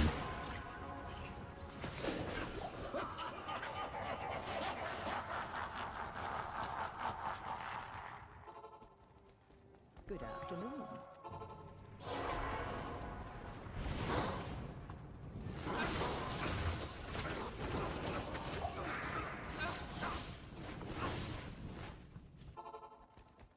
Salutations.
Huge defense.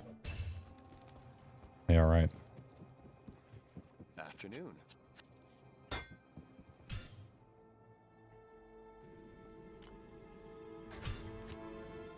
All right, where was I? Trying to kill Bale. That might be a window into the Ghost of Christmas Future for this guy.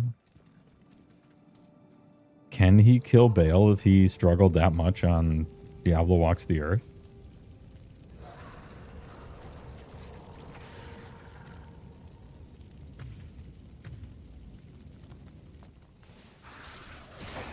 All those guys are immune to magic damage. Kasim, this is your time. Kasim, please.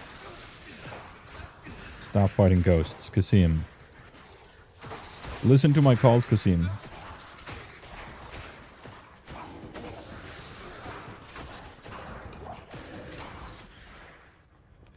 Thank you. That worked very well. Great job.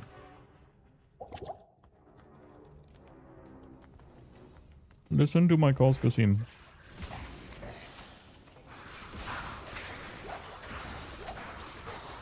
This is the ultimate worst monster types for a magic damage warlock. Is ghosts that shoot lightning at you instantly and guys immune to magic. Holy.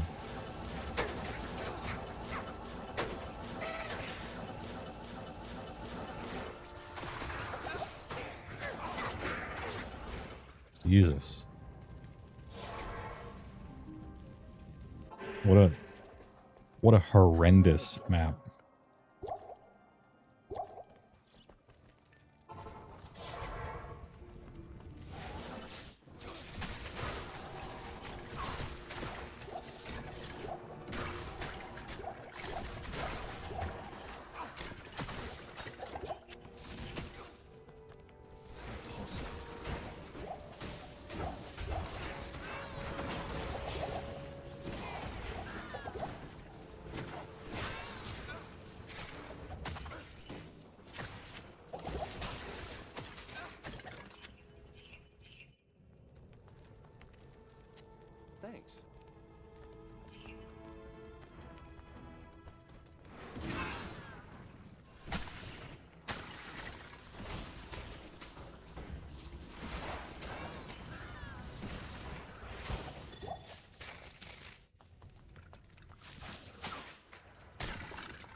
Not ogre one trick. You feel like you've been lied to. There's no ogres to play in this game. They're afraid. They're afraid of letting me play an ogre in this game. I would do it.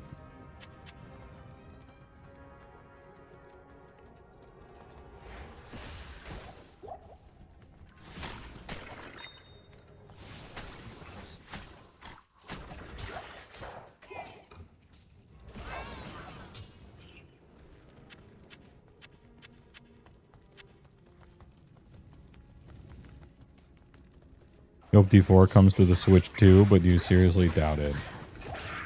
I don't know if it's got the chutzpah. I don't know if it has the juice.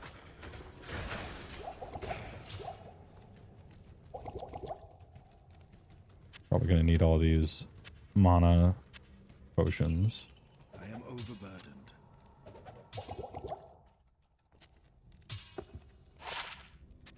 Blood Rise.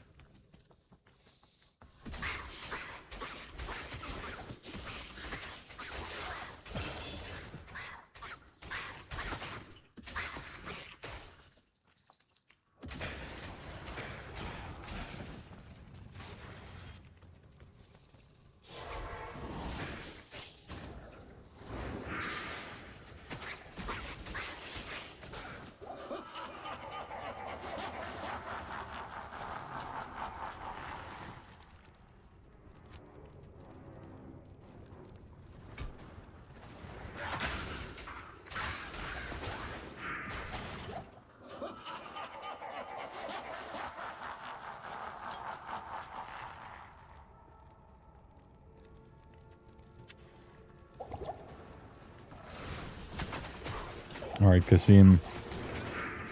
This is your time. Oh, he's blasting. He's blasting now.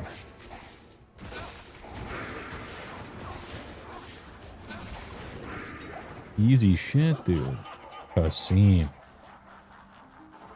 That's what I hired you for. I hired you to kill the magic immunes, and you did it.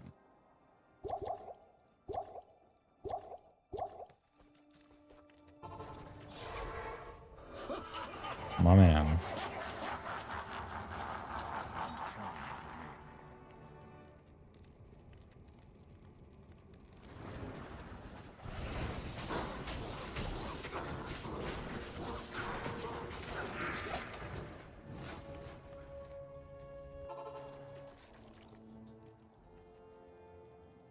Whirlwind Barb felt close to what you remember.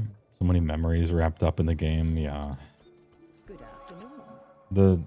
The secret is that Whirlwind Barb was never good. It was just fun. But isn't that what it means to be good? At your service. No, it's not.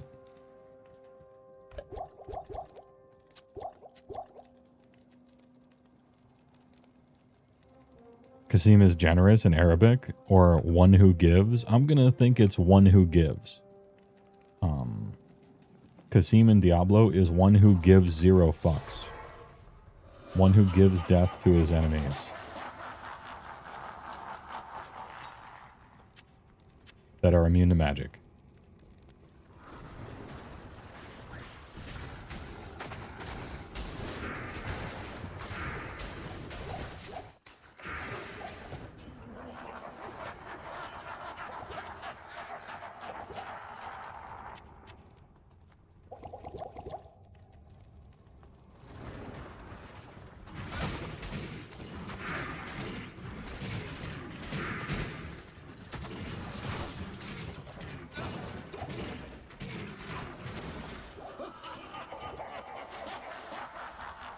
Got him. Thanks. Thanks. Have some healing. You had a Whirlwind Barb, Hammered in Paladin, and an Ice Orc who stacked so much magic find it was silly. Good old middle school. That's the trifecta right there.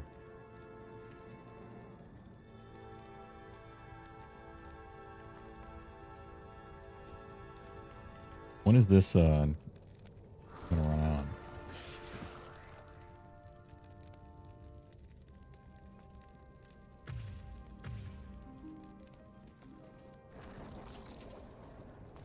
All right. The seat of creation itself.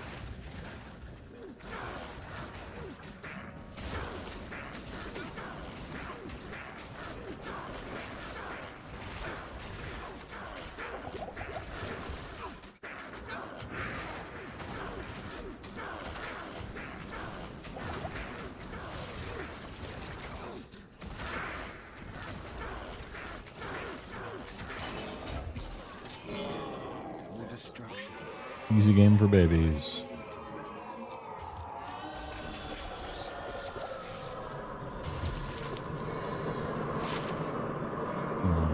Milabrica's Orb. And Ariel. No, it was green. Never mind. Horizon's Countenance. +1 to Warlock skills. 29% bonus attack rating, 12 strength, and magic dam. Very interesting. Brand new Warlock set. Hell yeah. Enhanced damage, life stolen. It's kind of cool. I'm impressed, hero.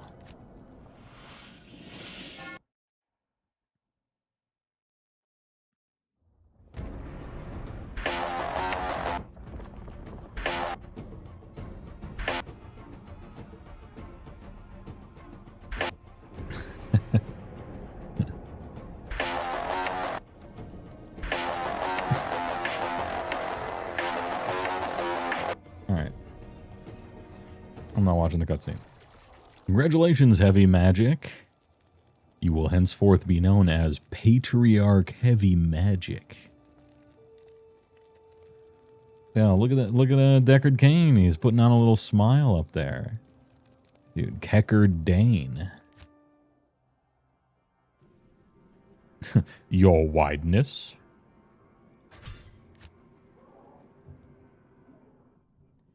Big, big, big, big, big, big. If. Now everybody says, thanks for saving us.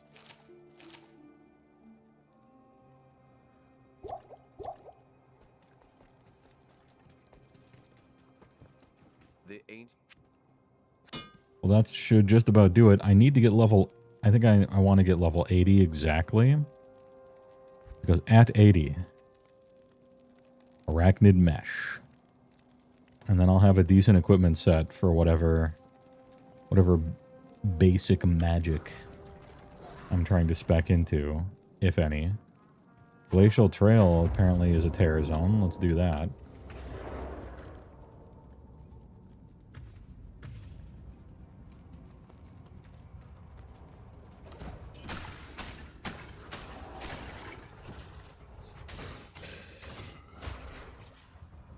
And I'll just chill here for a little while. I always attack my friend. I know he's my friend, but he looks like a demon, and I always cast the spell on him. Well, he doesn't just look like a demon. He is one.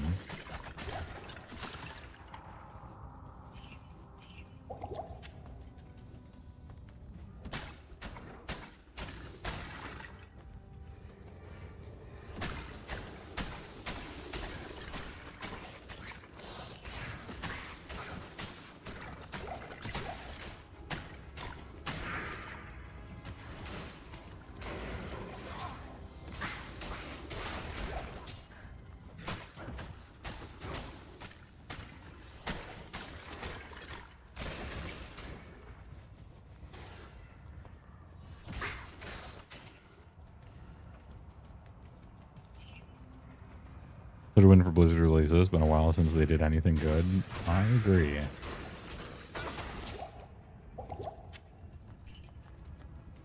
I thought they weren't capable of making anything good anymore.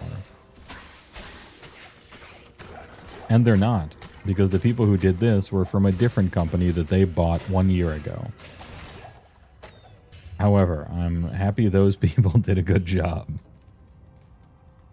Hell yeah.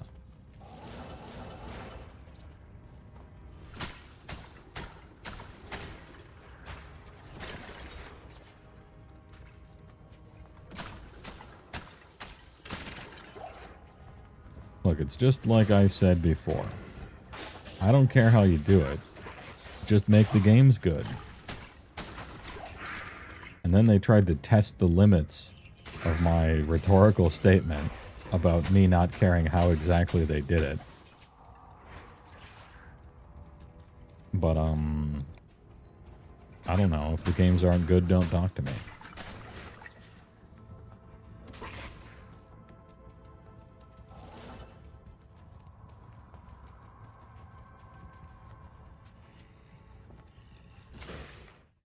Which company is that? It was the same company that did THPS Remake.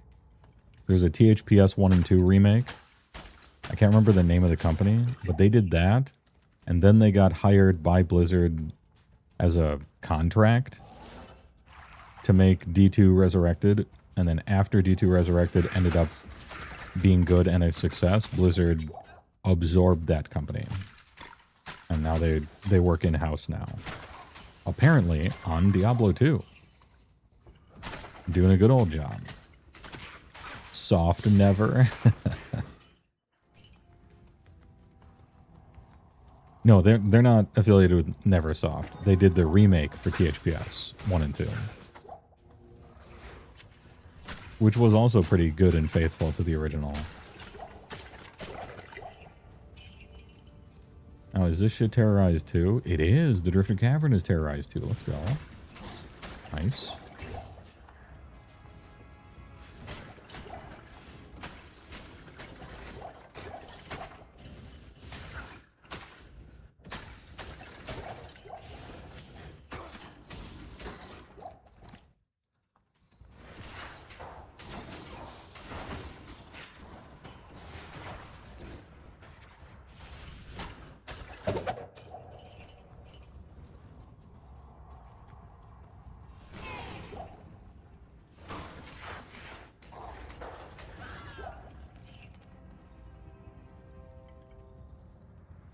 Like the tests, Oblivion 4 remastered, they didn't really do it. Yeah.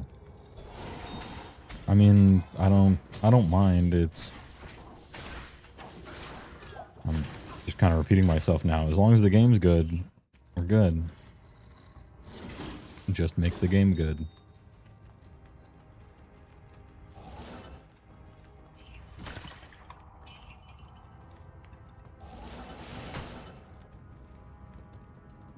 Back to this terror zone.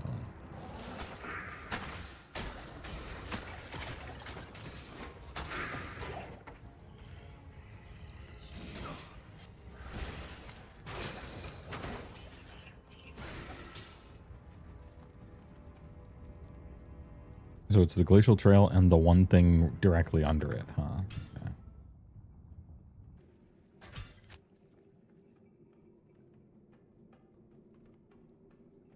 Your only worry is that the new class is overtuned. How do you feel about it, Broadcaster? I think it is overtuned. Salutations. It's not as overtuned as I was sure it was going to be. Like, I rolled into this assuming the new class would be, like, just busted, overpowered. Like, you weren't making a class, you were making fan fiction and put it in the game levels of overpowered. I don't think that's where we're at. It actually, for the most part, I feel the class kind of fits nicely in between the other Diablo 2 classes if you were to put them on a tier list. But some of the interactions are probably a little too good. Specifically, being able to use a shield and a two-hander is probably a class of weaponry you don't want to give them access to. For instance, like using a phoenix. Like using a phoenix and an Breath of the Dying or something like that at the same time is probably a bit much. Although I guess the proof is in the pudding as far as what the total output is at the end of the day, but it feels too good. And it's possible the Demon Binder might be too good, but I don't even know. I'm not even sure. maybe it's fine.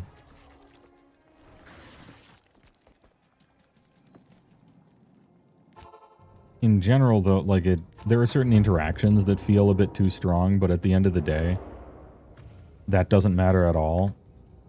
Like, if it's not the best class, it's kind of like, who cares?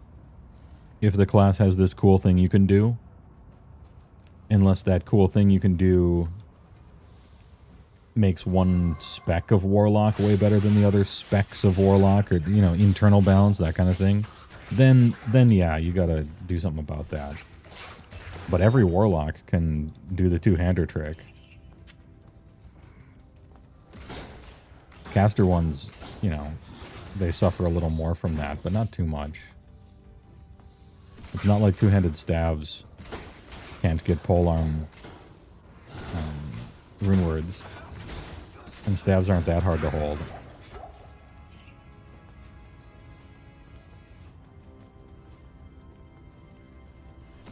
The fact that all their fire spells have a delay on them probably makes the Fire Warlock completely balanced and fine.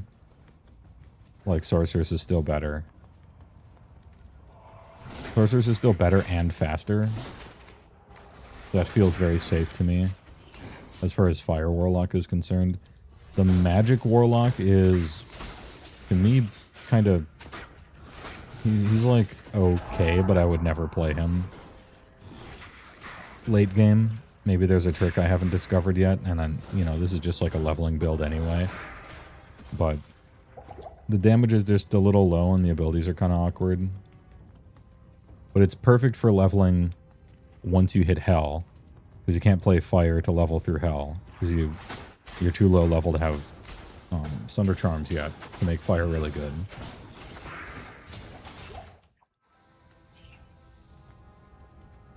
As far as the melee Warlock, I'm not sure. I'm probably going to build this guy as a...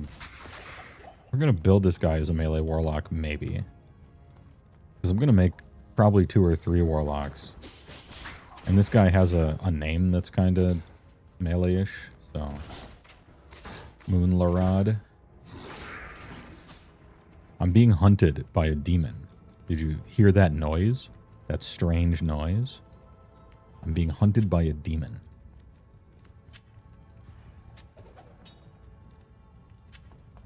In this terror zone. And if I kill it, I think every time you kill it, it gets harder and it drops better stuff. There's a chance of dropping something else. Can't remember. I was only half listening to their endgame stuff. I figured I'd just interact with it. Immune to Fizz. Kind of strong. I might have to help my buddy Kasim out. Nope, he's dead.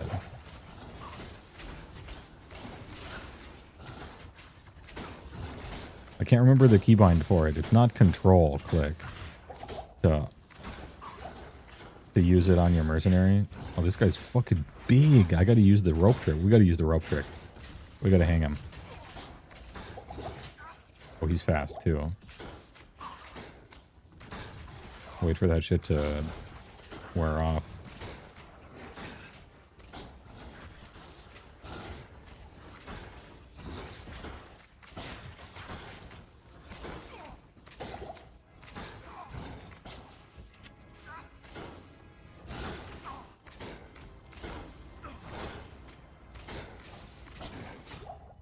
Eat shit, bitch.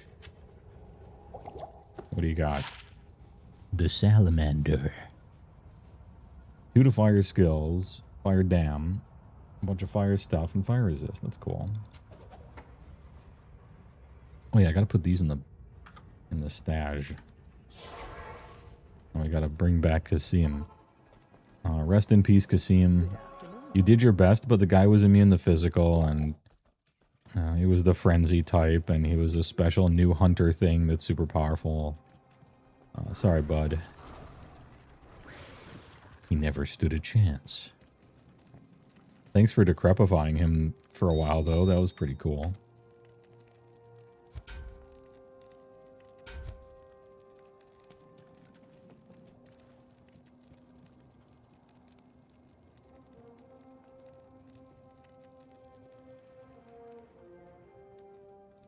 The name of the studio was Vicarious Visions. Yep, that's correct. That sounds familiar. Have you watched any of the Winter Olympics? A little bit, yeah. I like the Winter Olympics a lot more than the Summer Olympics. Now, that probably makes sense to you because I live in Wisconsin. And in young HeyWoah days, I used to snowboard all the time, and it was super fun. And then I broke my back, and I couldn't snowboard anymore, which is very sad. But I still like to watch. I like to watch snowboarding. I like to watch cross-country skiing. Because cross-country skiers are sort of like the most insane athletes kind of ever. Just very interesting for me to watch, I guess, because I used to do it. I like the thing where they ski with a gun. Like, they got a gun strapped to their back and they just ski for a really long time and then they shoot. And you would think that this sport was invented in America due to my description of it, where you ski for a long time and then you take breaks to shoot, right? It sounds very American, but actually it's not. Not American. Although we have taken a liking to it, and we found we have some natural aptitude in the sport. Who'd have thought?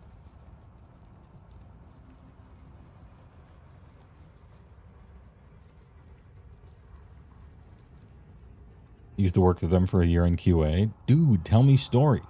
I want to know stories about Vicarious Visions. That's great, because they did a great job.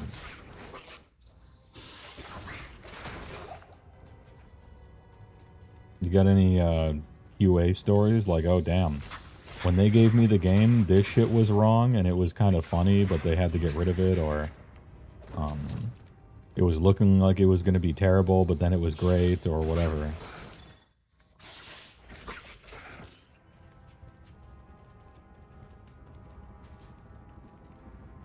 It was when they were working on Destiny 2 and Warmind DLC.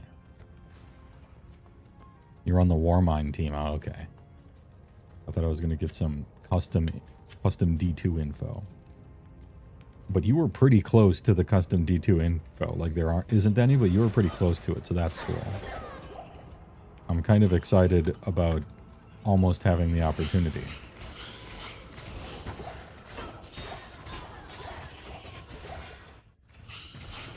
Oh, Dirk Giggler?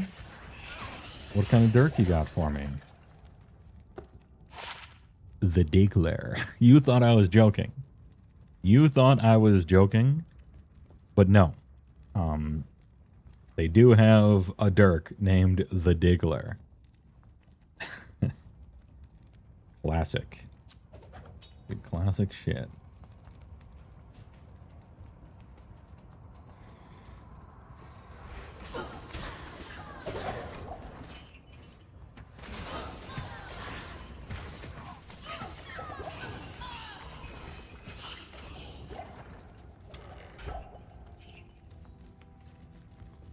And we're closing in on leveling. I can't wait to level out of this. The gravitational pull is very useful. Like it's really quite good. It's not a crazy strong gravitational pull, but it's plenty good and it really does work. I like that. However, everything else about the Chaos Warlock feels anemic. Don't like it as a spec, and I'm looking forward to speccing out of it at 80 for the eventual real build for the class.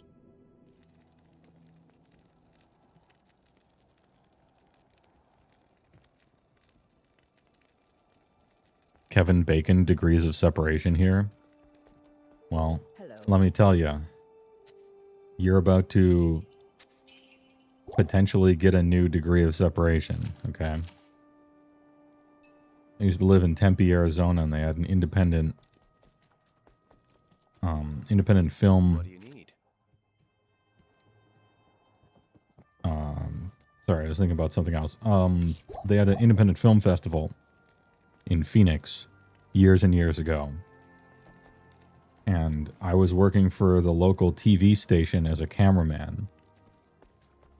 And so I was the cameraman for a Kevin Bacon interview before his band went and played on stage before the film festival began in earnest.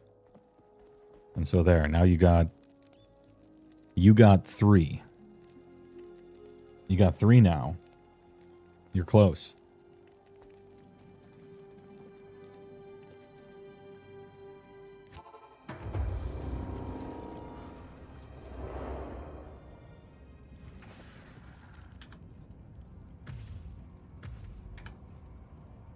Also interviewed Danny Trejo, who's much shorter in real life than the camera angles would imply in all the movies. But I suppose that's almost like a meme at this point. You know, the movie star who's shorter than you think. But, like, I'm taller than him, so... Not just shorter than you think, but, like, legitimately short.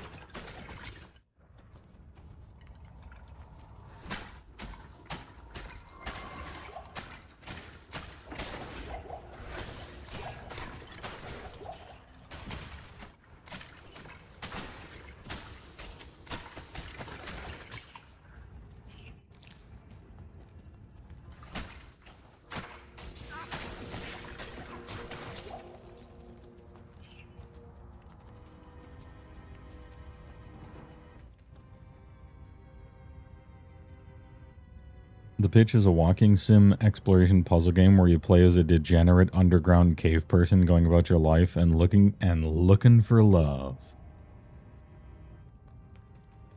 Looking for love in all the wrong cave systems.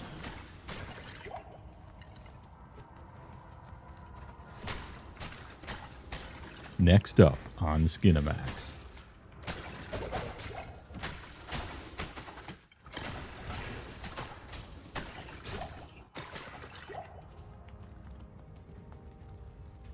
The corruption has all but dissipated. Alright. Terror Zone's almost done with.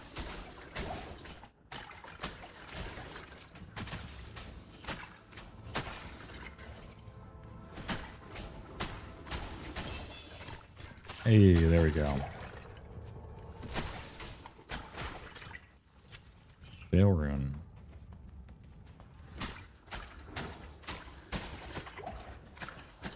The Colossal Cave Adventure.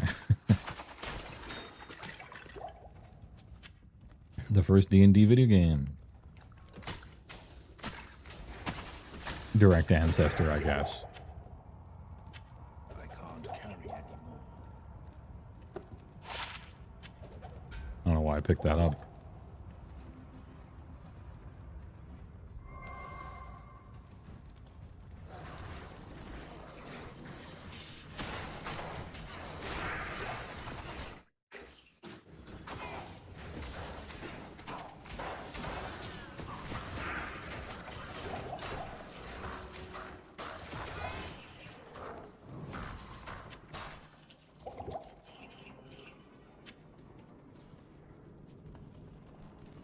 If you eat an uncooked fish, you shit yourself.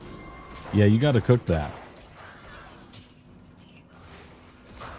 Like, you can eat sushi and that's cool. But, you know, just ripping into a fish straight up, corn on the cob style, you will shit.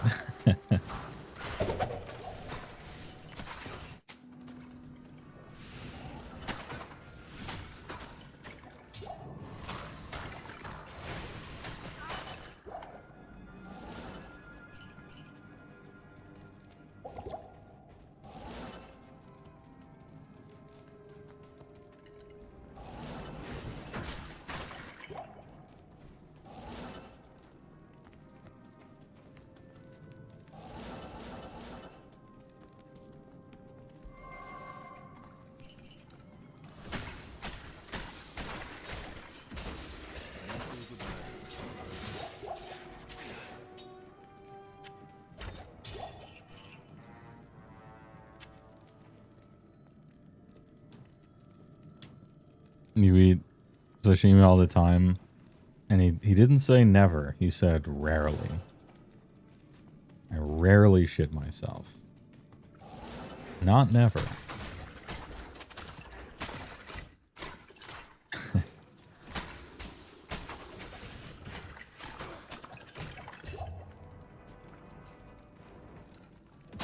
Look, the chances of you shitting yourself are very low, but never zero. Man's just being, you know, he's just being honest.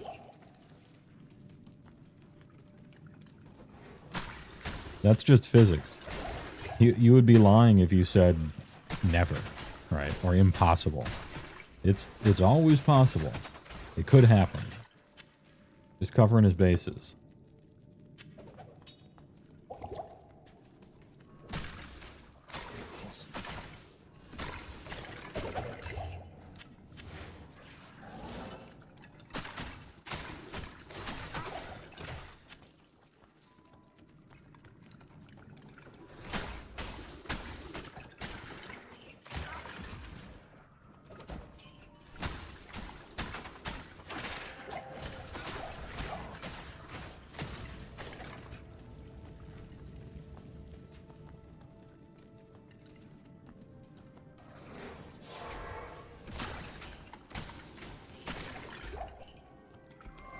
Good thing I noticed that elite pack over there. I can't carry anymore.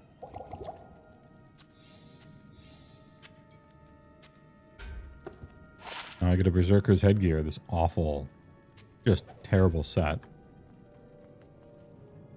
However, even bad items are hype, because I get to add them to the Grail. Like, it's great. I bought the wrong thing. It's trash.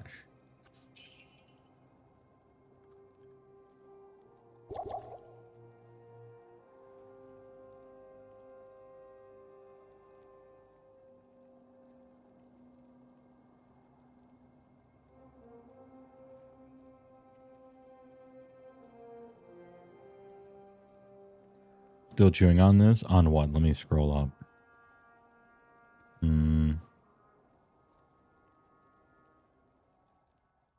Oh, he pictured you as Dunk, kind of based.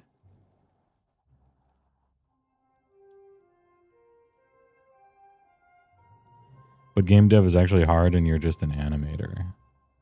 I wouldn't sell yourself short. Oh, I bet that's what MCXL is talking about. He's about to get into that. It's similar for film as well. Still chewing on this. You think anyone is a designer personally, and animation is arguably the most important visual aspect of the game. It's like the second most important aspect at all after sound. Yeah, it's similar for film. I was figuring it was probably going to be, because a lot of truisms and trends and stuff in film tend to have been handed down to video games. People will typically even forgive shitty visuals, but they will not forgive shitty sound. They'll kill you. I mean, in a certain respect, what's a black and white movie but a really, really, really imperfect image? Or old news footage with VHS scan lines and, you know, just shit on it. They'll forgive that kind of stuff. But if your sound design is awful, they will turn it off.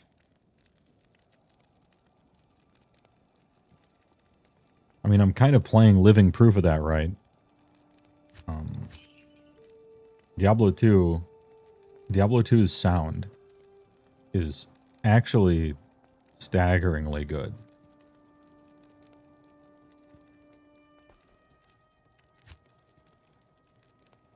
There just isn't a bad noise ever.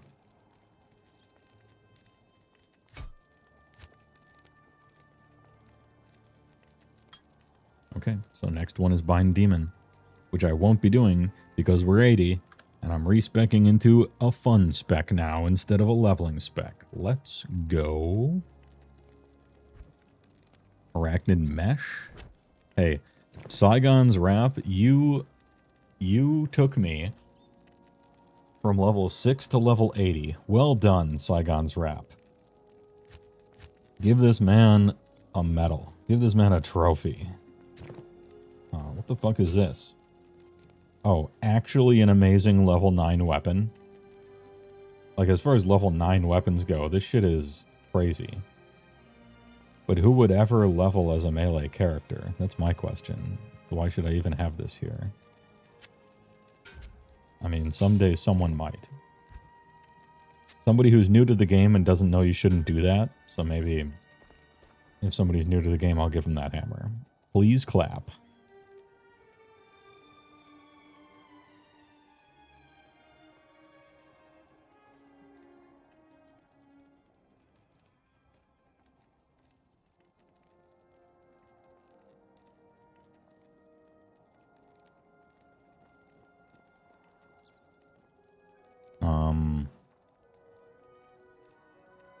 You took a shower and cleaned up your hobby table, and all the while you've been looking for the Heartbeat Heartbreak remix, and you cannot find it. I'll see if I can find it in some ancient thing. Humongous. It won't be today, but I'll see if I can look at the Wayback Machine and find the thing that it's from. Because I ripped it out and looped it, because that's not the whole song, there's more. But I know it was a YouTube, it was like a YouTube compilation. I've never found just the song itself. It was part of some random, like, remix thing. And it was uploaded to YouTube before there was AI. So it's not an AI thing. It's like at least 5 or 6 years old. Possibly 10. Anyway, I'll look for it. What's giving you the most enjoyment right now in-game? Probably too early for Wizard Tower Campfire D&M.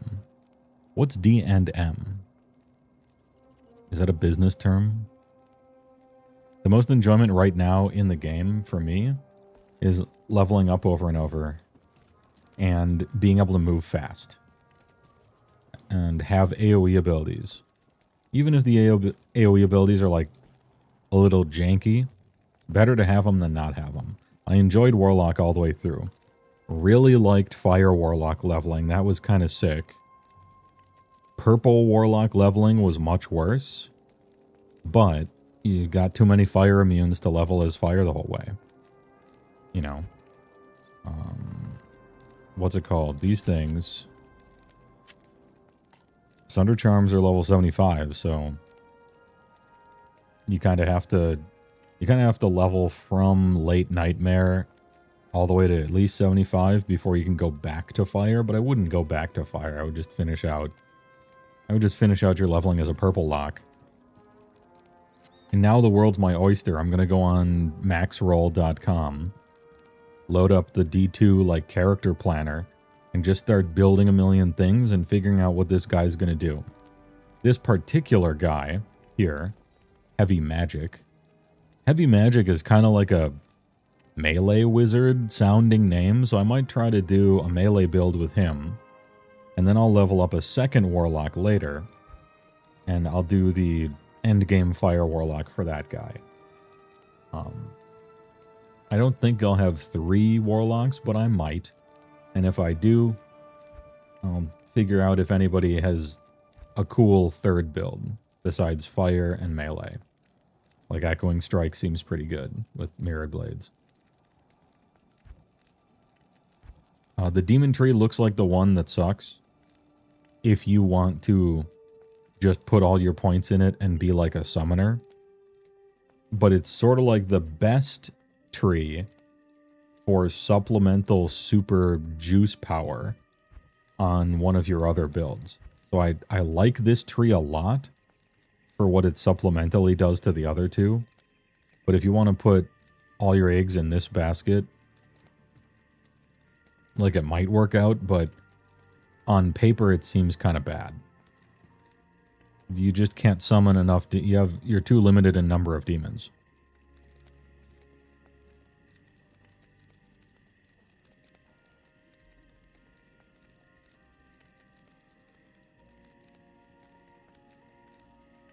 Oh, I should mention, somebody asked me a while ago if I think the Warlock class is overpowered or not. The Warlock class, no. Certain interactions within the Warlock class, yes. That's not a cop-out answer. There is a difference. You can have overpowered interactions, but the net result of your class might still not be problematic, if you know what I mean. Like, Barbarian can press a button and get double loot from any monster in the game. Just about. That's unbelievably overpowered. However, a Barbarian isn't overpowered. It has an overpowered ability, but it itself isn't overpowered. So that's kind of what I mean by it.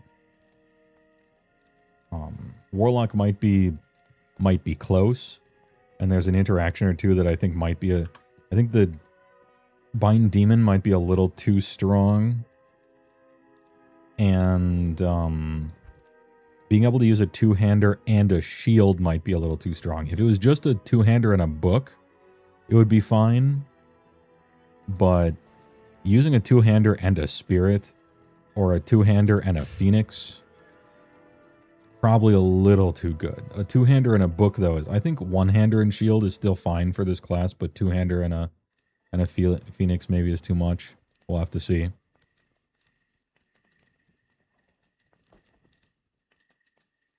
But I did notice some things. It seems like they tried to make the class as fun, exciting, and powerful as possible without going crazy, and they put special limiters in there. And I've noticed the special limiters. In fire, all your fire spells are on a delay. That means fire can never be truly overpowered and overshadowing all the other classes in the game. Because if your spells are on a delay, you just can't break through that ceiling, you know. And so I think that was a safe, they went for the safe cap on that. And the safe cap on this is that it's not melee, it's that it's melee, and melee sucks in Diablo 2 even if it's good. And the cap on this tree is that instead of having 20 skeletons or every single druid summon, you can get like 4 demons, maybe. Which just puts a hard cap on how good this can be. So, I see the limits they imposed upon themselves to try to make sure this class isn't another mosaic that just rockets to the top of the best ever. And by the way, has the most annoying playstyle known to man, but that's whatever. But some of the interactions might be a little too good, and some of the numbers might be a little too high here and there. But they gave themselves a few weeks before the ladder, so I think they'll be safe. In the future, though, we might be dual-wielding a book instead of a shield. Perhaps. And something might have to happen with that Bind Demon thing. Would you prefer Iron Guts or Iron Blasters as a class in D2?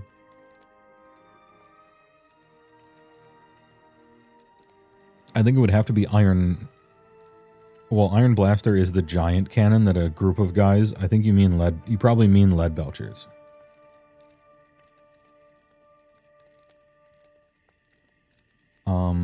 In specifically Diablo 2, I would go for Iron Blasters. Yeah.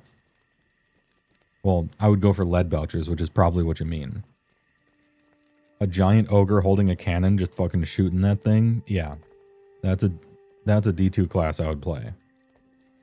Especially because it's not a bow, and bows are hella lame. But guns are completely cool, so it's weird. They're so close to each other, but guns are way cooler. Who knew? And cannons are cooler than guns.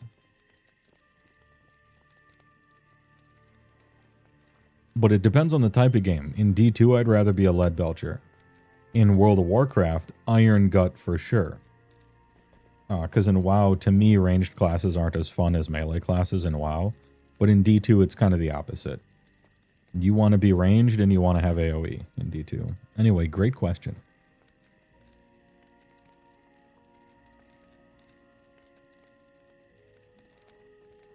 Alright, we beat the game. We got level 80. Time to figure out builds in the future. And then level a second warlock and make him fire. Hey, good work. 5-hour stream, not bad. I won't subject you guys to D2 too much, but I wanted to get the first run out of the way. Look forward to Monday's stream. Thanks for hanging out. Thanks for the subs and the bits and the primes. Appreciate it. I'll try to look for that song. See you guys Monday. Have a good one.